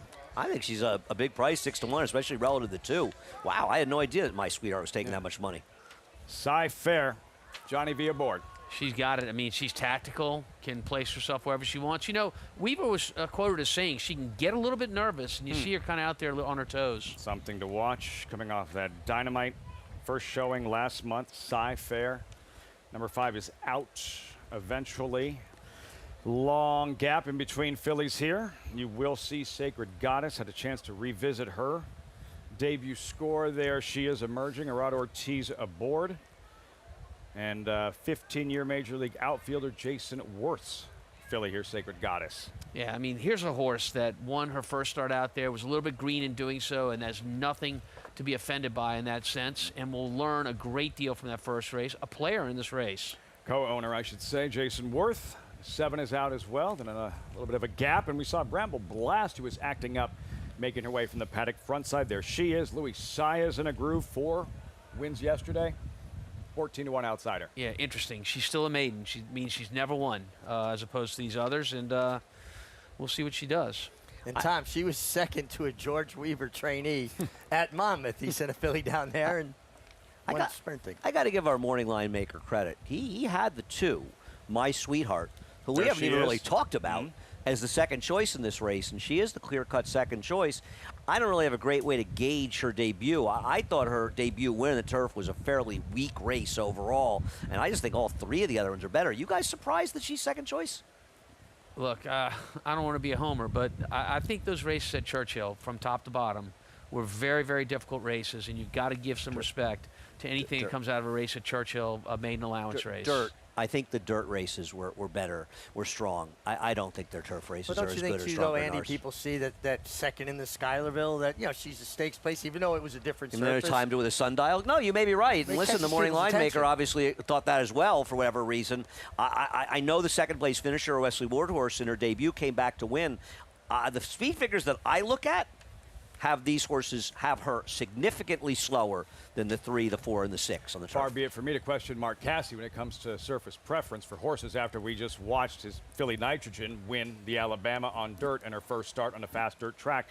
But My Sweetheart, you don't see that often. The maiden win on grass and then switching surfaces to the Schuylerville. And now back to grass. It was a soft field. She was 3-5, and she didn't. There was no turf stake for her to run in. And as Tom correctly said, there's no allowance races at this point anymore for the 2-year-old. So he ran there, and he could still come back in this race. And I just don't know how good she is. My Sweetheart, Maggie, what are you seeing? She is incredibly well turned out for this return back to the grass, Lafitte. And she is moving really well out there, talking about number 2. Now, she did stay with the pony, getting a little bit headstrong. But, I mean, just look at her hind end. She definitely is really well developed in that respect. So indicative of a horse that has the speed that she at least showed in that first start. Now, I agree with Andy as far as speed figures. I think any of the ones that you look at, she's significantly slower than Scyfare, to be honest. But physically looking at her, she definitely fits the bill. And there's every reason to believe, as they often do, these young horses, they improve overnight. And she definitely looks as though she is on the cusp of doing that. And furthermore, she is a turf horse, just a real slack pastern. She has that very animated kind of stride that just bounces and has that certain cadence to it that translates well to the turf. So while I think she has to improve, and you shouldn't settle on a short price, makes the impression on the track. Lafitte? By Flame Away, Maggie, My Sweetheart, I believe a Skidmore winner, 3-1 everybody in Scyfare's corner. The race, live look, Mark Casse, Alabama winning trainer. Mark Casse, more than 4,000 wins, Mark Casse.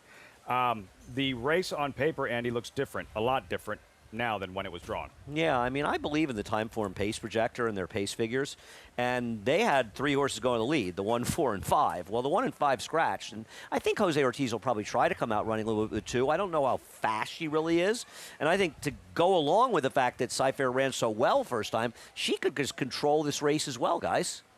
She ran fast early in that race. She ran fast in the middle, and she ran fast late. I mean, as though she needed a tactical advantage because she may just be the best horse anyway.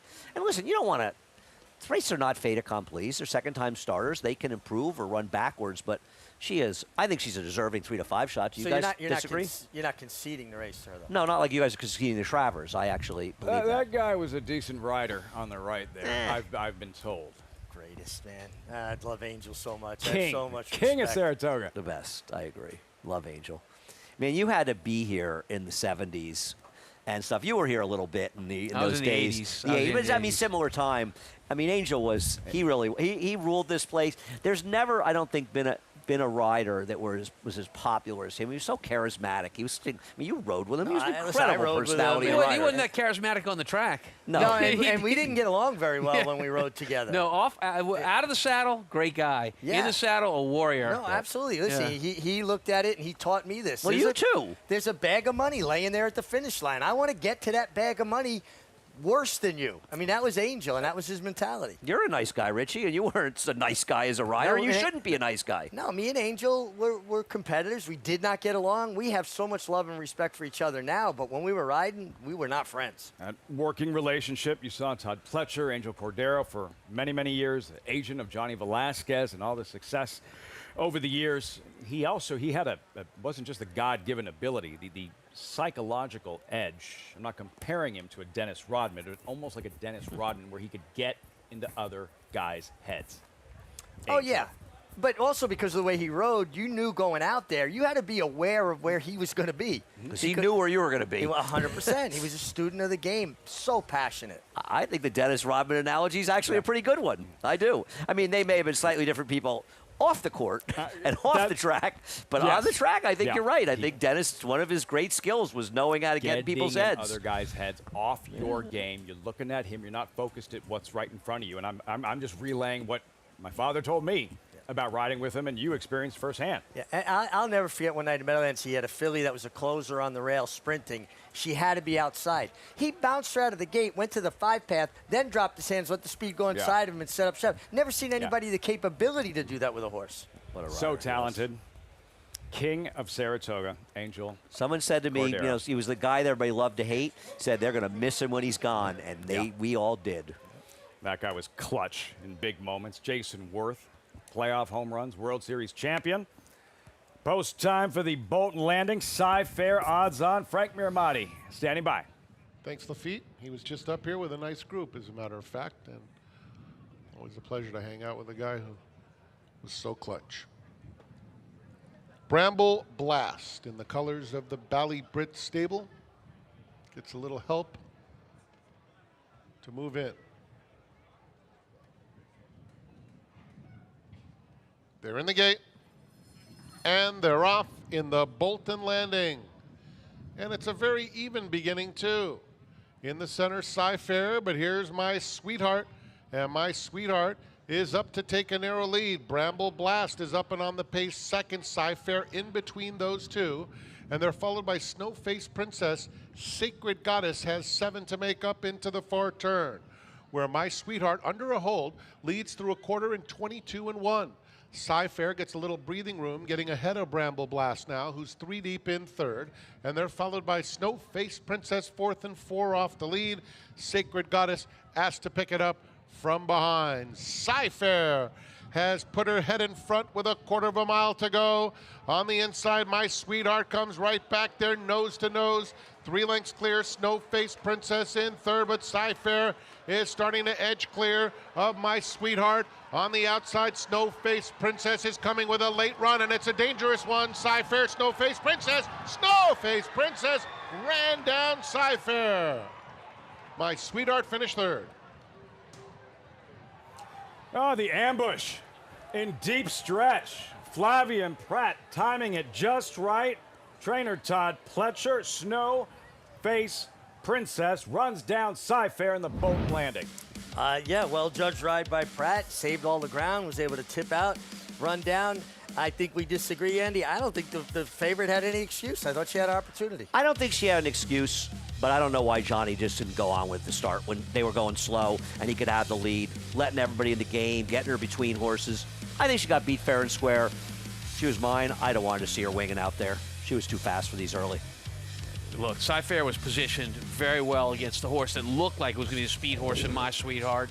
And, I mean, you know, you have that in your saddle, that hyperspace button you press to make them go, you know. He just didn't press the hyperspace button early like Andy said he should have. Didn't hit the nitrous.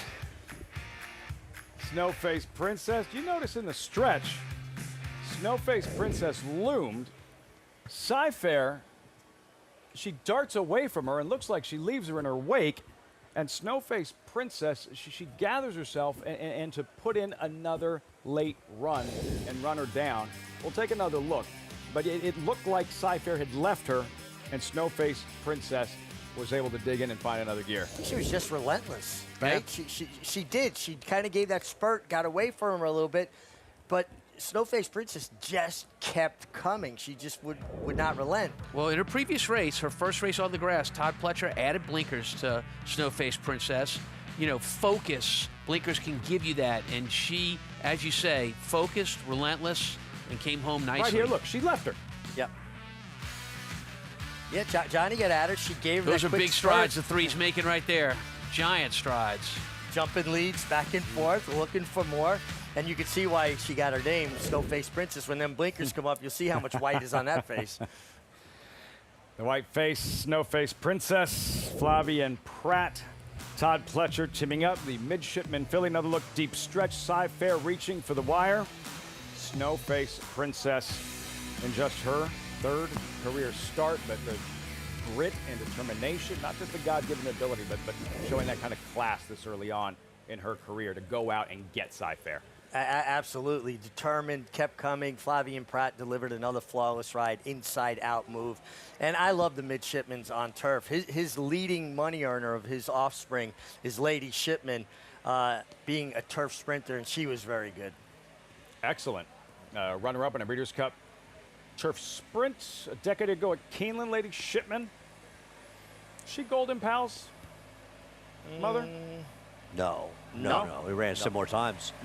She was running in 2006 because she ran that race at Gulfstream that was, there's some connection there. To Maggie. Here with Flavia Pratt, who gets back aboard Snowface Princess. And Flavia, you were aboard her for her debut on the dirt. How'd she feel in the turf today? Much better. No, she felt good. She has great gauge speed, and then I was traveling well and made a late run. That was good. Were you ever in doubt that you were going to get there? Because we saw you kind of just wrap up in the final strides. Well, I mean, obviously I had respect for the filly of George River, and, you know, it was just a matter of if she was good enough to make a run at her, but she did. Awesome. Well done. It feels good to get back in the winner's circle here at Saratoga? Yeah, it feels good. I feel like I left forever. Well said. Congratulations, Flavia and Snowface Princess, guys. Back-to-back wins here at the Spa. Great stuff, Maggie. Thanks so much. Flavia and Pratt back in the winner's circle. After the feature this afternoon, Winner's Circle lead-in brought to you by the Fasig-Tipton November sale, the world's premier breeding stock event. Nominate your star today. Exciting Bolton Landing. Flavia and Pratt, Todd Pletcher teaming up here. Snowface Princess, Lady Shipman. Was the dam. Of Golden. And that's why you don't concede races to us. Snowface Princess in the Bolton Landing at Saratoga. We'll be right back.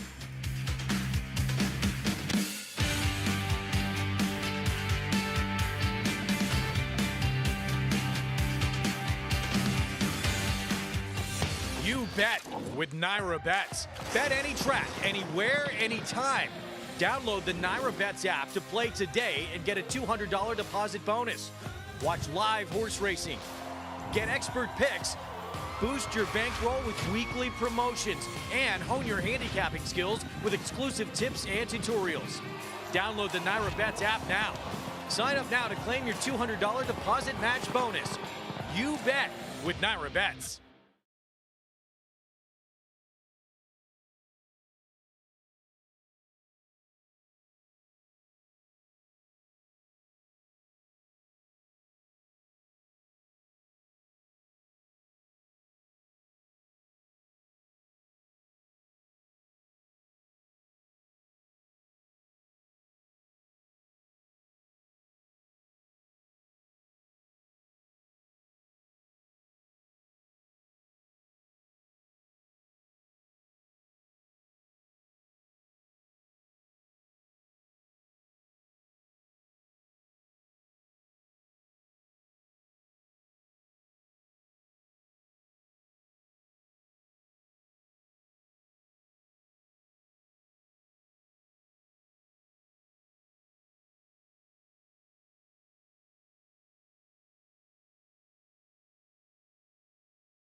Welcome back to Saratoga Live as we just saw Snow-Faced Princess.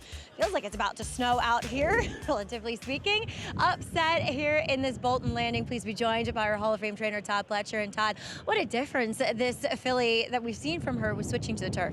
Yeah, she's really taken to it well. Got a beautiful trip today, just set in behind the main speed and delivered a nice kick late. Had it well timed by Fabian Pratt to deliver the winning ride. Yeah, I was a little worried that 16th pole that she still had a lot to do, but then finally she really got going and closed against a really nice filly. So we're proud of her for continuing to step up. I'm getting really ahead of myself, but looking at Saturday, you just told me entered Leslie's Rose in the personal ensign. It seems as though she's really starting to kind of refine that form again. Yeah, she ran great last time. I think, the one thing we've learned is she doesn't like an off-race track, so hopefully we get good weather for her and everyone else on Travers Day, but she's doing well. We're looking forward to it. Awesome. Best of luck with her. Congrats with a nice turf sprinter and Snow-Faced Princess. Thank you. Todd Pletcher, he also has to go saddle one in the next race, so hopefully he gets there in time, but Snow-Faced Princess Lafitte, hands and heels ride in the end. Fabian Pratt doing his thing.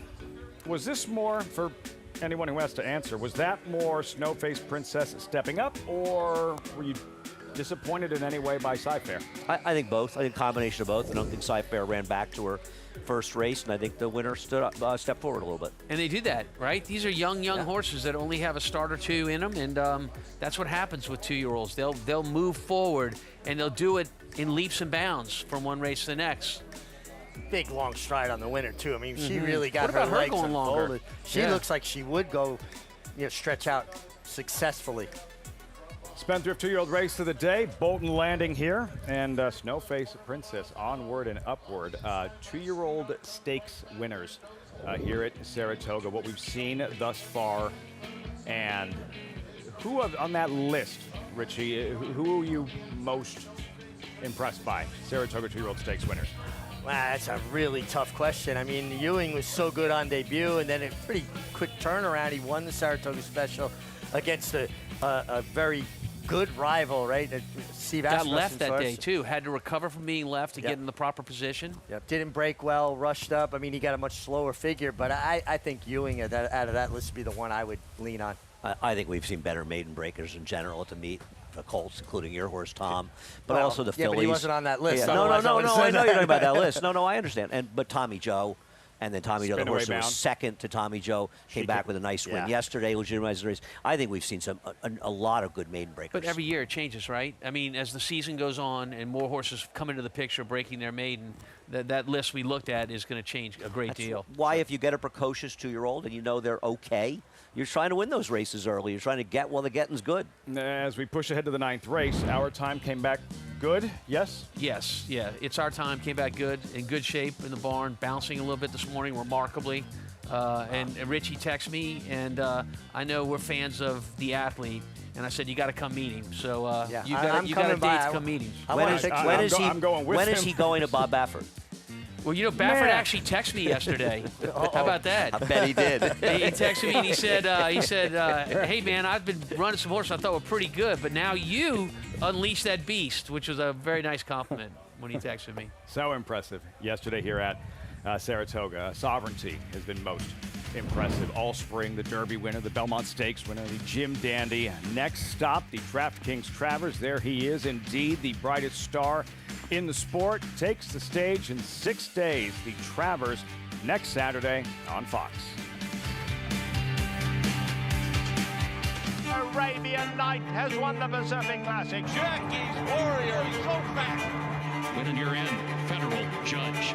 And Charlatan is going to run them off their feet. Made to win the Kentucky Derby. Obliteration is a star. Our shot gets the win. These two juveniles going in. Logan's at 14. Journalism has won the Break the Stakes.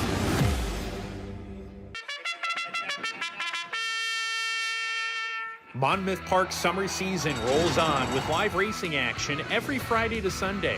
Our 50-day summer season features a stakes race every Saturday and Sunday, plus a new Middle Pick 5, joining the Winterly Pick 5 on our wagering menu. With growing pools and field sizes, Monmouth Park is summer's best bet. Joining us on site, lock in your odds with fixed odds wagering at Monmouth Park Racetrack. Ladies and gentlemen, it's post time for the Whitney. The field turns for home. Fierceness is the one to catch. He has a 3-length lead. Sierra Leone down the center of the track is coming with powerful strides. And Highland Falls is in there too. But it's Sierra Leone who takes the lead from Alaska first. Highland Falls trying his best. Sierra Leone has won the Whitney. Gun runners on top of the world. Weekends are for winners at Naira Bets. Opt in to Late Pick 5 hit and split bonuses to claim your share of $10,000 every Friday through Sunday. $10,000 hit and splits every weekend when you bet with Naira Bets. RaceLens is the most in-depth product in horse racing with unique features found nowhere else. True odds, predictive analysis, and pace projection. RaceLens. It will change the way you follow horse racing and take your game to the next level. Welcome back, Saratoga Live. Breeze getting a little darker here at the spa, and another opportunity for us to embarrass ourselves on national television. Not the first time, won't be the last. We really blew it with Name That Alabama winner. Couldn't come up with Heavenly Prize. So now it's Name That Travers winner. We're going to get 5 clues, gentlemen. The canoe in Rapids. Career record of this Travers winner, 8 for 17 overall. Rules out fierceness. All right, so it has to be semi-recent. Right, because that's a lot of earnings. Outside, only finish outside top 2 in the Derby and Preakness. So he ran both those races. Silence is deafening. Yeah. Twice in the Breeders' Cup.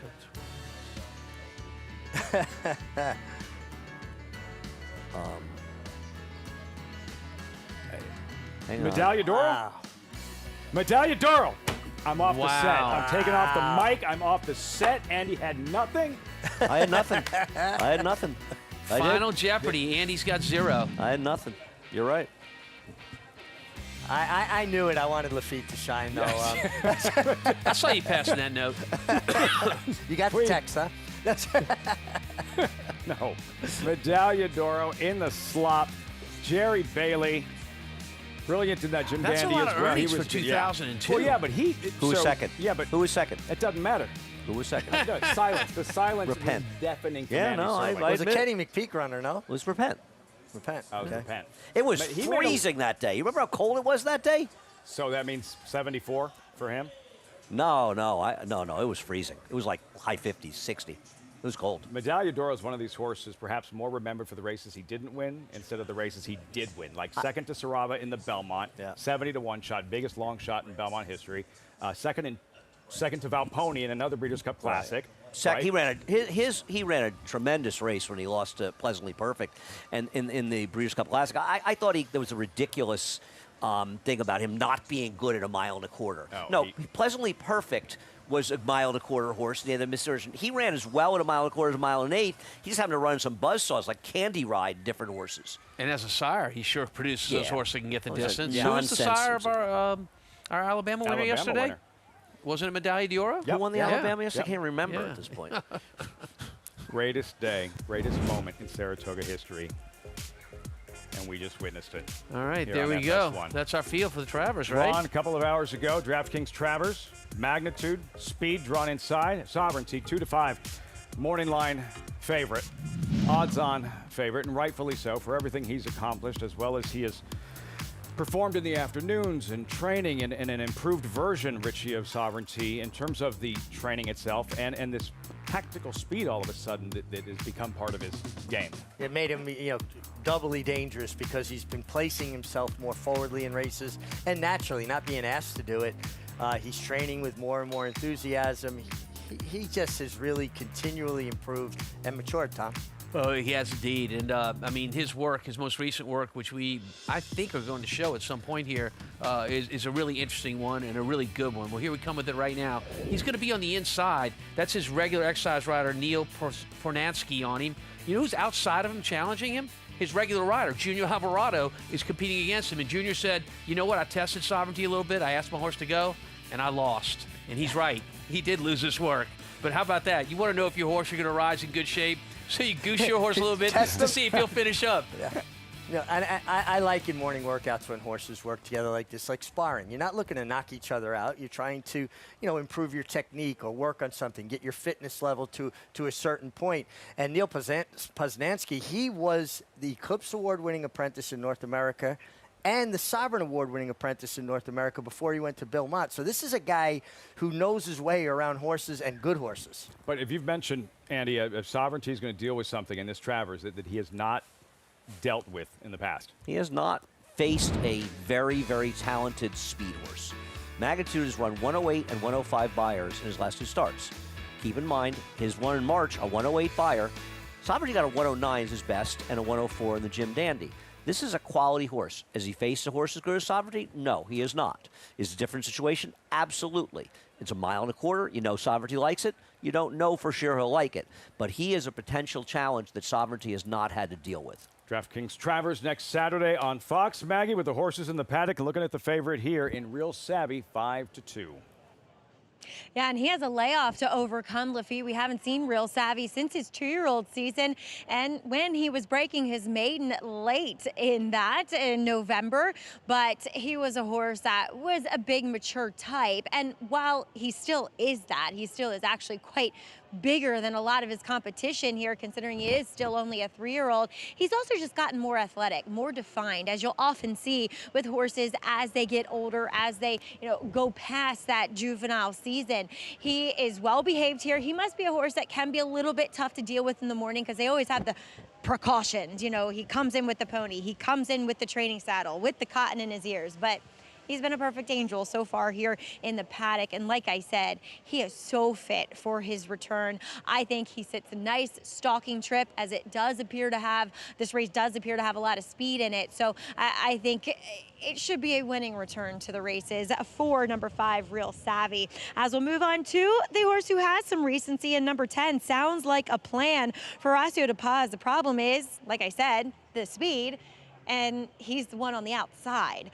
So it does feel as though he's a horse that only performs his best when he is forwardly placed. So I don't know what they do today, to be honest. But what I can say here in the paddock, and what I do know, is that he looks exceptionally well. He's one that I actually haven't seen since he's come back as a 3-year-old, but he's filled out. He's always been a robust type, but he's just grown into that frame. And, you know, everything's where it should be. In other words, he's strong, he's defined, and he's very calm and classy acting here in the paddock. And in his last start, the pace virtually kind of held together. I mean, he did try to open up at the head of the lane, but Leon Blue and Smooth Breeze just proving to be formidable foes. So back in here with allowance types, and he matches up well with many of his older rivals. Moving on to a horse that is a massive price on the board.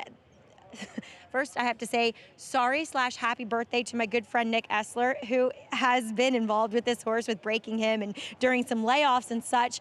As he said, he asked me how he looked, and I said he actually looks better than ever, because he's a horse that can get incredibly wound up prior to his starts. He's nice and relaxed today, but still forward. You know, the groom is probably not feeling his right arm much, but as now he knows it's game time going around. But this is a horse that looks like a turf horse. Massive hoof on him. His weight's better than ever. Yes, he does wear front wraps and front wraps only for this try on the turf, which you don't often see, but at a price, I'd be willing to throw him in, Lafitte. Van Vollenhoven, big price, 25-1, going back into grass and dragging his handler around the paddock here. Another look at Real Savvy, who is the favorite. This was his maiden tally. Third career start last November. He's odds on 4-5. Richie, Real Savvy, who's in control and never looks back. Yeah, and he showed high pace the first quarter in 22-1, a half in 47-1. He was not walking the dog on the lead, and he just kept finding. There's a lot of speed in this race. That's the thing. The problem is he's a speed type, and there are a lot of other speeds. Yeah. So does he take the same tactics? No, he's not going to be in front in this race. Listen, we talk a lot about 2-year-old speed figures in these turf races, and turf routes especially. And we see horses running 65s to 70s routinely come back as 3-year-olds and run 85s and 90s. This horse ran as fast from a Beyer speed figure standpoint as anyone in this race runs. Faster than most of them as a 2-year-old. If he shows any kind of routine improvement, he's going to do a cartwheel down the stretch and beat this field. What about Sounds Like a Plan? There he is, currently 3-1. And his latest, the Rick Violet, mid-July, same distance here. And he Sounds Like a Plan, who set the tempo, builds a lead, but he is not home yet. And I think he ran very well in this race. I'm not in any way knocking it. But see, I think he's a need-to-lead type. Now listen, maybe it turns out the 5 is too, and maybe that is his Achilles heel.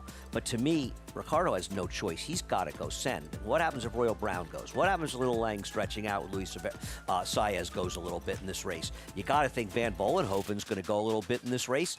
Pratt's got to at least leave a little bit for position. And watching that experience has speed. So there's a lot of speed potentially in here. You'd think at least 2 horses might go in here. Yeah. There's so much speed. And Sounds Like a Plan had it his way. I mean, he sent, cleared, slowed it down, and got what he wanted, and wasn't able to finish up at the end. Call to post, 9th to 10 on this Sunday at Saratoga, winding down Alabama week. There you're looking at Zapruder and Arad Ortiz. All the conspiracy theorists are going to be loading up on Zapruder for this race, and I do think he's a threat to upset, especially if the pace gets hot. An experience, maiden winner last month, runaway, easy maiden winner? Easy maiden winner and gets Lasix for the first time, and also has that tactical speed we like to talk about.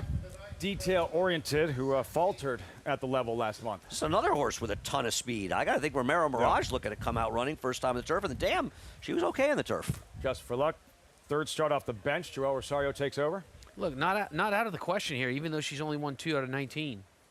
Real Savvy, the favorite, 2-1. Flavia and Pratt are going to go back-to-back. I mean, listen, you don't know what they're going to do off layoffs. You never really know. But if she can build on what she did last year, she's just he is just better than these horses. The paddock pastor and Frankie Dettori.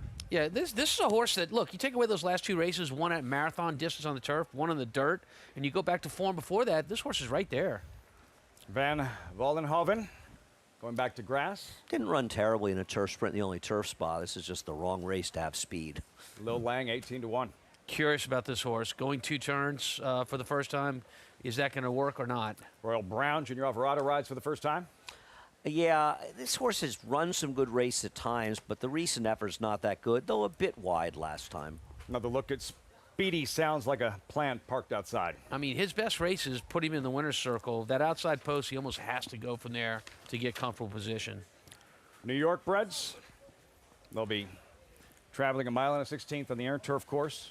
5 minutes to post. Richie, there is an experience. Jose Ortiz aboard, having a monster weekend, and an experience putting it all together in his latest. Yeah, and listen, Jose Ortiz to me is a rider that just seems like he learns about horses as they go. The problem is this horse got such an easy lead last time. Ran okay turf sprinting from just off the pace, but he's going to have to go to a more rating tack today. There's just too much speed signed on in here. I don't disagree. I mean, I think it'll be interesting. I feel like Ricardo on the 10, he's going. He's got to go. Because the other thing is, if he doesn't go, he can get hung out in the middle of the racetrack. So not only does he want to have the lead, he's got to do something about outside post. So he has to go. So the question is, which one, potentially a Lil Lang, Van Vollenhoven, a little bit to Real Savvy, because you know Flavien looks before detail-oriented and experience. You got to think at least one, if not 2 of those others are look to be a little bit forward. Though you never know here. So if the pace is indeed hot, which it could easily be, you know, who are the ones that know how to close and can get it done? The 1 and 4, I think. I like the Paddock Pastor, the 6. That's what I like. I agree, but he's a hanger of extraordinary proportions. Big time His pace race on June 4th, he got a fast pace. He made the run at Leon Blue. He couldn't get past him, then got past him behind. I get it. You guys are right. He is a closer in here. I don't like this horse. But you guys aren't wrong about that. It just feels like his last 2 races kind of dirty up his form some, and I think that he's going to get pace. And with a horse that hangs, they get a fast pace. Sometimes they just backdoor it. They luck into it. To Maggie trackside. Yeah, we'll check in with a horse who I think was just so advantageous in breaking his maiden last time. That's number 2, and experience, as he was able to wire them and really appreciated having that lone lead. As he does try winners for the first time and does get Lasix as well for the first time. He just, you know, there's some 3-year-olds in this field that look as though they belong with these older horses. He really, truly looks like the 3-year-old facing some older competition. He's rather small.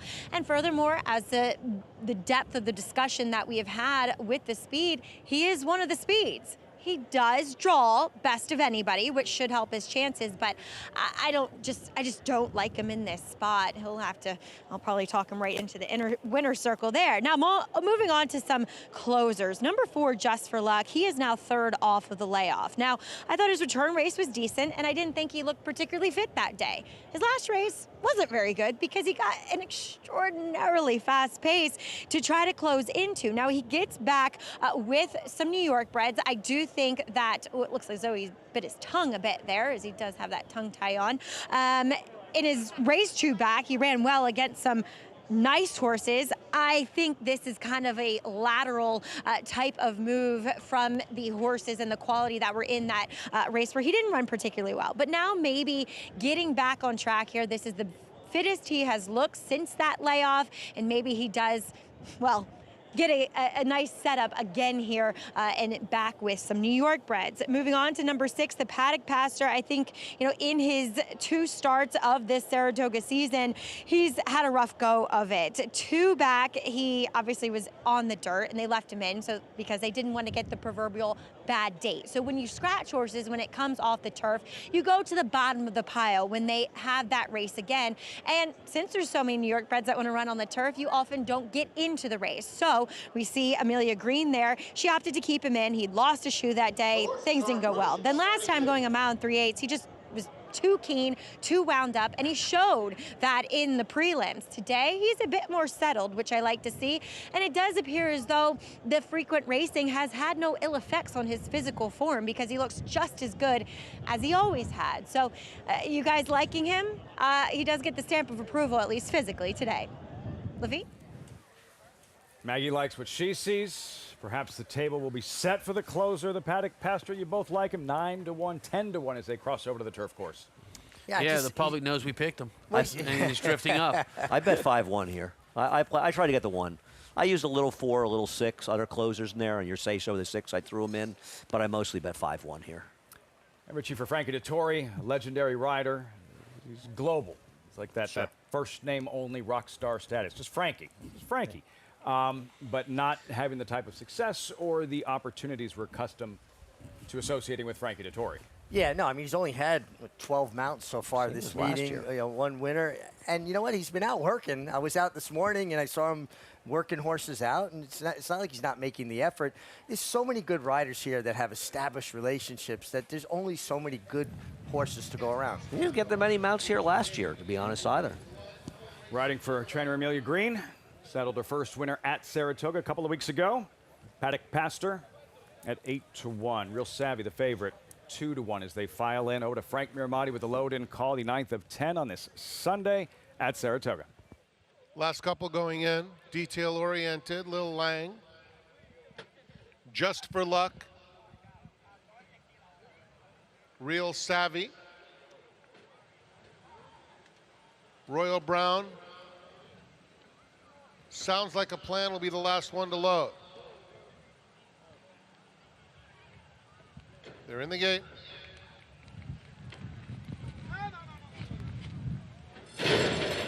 And they're off. Van Vollenhoven in the center of the course is out very quickly. Sounds Like a Plan. And Lil Lang is also hustled up and moves up. So there's no shortage of early pace as they move into the first turn. It's a break of 3 back to Real Savvy. Racing on the inside of Royal Brown. They are cooking on the front end. Royal Brown some 6 lengths off the lead. It's another 7 or so back to Just for Luck and Experience. Zapruder is in behind that pair. The 2 trailers are detail-oriented, and the Paddock Pastor at the back of the field. The opening quarter went in 22 3/5 seconds, and it is Van Vollenhoven the leader by a length and a half over Lil Lang in second, and Sounds Like a Plan is racing in third along the inside. It's 2 more back to Royal Brown. Real Savvy is comfortable in 5th. Through a half that went in 47 seconds flat, 6 lengths off the lead. It's another 3, and Experience and Just for Luck are racing right together. Zapruder is in behind those 2, the Paddock Pastor and Detail Oriented. Around the far turn, covered by more than 15 lengths. Van Vollenhoven has been there every step of the way. Leads it by a length and a half. On the inside, Sounds Like a Plan has had a good trip, trying to angle off the fence for the drive as they reach the top of the stretch, and has done just that. Out in the center of the course, Royal Brown is also fighting to be a part of it, and Royal Brown is coming. The Paddock Pastor has surfaced from way back and is motoring home, trying to get to Sounds Like a Plan. Sounds Like a Plan. The Paddock Pastor and Frankie Dettori coming with every stride. The Paddock Pastor got up in the last jump. Sounds Like a Plan was second. Then it was Royal Brown and a photo between Just for Luck and Zapruder. Wild finish in the 9th at Saratoga. Frankie, just Frankie, and the Paddock Pastor for Amelia Green at a big price. Well done, Richie and Tom. Got pace. He was far back, and they went very fast early. Frankie swung him to the middle of the course. That's him in the yellow sleeves right there. Yeah, you barely see him in the picture. You can say he got pace. Nobody else closed. I mean, honestly. But he did. He came from last. He did get good pace. I'm just saying, it's not like anybody else was flying at the finish. And they went fast the first quarter. It wasn't that fast afterwards. This horse ran to win. This is a good call by you guys. Yeah, he got pace, but I want to know where all the other closers were. This wasn't a meltdown of a race. A nice effort. I mean, this horse ran well to win. Dropped to 8-1 after Richie gave him out. I don't think this is a huge lucky win. I don't think it's a lucky win because the race fell apart. This horse ran. None of the other closers made any kind of impact in this race whatsoever. Oh, one takeaway, though, quickly, guys, is the 5-horse never looked comfortable rating. He looks like he wants to be forward. You were right, Richie, on that.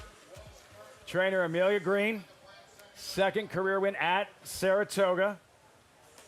With Frankie Dettori in the saddle, the Paddock Pastor, and as soon as he wheeled out and unleashed his kick, even then, Tom, you were saying, well, yeah, he's running, but there's no way he's going to catch that leader. The only person that was calling it was Frank Miramati. He spotted him, and he thought he was going to get there with his race call. Pick 6 carryover? I got to think that was one's big. Coming up. Well, wait, a big upset. Especially with Scyfare getting beat. This horse winning.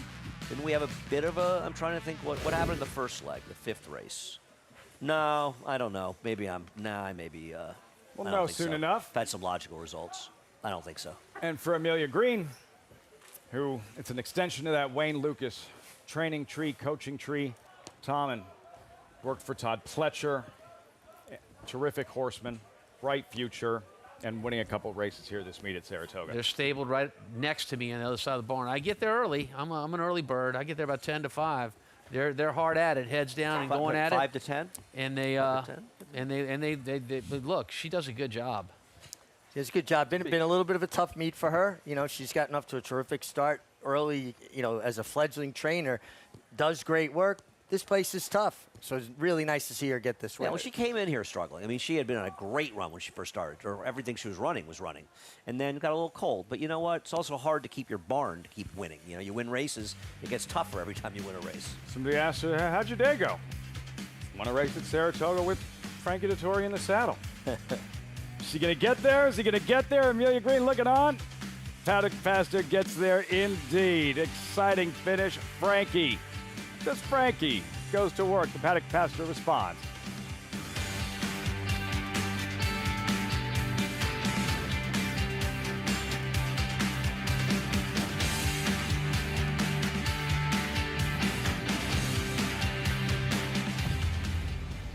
History remembers moments of extraordinary strength, skill, and determination. True greatness is forged by those who fulfill their destiny.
Great to have you with us.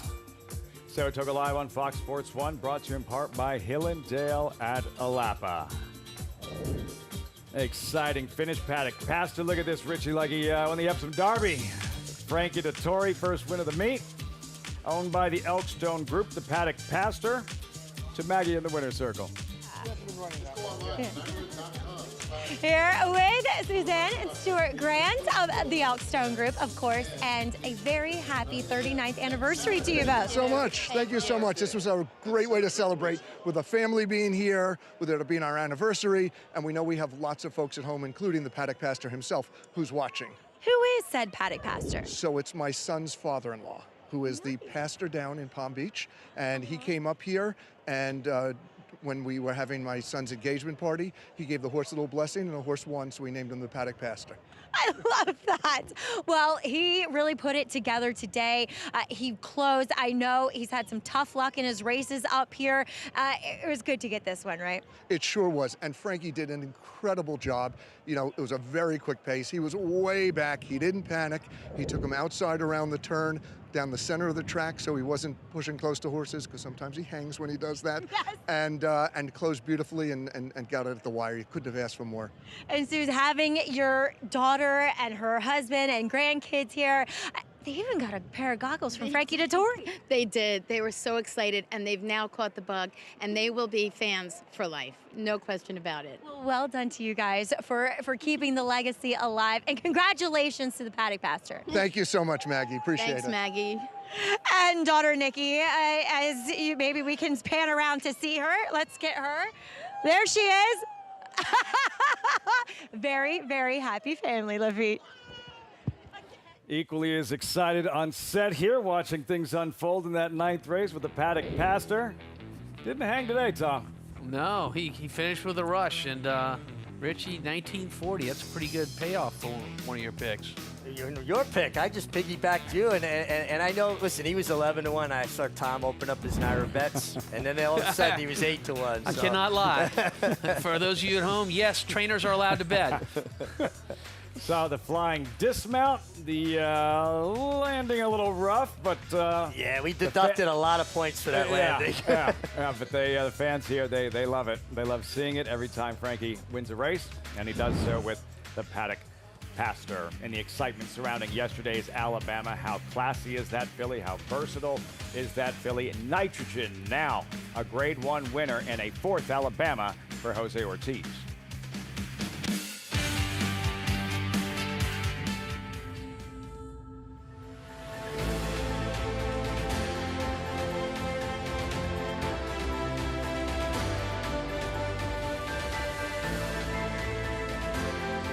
Olympiad gets the gold in the Jockey Club Gold Cup. 375, 400, and 400. $400,000 in the back.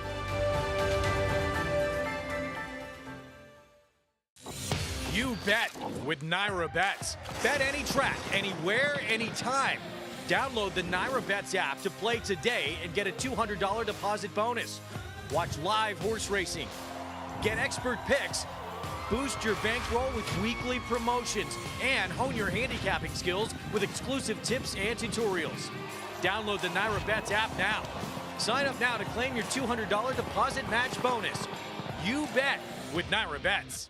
In this sport, it takes just one special horse and a lot of people that believe in him. By Champion Arrogant from the family of Broodmare of the Year, Better Than Honor, rose to prominence in the Grade 3 Peter Pan, displayed power in the Grade 1 Belmont, cemented his 3-year-old championship in the Grade 1 Travers, defeating a champion 2-year-old, Kentucky Derby, and Preakness winners.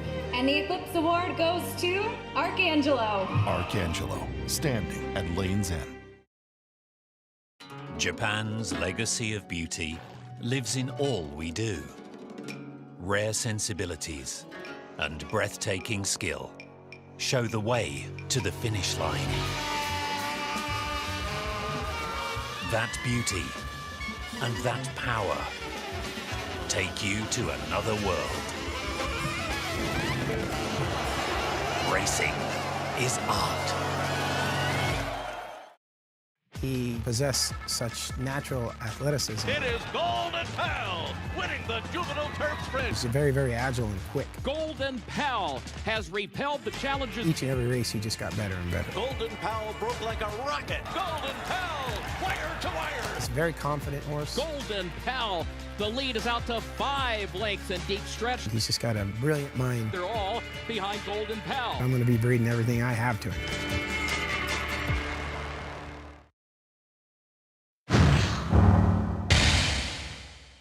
And Trail of Gold is at the back of the field. Out in the center of the course, Trail of Gold is finishing. Trail of Gold runs by them all. George Briggs racing in between horses.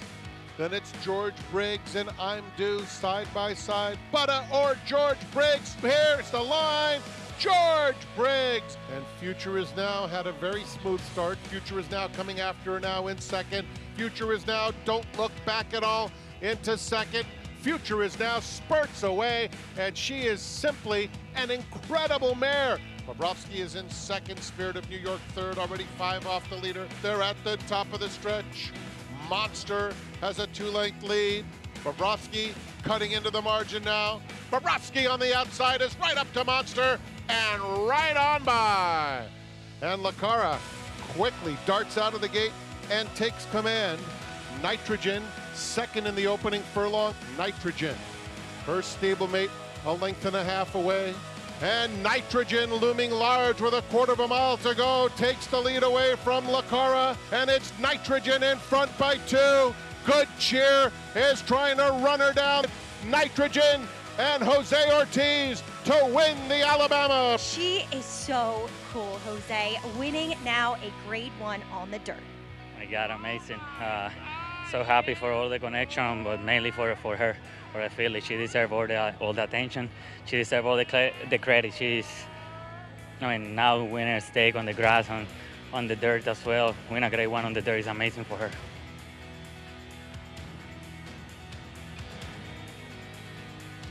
The talent, the versatility, Nitrogen in the Alabama, the highlights, week 6, Alabama week. The Alabama aside, Andy, a performance of the week for you? Now. I think Futures Now is just such a cool horse. Man. I mean, her incredible consistency, and I think in some ways turf sprints are the toughest races because they can get compact and stuff, and man, she knows how to win. She's really won me over. I'm a big fan.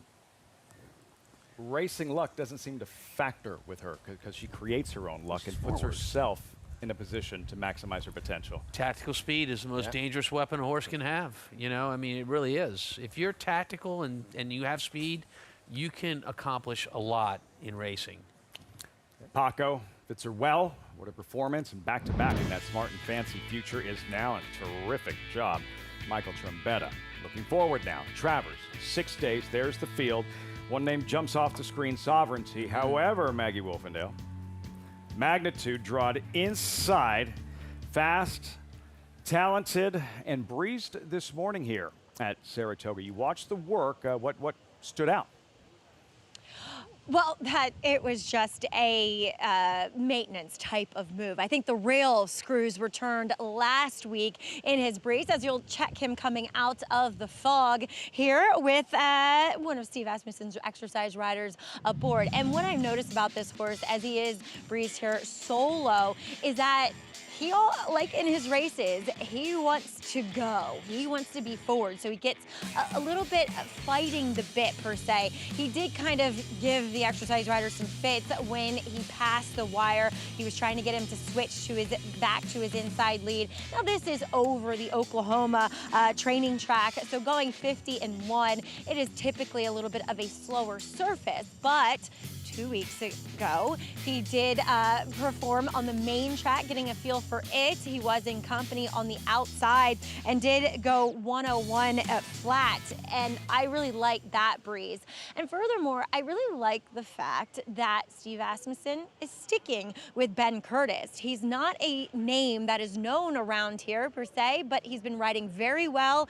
Fairgrounds, Kentucky, now at Colonial, and he rides speed horses so incredibly well. He has an excellent clock in his head, and furthermore, he has fabulous hands that horses just seem to get in that rhythmic stride with him. So looking forward to seeing Magnitude take on the, as of now, leader of the division in Sovereignty. Lafitte?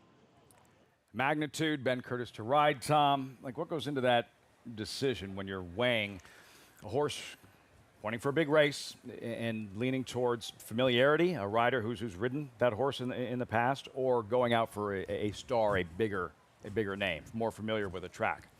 Well, I mean, Steve's a Hall of Fame trainer, and he's won more races than anybody in the history of racing. And I have to believe that he sees a connection between jockey and horse, and that's why he's staying with him. Yeah, I applaud it. I mean, the guy won on the horse. It's nice for him to get that opportunity. But even as a former rider, I think it had to be probably a difficult decision. You've got a room full of if not Hall of Famers already, future Hall of Famers that are familiar with the track. But, hey, the guy has done nothing wrong on the horse. And, you know, if I was in his position, I would hope they would leave me on the horse if I, you know, had to ship someplace else. Who do you think's yelled at more jockeys, you or Steve? It's gotta be. I am such a kinder version of myself than I was 10 years ago. His nose is well. Horses in the paddock for the nightcap. Secured Lender. Odds-on favorite, 4 to 5. Winding down Alabama week just in time.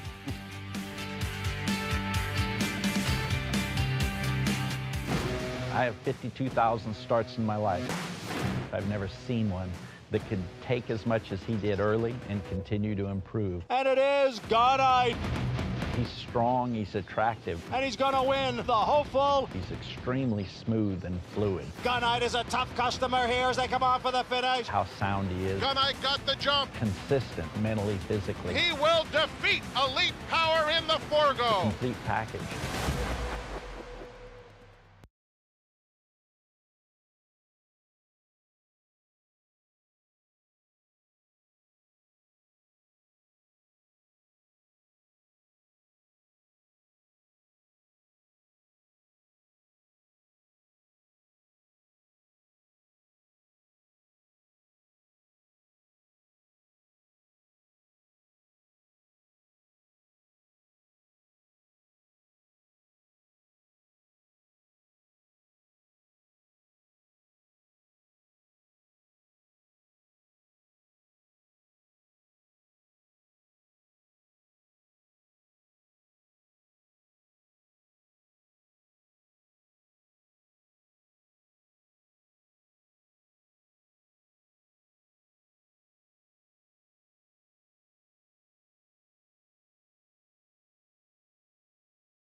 Nightcap on tap. Welcome back. Saratoga Live, brought to you in part by Mohegan Sun. All in on Mohegan. Riders up. $35,000 maiden claimer. All winless, all for sale. Andy, why is Secured Lender such a heavy favorite? Because he's significantly faster than every horse in the race. He's been knocking heads with better horses. He dropped significantly in class in here. And if he runs any of his last 3 races, he's the best horse in the race, and it's not close. The one potential Achilles heel for this horse could be his lack of speed and his outside post, because we have seen in all of the dirt races today, inside speed be dominant. I don't think it's a huge bias, but I think it's an advantage. So if you want to say a potential Achilles heel for a horse who on paper lays over the field, and Tom and I don't usually agree on these things, but he lays over the field on paper, but that's a potential problem. And we've seen this movie before. Yep. Chad Brown, Clarvich Stables, they decide the value of a horse, they run, and they usually win. Well, if he's 4 to 5, then there has to be a fastest horse in the race at a big price out there somewhere. Who is it? I mean, the 6 looks like the speed. I think Jose Ortiz might try to be aggressive with Sports Hero, though he doesn't have a lot of speed. There is just not a lot of speed in this race, especially with the 1 scratching. Post parade, Sergeant Caps, 15-race maiden, Kentucky shipper, followed by Senor Pancho and Manny Franco, defeated favorite at the level, New Barn. Yeah, New Barn. Blinkers on. Recent gelding in a couple of starts ago. Good luck. Manny could go, right? At a price, Manny Franco, no Merlot. Just exchanging pleasantries with Kendrick Carmouche a few moments ago. No Merlot, route to we were getting something. Route to sprint, Carmouche takes over. Clearly a fan of the movie Sideways, named this horse.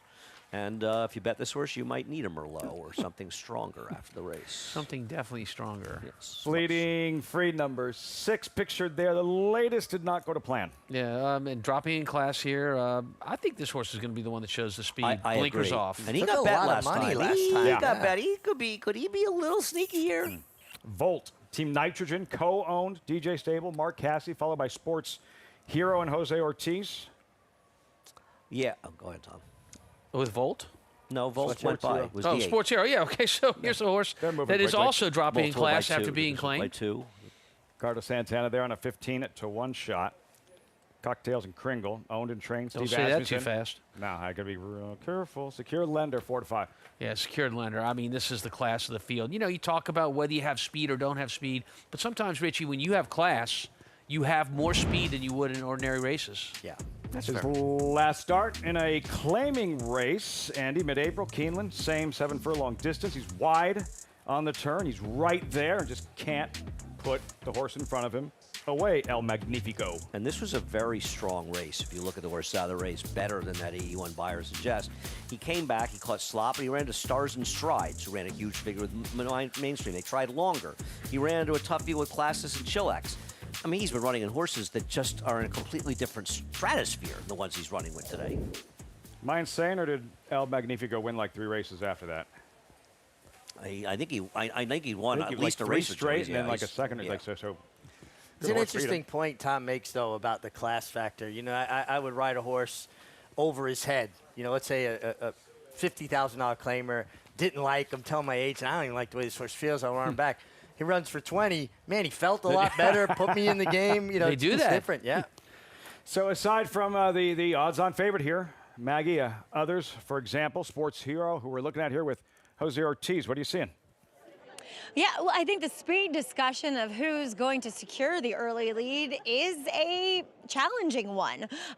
Look, your favorite looks fantastic, secured lender. I have no problems with him whatsoever, but I do find number 8, Sports Hero, incredibly intriguing. He's only dirt sprinted twice. One of those times was when he was disappointing for Brad Cox back on June 22nd, but holy smokes, did he have a trip in that he broke just a touch slow, then he rushed up between horses, he was steadied back before the turn, and then he clipped heels going into the turn, and Luis Saez nearly fell off of him. So after that heart in the throat moment, Louis just kind of ramped up and, you know, galloped him to the wire.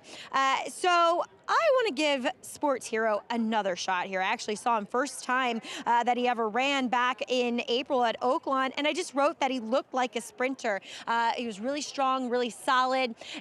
And we see Jose Ortiz giving him quite a big warm-up. So I do anticipate him trying at least to be forward, especially going the 7/8. Maybe, you know, the 6 just a bit too sharp for him, and the 7 will allow him to find his stride quicker, as I do like what I'm seeing from him. As number 3, Sergeant Caps, he's had his chances, but he is being warmed up like a horse that potentially could show some speed, and he wanted to be forward last time out. He was wrangled back, fighting the rider. Now, to be fair, the pace did come apart, so maybe in hindsight it was the right decision. He did take over at the top of the stretch, but like I said, he couldn't hold off the challenge from horses closing from behind him. He has been very aggressive in the warm-up, and he's framed himself up beautifully out there with Arad Ortiz Jr. here. So makes a good impression. I think might be allowed to be more forward today as number 4, Senor Pancho. Now, I'm not sure what to make of horses being taken off Chad Summers, who's just having an excellent meet, but Greg Charlery will do just that. And I like the addition of blinkers because to me, he ran like a horse that was running in spots. You know, he'd kind of be in the bridle, then he'd be off the bridle, and then and it was So he also didn't really want to kind of run and be close in tight quarters with other horses. So we'll see if those blinkers help him out at all. He was a bit disappointing as the favorite last time out. Lafitte? Maggie, Senor Pancho, the blinkers, and perhaps in the mix, mixing it up early? Yeah, I like to call it running with the emergency brake on. When there's stops and starts, there's no continuity. And sometimes the blinkers eliminate that, and the horse will put his head down, focus, and be continuous in his stride. Yeah, I mean, look, trainers looking to do something different with a horse to get a different result. This one off the claim, they obviously, when they claimed it, said, hey, you know what? In practice, we're going to try with the blinkers, see if we get it. At one point, when this field was drawn with 10 horses, half the field, 5 of them, were making a change in equipment, with blinkers on or off.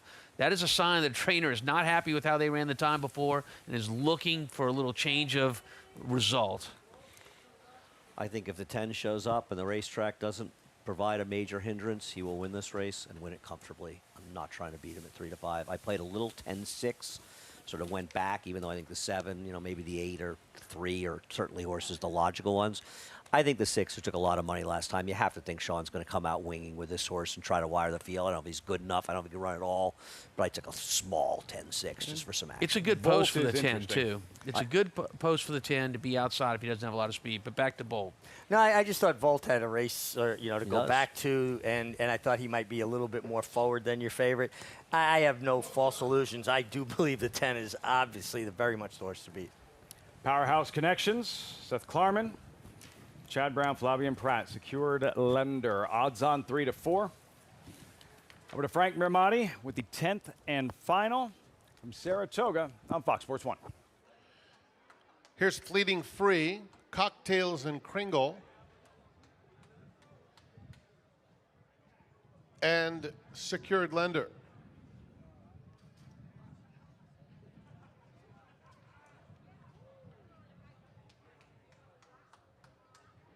Secured Lender goes in. They're in the gate. And they're off. Fleeting Free in the center of the racetrack. Opens up a couple of lengths coming out of the chute. Along the inside, it's Sergeant Caps with Volt in the thick of it as Cocktails and Kringle moves up now to claim second. Sergeant Caps is now racing a joint third. Secured Lender inches up on the outside and Senor Pancho between those two. Volt has now settled 6 lengths off the lead just in front of Sports Hero and 3 more to No Merlot. 23-1 for Fleeting Free. The long shot leader over Cocktails and Kringle second. Sergeant Caps and Secured Lender are third and fourth as the field goes into the far turn. Senor Pancho races in fifth, followed by Sports Hero, who's 3 lengths in front of Volt, and No Merlot at the back of the pack. Secured Lender makes a bid for the lead on the outside of Cocktails and Kringle at the top of the stretch. These two go on with Secured Lender doing the better work, 46-4 for the half, and Secured Lender opens up a 3-length lead. Sergeant Caps in the middle is moving into second inside the 8th pole. Volt and Senor Pancho 16th pole. Secured Lender, Sergeant Caps within 2 lengths of him. Secured Lender, Sergeant Caps, a solid performance, but second best to Secured Lender, another for Flavien Prat. Sergeant Caps second, Photo third, Cocktails and Kringle, and Volt. Got interesting for a few strides, a few jumps. Bold run, Sergeant Caps, but in the end, just too much. Secured Lender, odds-on favorite, delivers in the nightcap, graduates in his 8th career start. When he was within 2 lengths of them before the 3.5 furlong pole and traveling, you knew he was going to win. He was just well placed. The drop in class made all the difference. He had a great post from the outside. He actually broke sharp. Yeah. Now, you know, his natural tendency is to be back. He fell back a little bit, but, you know, Flavien Prat wasted no time in getting him back in the race. He was 2 lengths off the lead down the backside. Yeah. How are you going to beat this horse? Nobody smokes out a 3-5 shot like me and Amos. Yeah. and by the way, once again, we see that movie. A little cramping up, fellas. Excited by that win. Oh. Chad Brown, leading trainer. Clear by how many now in the standings? I haven't even looked in so long. I have no idea. Literally, I have no idea. Todd won 2 today. We are right. We are on Todd's top 5. of it today. Todd had 2 winners today. 5-win lead. Right? Todd ain't going away. Tell you that. No. Here's Linda.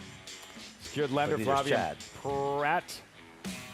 10-3-9-7. We can tell you 3-8-10. 3-8-10 claim. 3-8-10. We don't. We'll learn about a claim, but we don't know where they're going just yet. If we I bet you there are a bunch in for we this get horse. off the air, we'll pass that I'm along sure. as well. There had to be. What would you set the over/under at in 9. terms of claims submitted? I'm going to go for 12. I'm going to go higher. 9. 12. So 10 I win, 11 you win. I'll do that. $1? I'll do Our usual dollar bet? Yeah, we can do I'm that. going to find out. Okay. High rollers. So 10 I win, 11 you win. Yeah, anything under 9, neither of us wins. No. No, neither of us wins. It's not the Price is Right, okay?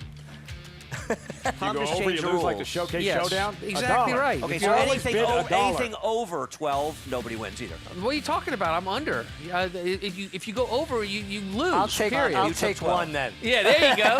Hey, look, you're the last one to Tom bid. just changed the rules. You bid correctly. Tom just changed the rules. No bet. Did you like the Muppets growing up, Richie? What are the Muppets? The Muppets.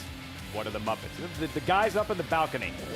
Those are. This is this is what we do. 3.5 hours a day. This is what we do. It's the Muppets. The guys in the balcony. That guy's always in the winning circle. Just reneged on a dollar bet.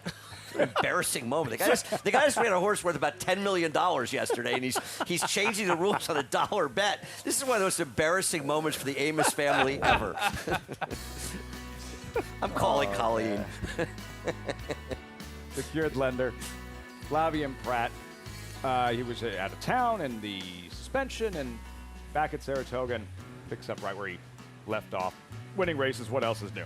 It might have made him a little fresh, you know? You get a little ground down up here, working hungry. horses. He had a great week last right? week. He was 9 for 27 the prior week. He was really starting to win. He had a little bit slow. And he's winning the right ones. He's pretty good. I think he's leading. I think he's still leading a money one. Money earned? Yeah, I think so. Yeah, so before we say goodbye, DraftKings Travers next Saturday. Looking back to the Jim Dandy quickly, Richie, we discussed, and you focused immediately on how confident Junior Alvarado rides Sovereignty. Yeah. When Baeza went by him, he let him go right by him. Like, I'll see you in a minute. I'll get there. How much tougher is it going to be that chilly, that patient, when Ben Curtis starts opening up, hypothetically, on magnitude and starts building a lead? How much harder is it going to be for him to sit there and wait for what he feels is the right moment? Well, it's going to be much, much harder, particularly because we don't know the depth of magnitude yet, do we? I'm distracted. I'm sorry. I think there's waves in that pond. What's going on out there? Rapids. I've been in that canoe. I've paddled around. Tom, is that Rapoli? He's taking He's the like, canoe. Nobody's taking this canoe from me. Mitch Anybody Levitas, moves I the think. canoe, Mitch it's Levitas going to is be the me. Man, he's having a hard time going getting on through here? the He's got to go Rapids, right-handed. man. He's going He got to go upstream. Look at this. left-handed. If he keeps And going, it's rough there out you go. there. Go right-handed. Now you. That's why you When's got the to last switch time leads, you were in a Tom. canoe, Tom? My God, are you serious? Same time you were last water skiing. I say I've water skied since Tom's been in a We'll canoe. get Tom to row that boat, and we'll put Andy on Tom's skis never behind had an it. oar in his hand. Who's he lying to here? It is going to be tough. No, it's going to be tough because magnitude. We ever hear how many claims we're in? Anybody? No. Anybody? Nothing yet, and we're off the air in 17 seconds. Yeah, so that'll be a story we'll revisit. That canoe next better week. be there tomorrow We morning. got plenty of time to talk about the Travers. And all the other, not just the Travers. Grade 1 race after Grade 1 race, incredible Saturday program, the highlight every summer. 11 in the Forgo. Forgo is, and the Alan Jerkins is loaded. And I I love that predict race. I love that favorite race. will win a Grade 1 next weekend. Yeah. 0 for 8 Let's so hope far. Mig going 0 on for the 8 limb. so far. Thanks so much for joining us on Saratoga Live.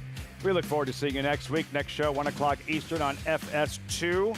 Today, how about that filly and Snowface Princess, able to run down Scyfare, the heavy favorite. Another favorite defeated in a stakes race. Flavia Pratt, Todd Pletcher teaming up. She stole the show. Florida Filly Nitrogen, the versatility, the class in the Alabama, a 4th for Jose Ortiz. And next week, he takes the stage. Sovereignty Derby winner, Belmont winner, odds-on favorite in the DraftKings Travers. We'll see you then. Quality at his core. and Core Beliefs will come on and win it nicely. By leading Sire, Quality Road. And here is Core Beliefs to take the lead. Core Beliefs on the outside. Here it is. Core Beliefs. All the best attributes of his sire, a multiple graded stakes winner who's proven at the classic distance with tactical speed and a must-see physical. It's Core Beliefs who digs his heels in to win the New Orleans Handicap. Core Beliefs, standing at Walmack. As a lifestyle guard, I help people live their best day in the sun. That means keeping the games going. Coming to the rescue when the floaty is too floppy. And delivering high noon when the cooler's empty. Oh, do you have any peach? High noon, sun's up. There's a big, bold, beautiful world waiting to be explored by you and your friends, of course. But not just any friends, the best of friends. The kind of friends who let you do you. Because in this world, it's positive vibes only.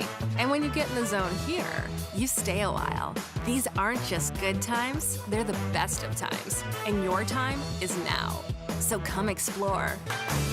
Resorts World. Racetrack Television Network brings you every race, from every track, on every screen, every day. With monthly packages starting as low as $5, RTN gives you great value and access to more live HD streaming and race replays than anyone. Visit RTN.tv today to sign up and watch on almost any device, including Roku and Amazon Fire. RTN has packages that start at $5 per month.